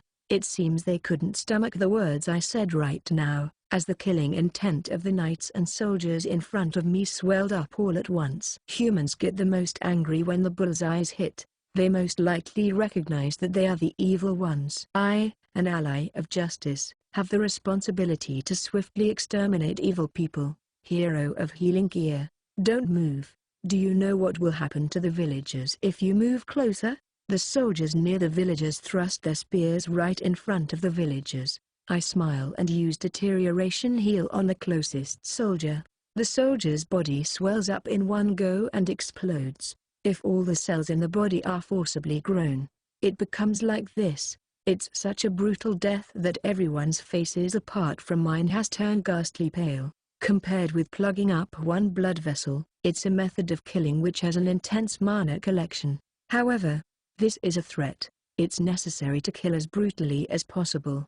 It's not a waste, but it's a necessary cost. Tell me, what will happen to them? Keare. Kill them. First do 5 of them. Under the middle-aged man's command, 4 of the villagers were killed. They were planning to kill 5, but one of them was saved. By throwing a sword I collected from the corpse, the sword became stuck in the nape of his neck and one of the soldiers that was trying to execute a villager died. Ha ha ha ha ha, because of you, 4 of them died. It's your fault. My fault? What exactly are you saying? Keare. I don't understand. Why is it my fault? Because you were disobedient. The villagers died. That has nothing to do with it. You guys killed them. It's your fault. I am a victim who had his loved ones killed. That's cruel. To think you would put a false accusation on me while I'm mourning. Instead, I saved one person. As I thought, I really am justice. After all, you guys killed 4 people, and I saved one person. Keare. Good grief, he's the worst trash to blame someone for a crime. Although I'm pitiful, the most pitiful ones are the villagers who were killed. So that they can peacefully sleep, I need to kill them and dispel their resentment. I should immediately start killing some people as a memorial service for the dead. Wait. Do you not understand? If you resist, the more you resist, the villagers will. It's okay. Even if they're killed, I can properly avenge them. Keare. I love revenge. For both the villagers and my sake, I will properly do what I need to do. If they're killed, I will properly take revenge for them. The soldiers in frenzy kill 3 more villagers. Do these guys not have a human conscience? I need to kill them as fast as I can. If I do that, the amount of villagers who are saved will increase. It will also dispel the chagrin of the dead villagers. So it's killing 2 birds with 1 stone. This guy, he's broken. Weird. What even is this? They are treating me like a deviant. Not only are they cruel, they are rude people. Now there's no choice but to kill them. I begin to run. My aim is the middle-aged man who seems like the leader, trying to hold me back. Men who take stances with their swords stand in my way. 1, 2, 3. This time, 3 knights, not soldiers, get annihilated by my deterioration heal. It was a good choice to distribute my talent value to MP. To hide the fact that I can use sword techniques, I have been fighting with deterioration heal and martial arts, but it's quite hard because it's troublesome. I want to use a sword. The barrier. Use the barrier. The middle-aged man shouts. Oh no, he's done it now. That alone is useless. Well, the barrier I prepared. The world of blood has been put into operation. Originally, it's their trump card which protects them. However, it is distorted irregularly. The world of blood will surely cause tragedy. Now, I'll have them enjoy this performance. Chapter 19. The 2 types of barriers set up in the ring begin activating.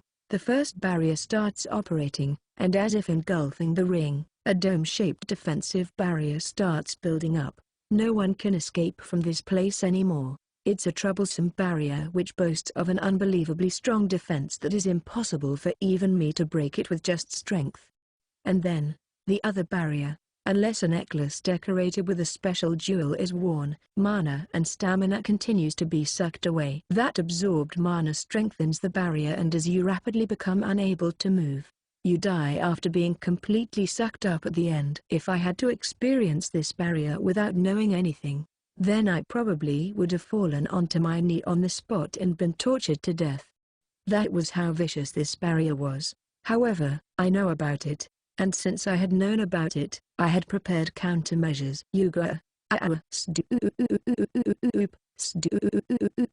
The soldiers and knights fall onto their knees and writhe in pain while holding their heads in their arms. Blood pours out from their nose and mouth. They begin sinking in their own blood. One by one, they become unable to move.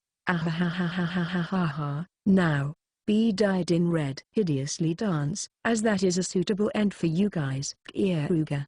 It seems the high-level people have survived, but it's just a matter of time. Obviously, it has no effect on me. In this barrier, only the villagers and I are completely unharmed. Every necklace. Take off the necklace. The leading figure, the middle-aged man, shouts. Fumu. He has unexpectedly realized it quite quickly. You're so smart. I had thought it would take a little bit more time. The guys who were still conscious removed their necklaces and flung it away. However, most of them didn't have the willpower to do that. In the end, the soldiers were annihilated. Only the 8 high-level knights remained. I thought you guys would get annihilated for me. It seems your brain is better than I thought. Keare. It seems the kingdom knights are better than I thought. Bastard, what the hell did you do? I haven't done anything. Maybe the barrier broke or something. Keare. As if that's true. Because I'm not so kind to say the answer, I will at least scornfully laugh at him. Just as he said, I tampered with the barrier. To start with, the targets were not people wearing the necklace, but I modified the people wearing the necklaces. The first step to mana absorption is forcibly emitting their mana, tampering with it a bit. I made it so it would intensely overload the brain. Due to that, a hole is made by a capillary being torn, thus making them sink in their own blood. I converted it into something that's worthy of the name World of Blood. Although I couldn't tamper with the mana-absorbing artifact itself, I was able to at least modify the mana-sucking power and change the target. And the result of that barrier is just as you see. Excluding 8 people, close to 50 soldiers and knights died. It's quite an interesting display. You hero who lost to evil. You started using some suspicious techniques. However, it seems the barrier that's imprisoning you is still safely operating. Torture him to death. The man before my eyes broadly grins. It's the face of someone who's confident of his victory. I really can't understand this guy. And although I had a better opinion of him some time ago, it seems it was a mistake. Could he actually be thinking he has the advantage because he didn't die from the barrier? What are you even saying?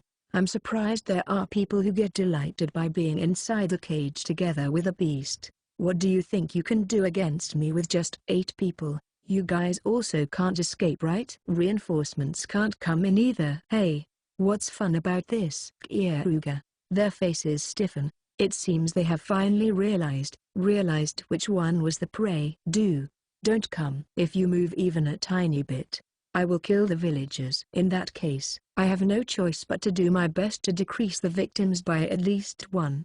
The faster I kill you guys, more people are saved. I guess I should declare it beforehand. I will kill the guys with their backs faced to me because that is easier. Now, show me an opportunity. Since I'll kill you. Keare. I made a display of relaxing my body by bending and stretching with a step. Okay, now I can make the perfect movements. Come on. I moved. Do it in an instant. Who can I kill first? If you turn your back to kill a villager, that moment will be your end. Come on, who wants to die? Keare. Oh, they aren't moving for me. I guess killing the villagers was just a bluff. Well, that was a waste of worrying. No, wait. I see. From the start, you guys were planning on killing everyone. Keare. The villagers were dying. Their faces were losing color. It's a poison with a delayed effect.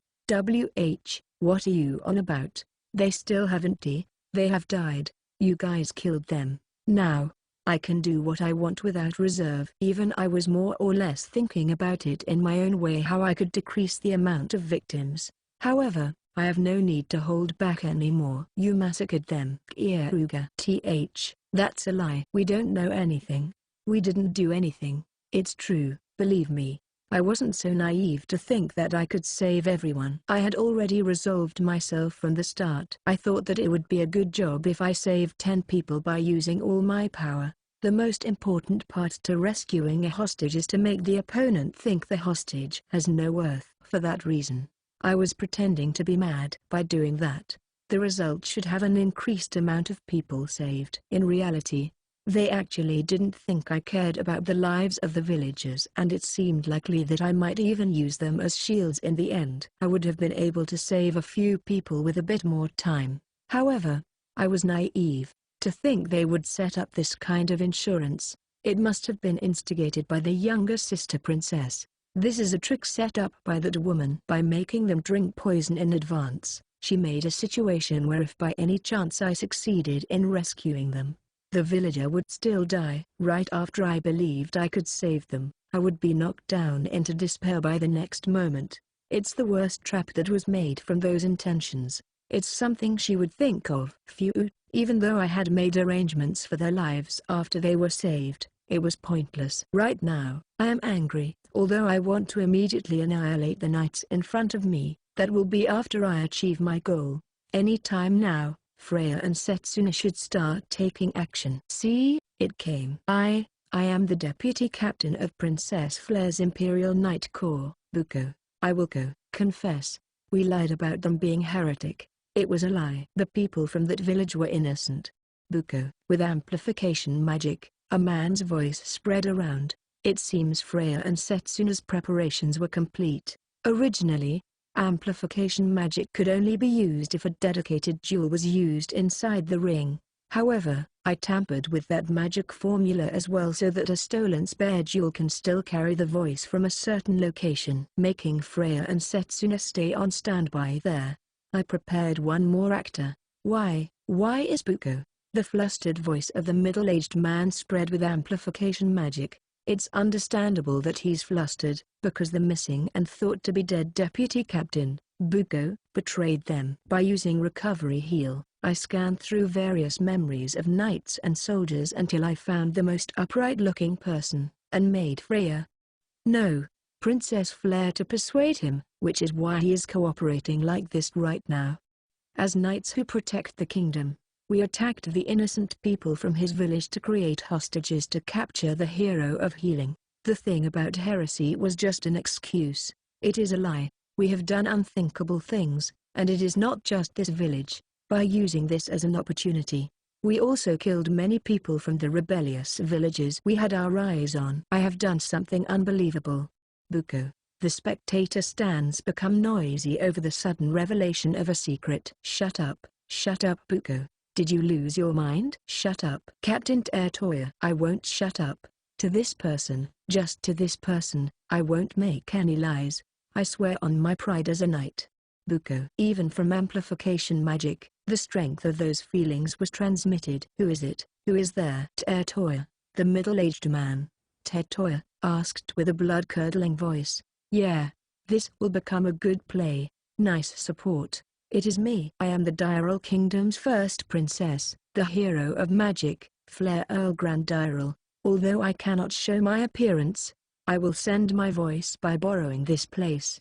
Freya. Nice timing, Freya. The surroundings become noisy. That's natural, because the princess who was thought to be dead is still alive. There are a lot of people who doubt it, but that voice is unmistakably Flare's voice. In a town this large, there are many citizens who hear her voices very often. I accidentally found out the truth. The Dyrel Kingdom was repeating misdeeds like using their army to assault demi-human villages and sell them as slaves. Even this war against the demons was arranged to make money. And now, like this time, if there is an inconvenient village for the kingdom, they work together with the church to declare them as heretics and destroy them. Freya. The noise rapidly becomes louder. By trying to correct it from the inside, I came in contact with the kingdom's darkness and was aimed at by assassins. To protect me, the hero of healing let me get away from the castle and made it appear as if I was dead. Freya. She's a fake. Princess Flare was killed by this man. Therefore, I prepared 2 tricks. Flare started singing. Flare, who was called a saint, sang songs with a melody that's so beautiful and gentle that it is unthinkable from her rotten insides. It's as if your mind is being washed. Even if her appearance or voice can be falsified, this song can't be copied by anyone. The audience's hearts shake. A song is something that is etched much deeper in the inner heart than a voice, much less the singing voice of a saint. There is no way it could be mistaken for anything else. And then, it's the finishing blow. Did my voice reach you? I will send one more present. Please look at the sky. Everyone looks up at the sky. A fireball that could be mistaken for the sun rose and exploded. An unbelievable amount of heat and sound bursts in the sky. Rank 6 explosion magic, star. Rank 5 is the limit allowed for humans, and what exists beyond that is magic of the holy precincts. Flare, the hero of healing, is the only one who can use this. Everyone, please listen. By depending on Keare-sama, the hero of healing, I was able to escape until now. Keare-sama told me to become happy like a normal girl, and by turning my eyes away from the kingdom's darkness, I have continued living much like a normal girl. Because of that, a tragedy like this one was created. I won't run away anymore. I will fight against the kingdom's darkness. As expected of Flare, her acting is flawless. It should be impossible for an ordinary person to intoxicate someone else while also being intoxicated. However, my cheap story I half-heartedly wrote became the truth because of a first-rate actor. I am unable to win by myself. Therefore, I will believe in everyone's justice. Repeating a tragedy like this is not good. This kingdom is abnormal. If you don't take action, it is impossible to know when you might become unreasonably destroyed. Everyone, please take action with me. To protect true peace and your important people, I will believe in everyone's courage and justice. Well then, the amplification magic ends. There is a moment of silence, and together with an angry roar, the audience stands up. It should be enough with this much. The defensive barrier begins to collapse. I had set it up so that it would break after enough time passes beforehand, and I also made a trick for after it breaks. What is this? It's dazzling. It intensely radiates. Originally, I was planning to save the villagers with the gap it made, but everyone has already died. Instead, I used it to escape. While slipping into the spectator stands, I change my appearance with transformation heal. Now, there should be no way I can be found. As the light stops, the audience realizes I'm gone, and in the next moment, they simultaneously throw stones and trash at the knights. Even with this many spectators, they are convinced that the kingdom is evil. That enthusiasm is transmitted to the calm people who make it spread with even more vigor. Everyone in the spectator stands has become overwhelmed with enthusiasm, and now, the lynching starts. With this incident, this many people has realized the kingdom's darkness. Not only have they realized it, they even dirtied their own hands by lynching the knights of their own accord. From now on, for the sake of the justice Princess Flare talked about, a large amount of people will spontaneously take action and tell others. This will probably not settle down in just this town. Once that happens, countless hidden scandals will overflow. The Diral Kingdom has continued to do pitch-black deeds. As long as it's struck, the dust will never stop coming out. It seems like it's going to be fun. I change from being an actor to the audience, and ascertain this time's details. The one thing I am worried about is whether Freya and Setsuna were able to get away. I should head to the arranged place soon. It's painful to miss the ending of the scene, but until we return home, it will be a fun play. Even so, I have really done it. It's the end with a match declared drawn due to injury. Keare. This time, I had the two intentions of exposing the kingdom's darkness and saving the villagers. I was able to realize the former in the best way possible, but the latter was a massive failure. To think I couldn't even save one person.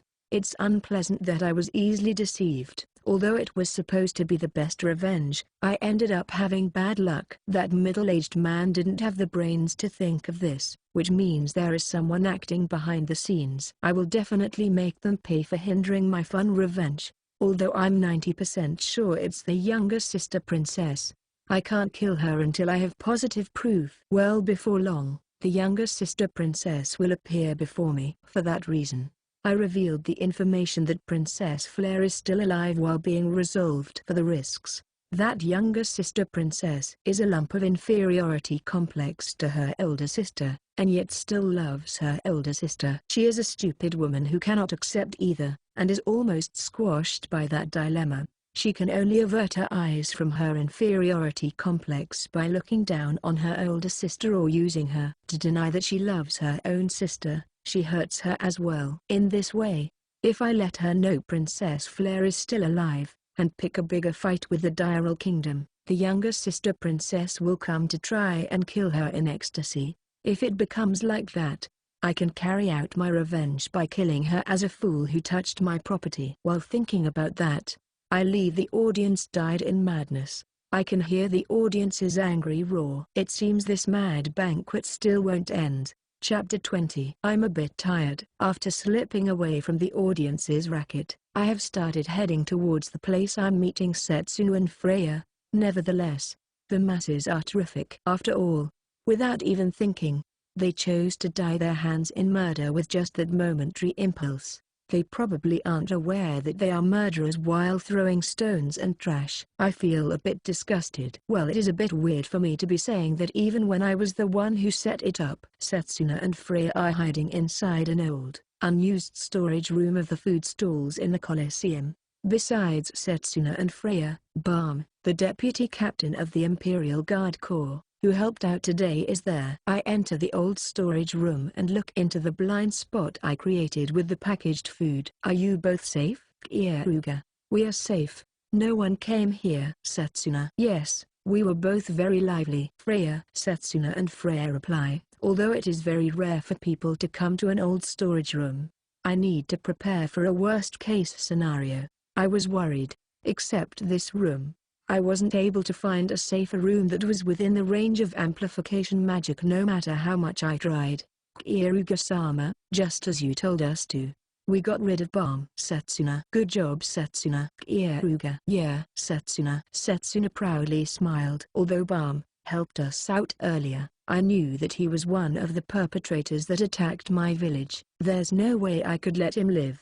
Apart from my emotional problem, he learned Setsuna's face. If by any chance Bomb gets captured, the fact that Setsuna is part of my group could be exposed and it will be hard to take action. Leaving that aside, there is a choice of changing Setsuna's appearance or simply abandoning Setsuna, but I like her and she is also an excellent subordinate. I don't want to do something like that. Therefore, I use the most reliable mouth sealing method. Kieruga-sama, I properly froze him. Ice that was seriously made by the ice wolf race can't be melted at a normal temperature. They won't find him for a while. Setsuna. That's a good way of dealing with him. Kieruga. In that condition, it should be fine to leave him packed in a box in the corner of the storage room. Just as Setsuna said, ice made by the ice wolf race can't be melted at a normal temperature. As long as he's frozen, he won't be exposed by smell either.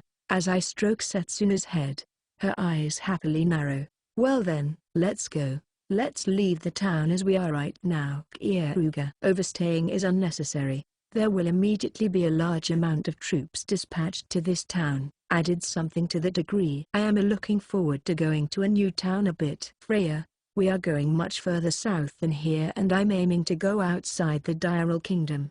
Once we come out of the national border, there is an interesting town where I plan to gather information about the demons. Kieruga. Although the right of self-government is quite strong in Ranalit out of the towns in this country, it still doesn't change the fact that it's inside the Diral Kingdom. Once I leave this country, it becomes hard for the Diral Kingdom to take action against me. Dispatching a large army to a foreign country is basically the same as trying to start war. In case they make formal preparations to dispatch their army, it will take quite a bit of time and their actions will be restricted. The point is, by just crossing the national border, the kingdom's movements will become slower. Is it the demons' territory? Are you planning to go to the demons? Freya, I will someday. I still haven't decided on the time, but there's someone I want to meet. Kieruga. I want to meet the Demon King. She's a beautiful woman with silver hair. The words she spoke on the verge of death still stick to my mind. I see, so this is where my life ends. I feel frustrated. I couldn't protect it. I want to know the meaning behind these words, what she wanted to protect. Since the younger sister princess, the hero of the sword and the hero of the gun haven't inflicted any harm onto me, I'm going to leave them alone for a while. I should put the things I want to do in number order. So Kieruga-sama even has a friend on the demon side. That is amazing. Freya, let's stop our idle talk here for now. Since this town is probably going to close, we should immediately leave. Kieruga. The fact that both Princess Flare and Keare, the hero of healing, is in this town is evident. Although they have their hands full with bringing the outroar to a close, they are probably going to blockade this town as fast as possible. Unlike the half-hearted effort in checking the people coming and going, they won't even let one person outside of this town. I must think they have given instructions of that level. Did you guys forget anything? Kieruga. I am fine. Freya. Yeah. Setsuna has no problem either. Setsuna. Well then, let's go. Equipping the tools for traveling that we hid in the storage room, we went outside from the delivery entrance that merchants use for luggage. Although there were 2 guards, I skillfully paralyzed them with a needle smeared in neurotoxin. It's a non-lethal paralysis poison that doesn't leave behind any after effects. I don't like unnecessary killing, so I properly choose the people I kill. We were able to go outside easier than I thought. I'm relieved that they still haven't started the blockade, and I'm happy that I was allowed to take the raptor. I have gotten attached to this fellow quite a bit. Just like always, Setsuna sits in between the raptor's neck and me, and Freya hugs me from the back. Kieruga-sama, what's in the town past the national border? Setsuna. The place we are aiming for is Veronica, and it's the only town where both demons and humans coexist together. If it's that town, I can directly talk and ask questions to the demons. Keare. Isn't it dangerous? Demons are scary. Setsuna. Setsuna talks in a doubtful and stiff voice, although it's easy to misunderstand. Demons themselves aren't scary. Can you name the differences between a monster and an animal? Keare. Animals that possess mana are monsters. Unlike normal animals, they choose to eat food that holds mana, so they aim for humans a lot. Setsuna. That's correct. Keare. A monster is no more than an animal that possesses mana. However, because of that mana, their bodies are altered, and most of the time, they become stronger because of their survival instinct. Because of their shared disposition, they also become stronger from eating mana. Humans more or less all have mana, so they are basically the best food for monsters. Well then, here's the next question. What's the difference between a demon and a human? This is just an example, but for humans, the ice wolf race isn't that different from demons, right? They have the outward appearance of a beast and human combined. Even elves and dwarfs are all put together under the demi-human label. But why do you think all races apart from humans classified as demons or demi-humans? Keare. The ice wolf race that holds the excellent sense of smell and hearing of a wolf, mastered ice attribute magic, and holds overwhelming physical ability. In the eyes of a human, it's not weird for them to be seen as demons. However, in reality, they are under the category of a demi-human or a therianthrope. I don't know. Since Setsuna was a child, everyone says that demons are scary and just thought they are, but now that you mention it, Setsuna doesn't know what demons actually are. Setsuna. The correct answer is that they are just calling the race that has the ability to control monsters as demons. Demons have the power to subdue particular groups of monsters depending on their tribe. The strange thing is, near villages that demons gather in, monsters that can be made to accompany those demons gather. According to one theory, it's said that the mana demons subconsciously release become feed for the monsters and create a coexisting relation. What I'm trying to say here is that humans are devils that claim they are scary. The demons they are trying to kill are no more than a race that holds a unique ability. Keare. Demons are all lumped together, but both gentle demons and belligerent demons exist, and they have an infinite variety, just like how there are the ice wolf race, the firefox race, the moon cat race, the night dog race and the like among therianthropes. Demons have every possible race as well. Keare-sama. That's strange, since that means humans are also demons. Setsuna. What do you mean by that? Keare. Because humans are controlling demi-humans with contract magic. Humans are also animals. In that case, demi-humans are monsters because they are animals that possess mana. And if a human knows a demi-human's true name, they can make them submit. In short, they are a race that manipulates monsters. You could say that humans are also demons. Setsuna. Ahahahahaha. Certainly, that's true. I hadn't even thought about that. That's an interesting way of thinking. Keare. It's just as Setsuna said, humans call demons ruthless and cruel, but that is what a human truly is. I don't know any living being more ruthless and cruel than a human. They kill people from their own race, turn demi-humans into slaves to exploit them, eat everything because of their desire and trample down on the weak. Humans are the true demons that should be feared. No, even among demons, they are noticeably atrocious and are a type of demon that can control the strong lineage of monsters that are called demi-humans. My laughter can't stop. I don't understand Keare-sama's sense of humor. Setsuna. Setsuna inclined her head curiously. No, this should be considered foul play. If you were told that humans are demons, anyone would laugh since there are too many points to agree on. Keare. When I say that, I felt something soft on my back.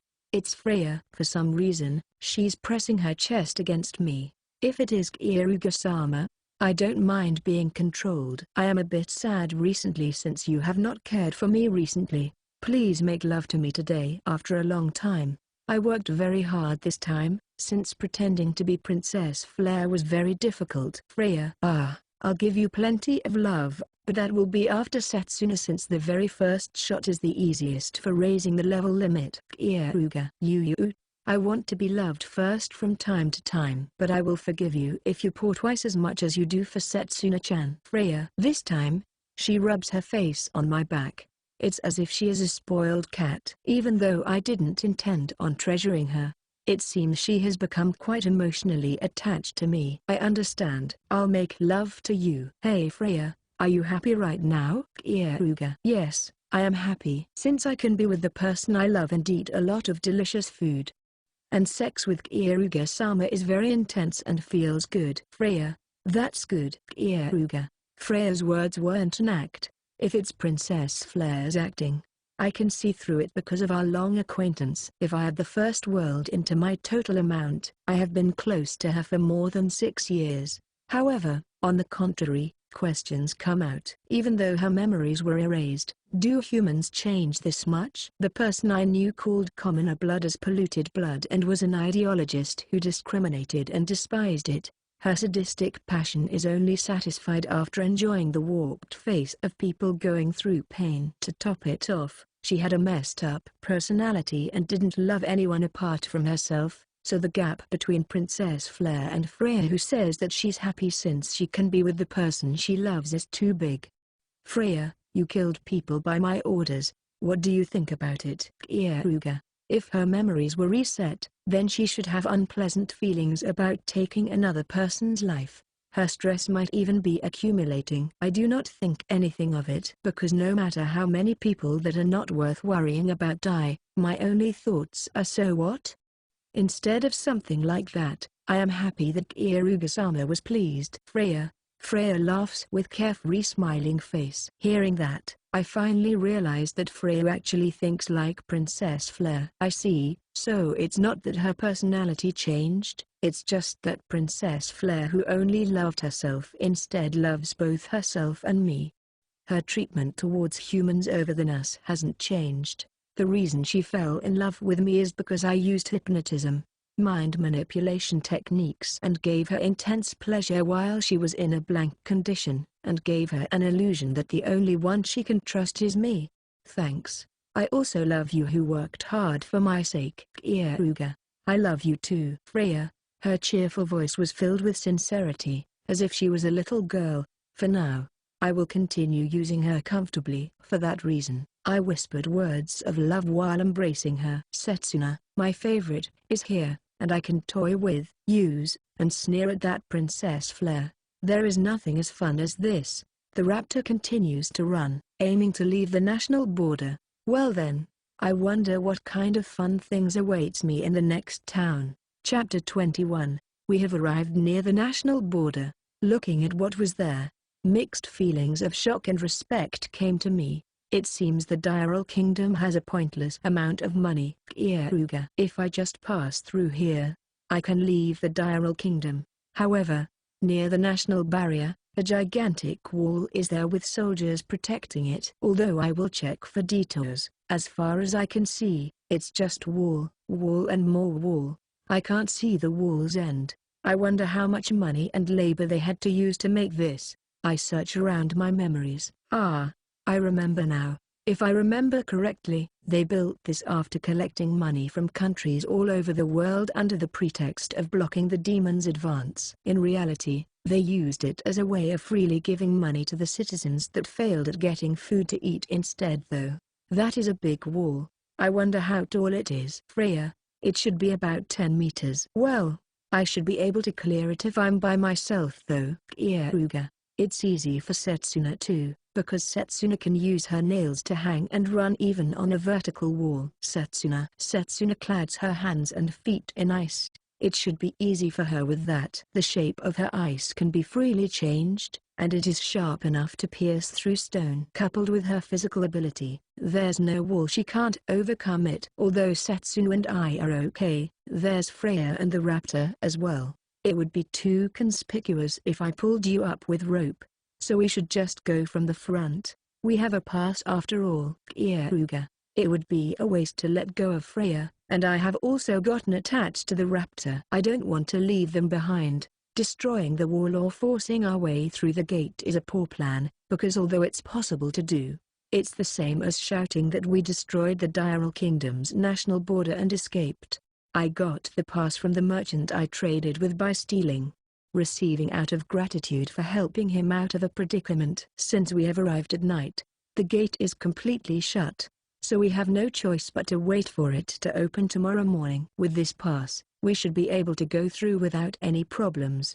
It seems we will have to camp today. Freya said that with glazed eyes. Setsuna doesn't mind. Survival skills are my strong point. Setsuna makes a triumphant face. In reality though, we should be able to camp safely if we have Setsuna, since she's a pro at it. You don't have to worry about that, because there will definitely be an inn near the national border gate. There are a lot of visitors after all. Keare. There are many travelers like us who arrive at night and have no choice but to pass the night, and if there are many people, merchants gather. After searching for a bit, we find an inn and decide to stay there. A tavern was also there and it was crowded with people because many travelers come here. A place to keep horses was also there, and I entrusted them with my raptor. The cheap rooms were all taken, and because only the expensive rooms for rich purveyors remained, we took it. Thankfully, I have plenty of surplus money on hand that I got by making a killing from selling medicine. It's an amount of money that will let one family live happily for their whole life. Yawa, Kieruga-sama, the beds are softer and fluffier than the ones we used in Ranalita. Freya, it smells good. It's the smell of the sun. This smell can't be made unless they dry it every day. Setsuna, as expected of an expensive room. The room is spacious and clean, and they have set up good furniture. With this, it seems we will be able to enjoy ourselves more than usual tonight. Kieruga. When I say that, Setsuna and Freya both blush. That reminds me, Kieruga-sama, was it fine to not inform that person you were going to leave the country? Freya. If you're talking about Keare, it's okay since I already sent her a letter. I properly taught her how to contact us as well. Kieruga. Freya strangely hates Keare. I wonder if it's the so-called woman's obstinacy. As expected of Kieruga-sama, to say the truth, she is displeasing as an individual, but that person is strong and convenient. Freya, it seems that the part of being strangely calculating and a realist hasn't changed from when she was Princess Fleur. Even if Princess Fleur felt that someone was unpleasant, she would still use that person if they can be used. We should head to the downstairs tavern soon. I'm hungry. Kieruga. I agree. Freya. Setsuna is also very hungry. Setsuna. Like that, us three went downstairs together. As expected. This is good enough to be titled their specialty. Kieruga. Since Ranalita had nothing but fish from the sea, river fish has a fresh taste. Freya. The wild boar meat is also delicious. Because of the monsters near our village, wild boars didn't come near it. Setsuna. Since this place is abundant in nature, the menu mainly has food from the river and seafood. What we ordered is a somewhat small river fish with its intestines already extracted, grilled on multiple skewers and then covered in a specially made sauce. It's quite nice to be able to eat the whole thing, with the bones inside. The meat dish was roasted wild boar meat that was thinly sliced and stacked. It's supposed to be eaten together with the soup made from the wild boar's bone stock, and it was quite delicious. It's been a long time since I had ale. Kieruga. Yes, since we had wine for a long time. Freya. Although the most common alcohol was wine in Ranalita, the alcohol being served here is ale made from wheat. This is good in its own way. For a tired body, rather than wine, ale is better. Overall, the menu and alcohol served is rural and is a menu that gives energy. There are many customers in the tavern, and there are a considerable amount of eyes are gathered on us. Because both Freya and Setsuna are extraordinary beauties, men can't help but become curious. Okay, Kieruga-sama, say R. Freya carried a slice of roasted wild boar meat to my mouth. What are you trying to do? Kieruga. It is insect repellent. Since I am a beautiful girl, plenty of insects will come unless I flirt with you. Freya. That's true, I guess. Kieruga. It should be better if she appeals that she's my property. Setsuna comes closer. Is Setsuna also going to appeal that she's my property? While anticipating what she's going to do, she suddenly kisses me. Kieruga-sama, there was some sauce on your mouth. Setsuna. She seems embarrassed, because she bashfully told me that. Thanks. I'm happy you took it off for me. Kieruga. Yeah. Setsuna. Having accomplished her aim, Setsuna hurriedly returned to her seat. She's strangely being restless. She must have just done it in the moment and only became embarrassed afterwards. By doing this much, there shouldn't be anyone who would call out to them. If someone does call out to them, it will be fine to just exterminate that person anyways. Pest control is my field of expertise, and I can just do what I skillfully did in Ranalita. While eating and chatting with Freya and Setsuna, I was focusing my ears on the surroundings. Rumors of what I did until now at Ranalita. I was confirming whether Princess Flair's survival and the Hero of Healing's fight had reached this place. The raptor is faster than a horse, and because I left Ranalita immediately after the uproar, the information shouldn't have arrived, but I did it just to be sure. If the rumors did reach here, it would definitely be the talk of the tavern, but there aren't any rumors like that. However, there is one rumor I'm worried about. It seems that a large-scale expedition is being planned in the Imperial capital. Oh, that's amazing. So where is it heading to? People say they're heading to Branica. Apparently, the town where demons coexist with humans was a big lie, and the people are actually being brainwashed, turning into evil vanguards. Well, that's scary. Yeah. That's why there was talk of the Diral Kingdom planning to assist by destroying it. Apparently, that little princess is going to be in command. Oh, I should make sure not to come close to it. Even so, the guys from Branica really have no luck. To think that of all people, the god of war is going to go there too. What great timing. It doesn't matter whether this gossip is true, because if people are aware of the crisis, they would choose not to get near Branica for the time being. However, this is also a perfect chance. The person who inserted poison into the villagers at the execution is most likely the younger sister princess, but I have no positive proof. However, if she is publicly declaring that she's going to take command, and if I use Keare to take information, I can reliably conclude that it's the younger sister princess's actions. In the worst-case scenario, I can coincidentally stay at the preceding Branica, coincidentally make a friend and coincidentally have that friend killed under the younger sister princess's orders. That will be a laborious revenge. Standing at the edge of grief and despair, I will have no choice but to kill the younger sister princess. Splendid. I always wanted to quickly dispose of that younger sister princess. That thing is too dangerous. Furthermore, the best part of it is that we can take the first move because they wouldn't know that Freya and I are here. That younger sister princess's strategies are godly.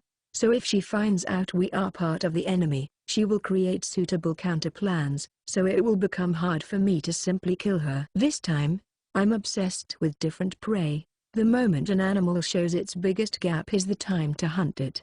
And the living things called humans aren't an exception to that. The moment the younger sister princess thrusts her fangs into the new friend I make in Branica, I will cut her throat. Isn't that the best? Let's go with that. I should quickly send a letter addressed to Keare. It's starting to become interesting. Can mean, to use up something, to do something till the very end or to accomplish. Well yeah, I can't really think of anything, so I just ignored the first half of the word which turns it into, and used that. Freya, Setsuna. Branica is a good town. It has a lot of cultural characteristics peculiar to the demons. You can eat delicious food you can't eat here, and you can enjoy various things with the public entertainment as well. Keare. I am looking forward to that. Freya. Setsuna is interested in the delicious food. Setsuna. It seems that Freya and Setsuna are both looking forward to going to Branica. I'm looking forward to arriving at that town soon. If by any chance this rumor was just a rumor, and was delayed because of the disturbance I created at Ranalita, it's fine because I was already planning to go to Branica.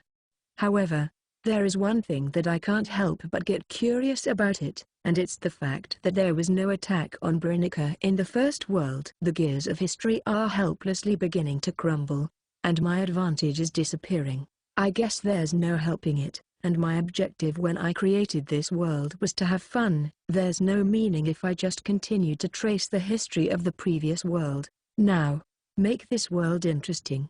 That's the reason I used recovery heal on this world after all. Epilogue. The next day, we left the inn after enjoying our breakfast in the dining room and started heading to the national border. The night before, I had returned Setsuna and Freya to our room first, and continued getting information at the tavern. Since it's easier to mix in by myself, as I thought, the rumor that the Diral Kingdom was planning an expedition to Branica had quite a high degree of accuracy. If a merchant that trades across the country didn't have good ears, they would immediately fall into ruin. Merchants find out if a rumor is real by checking the flow of goods and the market price. It's impossible to hide a large-scale expedition against a merchant. I knew my determination to go to Branica. However, there was one piece of information that I couldn't help but be curious of. It was a story that popped out of some casual chatting, about how the military force led by the Demon King had appeared far to the west. While doing so, they discovered the outward appearance of a demon that called himself the Demon King, and he was a demon type, horned, big man with unbelievably gigantic coated wings. He's completely different to the Demon King I know. The Demon King I defeated in the first world should have been a beautiful fallen angel with black wings and silver hair. No matter how much history has changed because of my actions, there is no way the Demon King will turn into an angel from a demon. Possibly. Was the position of the Demon King taken over somewhere? For the 5 years I fought with the Demon King, I can understand it if the demon giant was taken over by the fallen angel at some point in time. If so, one of my prerequisites has changed. I was under the impression that being a Demon King was innate, because unlike human kings, Demon Kings have absolute power and a characteristic of having their heart turned into a philosopher's stone that other demons don't have. If that assumption is correct, it means that demons can transform into the Demon King by receiving some kind of reaction. If I was just talking from that possibility, it also means that it wouldn't be weird if the already out-of-the-norm demons all changed one day. Well, if they were able to do that, mankind would have already been destroyed long ago. Keare. And there are other things that are on my mind. Where is the silver-haired, fallen angel Demon King that I knew? If she actually did take over his position, as an ordinary demon, she has to be somewhere. One of my objectives is to reunite with the Demon King, but it should be hard in my current situation. You are thinking of difficult things again, Freya. While I was sunk in thought, Freya began talking to me, just a bit, to save the world.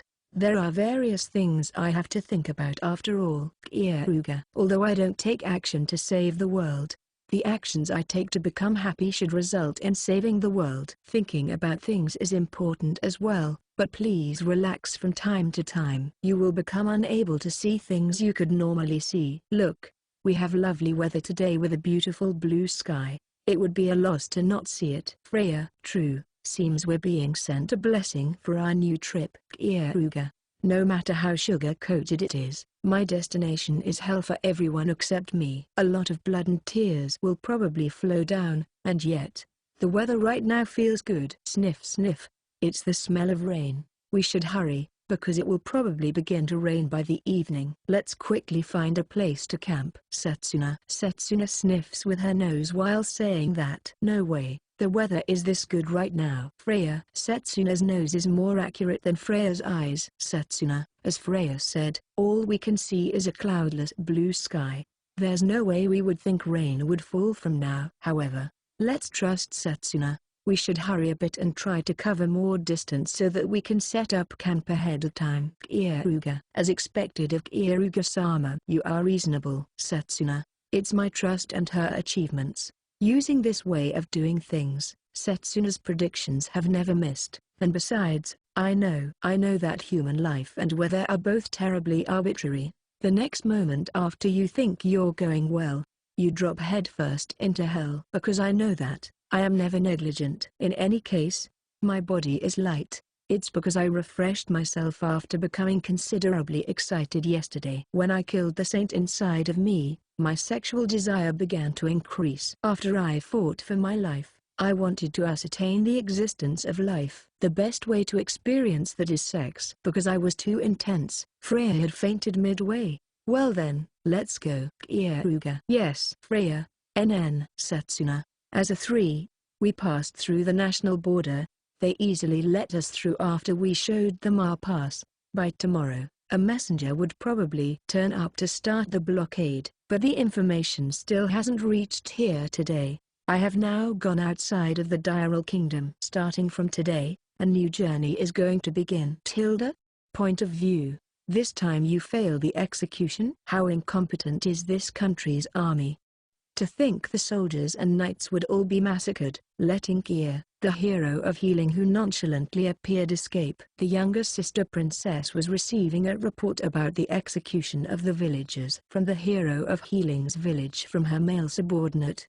Furthermore, that Drash had survived and betrayed us. Was she tempted by the hero of healing? Was she brainwashed? Either way, she's a disgrace to the royal family. I'm to princess. The younger sister princess sneers. Her elder sister, who she thought was Drash, seemed to have gotten tired of exposing her incompetence and became an enemy.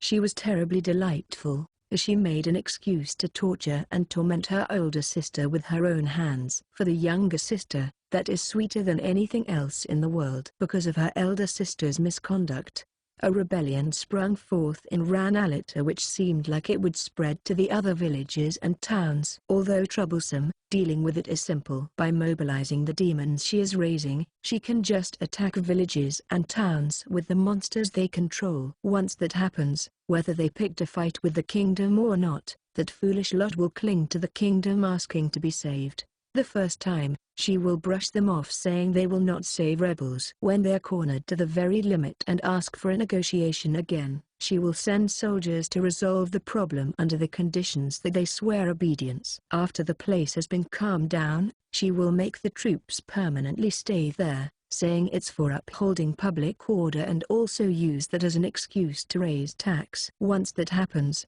they are hers.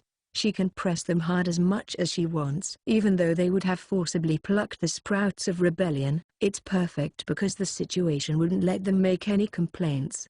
This is one of her specialty patterns that the younger sister princess had thought of and repeated many times. The demons are convenient, and there are no races more socially undesirably than them. Nevertheless, there are side effects too. The villages and towns temporarily impoverish, leading to lower productivity, and even raising the tax rates is useless. However, livestock that don't do as they are told have to be knocked off their feet so that they can listen. They better suffer as much as possible. Princess, considering the situation is like this, should we cancel that plan? John, the big man with black skin, asked her a question while having his head trampled on. That plan is the plan to purify Branica, the town where demons, humans and demi-humans live equally. They had prepared various things to utterly destroy that revolting town. Destroying the town controlled by demons connects to her own fame, and it also serves as a lesson to the people, spreading the principle of equality,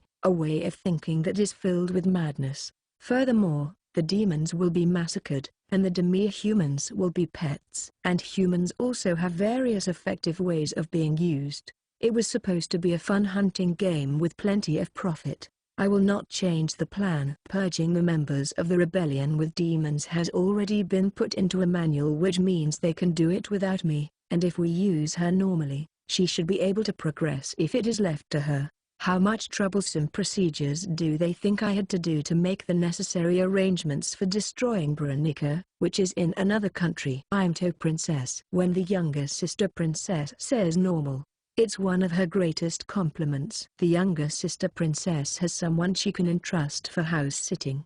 Besides, finally the time has come for harvesting. There's no way she can stand someone interrupting this fun hunting game. However, if your highness is absent, having that holy woman as our opponent is, John, persistent. In the first place, you are making light of purging Branica, right? I'm to princess. The younger sister princess lets out a long sigh.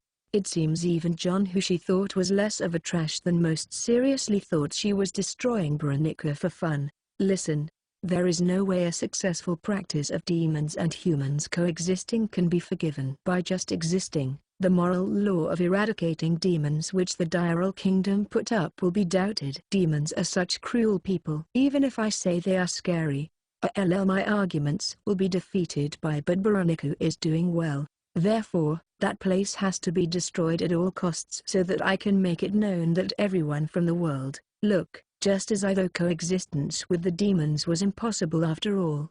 After destroying the town, we can brainwash the humans living there and spread rumors of how they were given poor treatment from the demons in Baranica. I'm to Princess. It was publicly declared that this subjugation towards Baranica is to save the brainwashed humans from the demons' control, but the one who is actually going to brainwash them is the Diral Kingdom. The younger sister princess thinks efficiency is number one, although she likes the jobs that make her feel good. By no means would she work for free. My mind did not function that well. My deepest apologies, John. It is fine. I do not expect anything from you apart from not breaking after being stepped on. At any rate, the hero of healing might not be trash. This time was my complete defeat. Even though I thought he would easily be caught. However, from this incident, I know what kind of person you are. I will not fail anymore. I'm to Princess. The younger sister princess doesn't trust other people's words.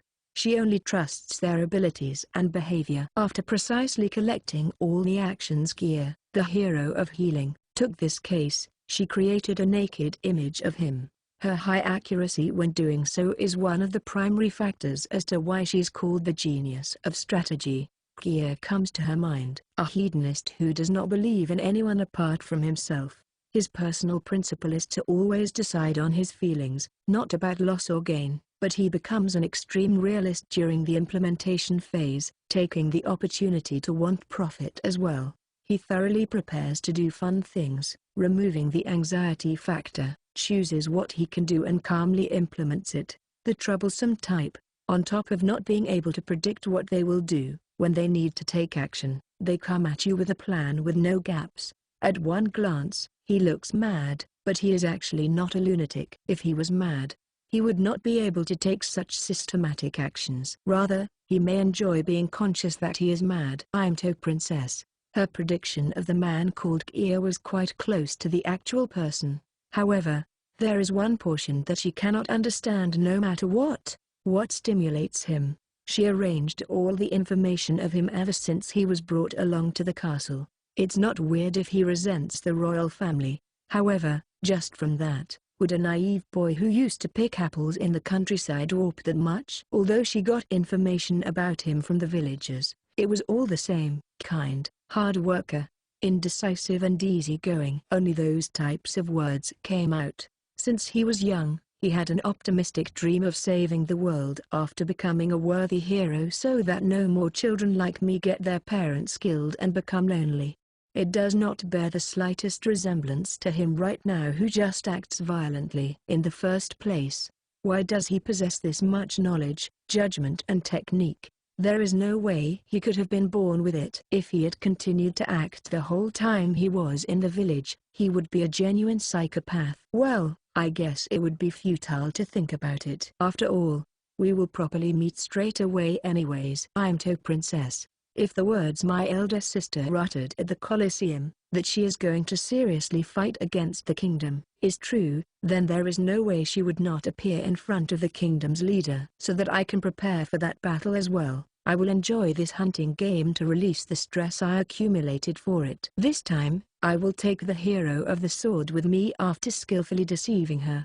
That was what she decided on. Although the opponents are demons, a hero will just become excess war potential, and no matter how well I deceive her and take her along, it will bring displeasure. It seems better to stop her reasoning, but the back of my neck strangely frizzles when I think about it. The younger sister princess can't disobey her sixth sense. She reinforces her war potential by believing in her intuition. Now, John, we will go hunting. We better thoroughly do it after all. I'm to Princess. It is an easy job. The younger sister princess thinks that she is the hunter, and is on the side which one-sidedly hunts the other side. She still doesn't know that the genuine psychopath she recognized as an enemy snuck into her hunting grounds.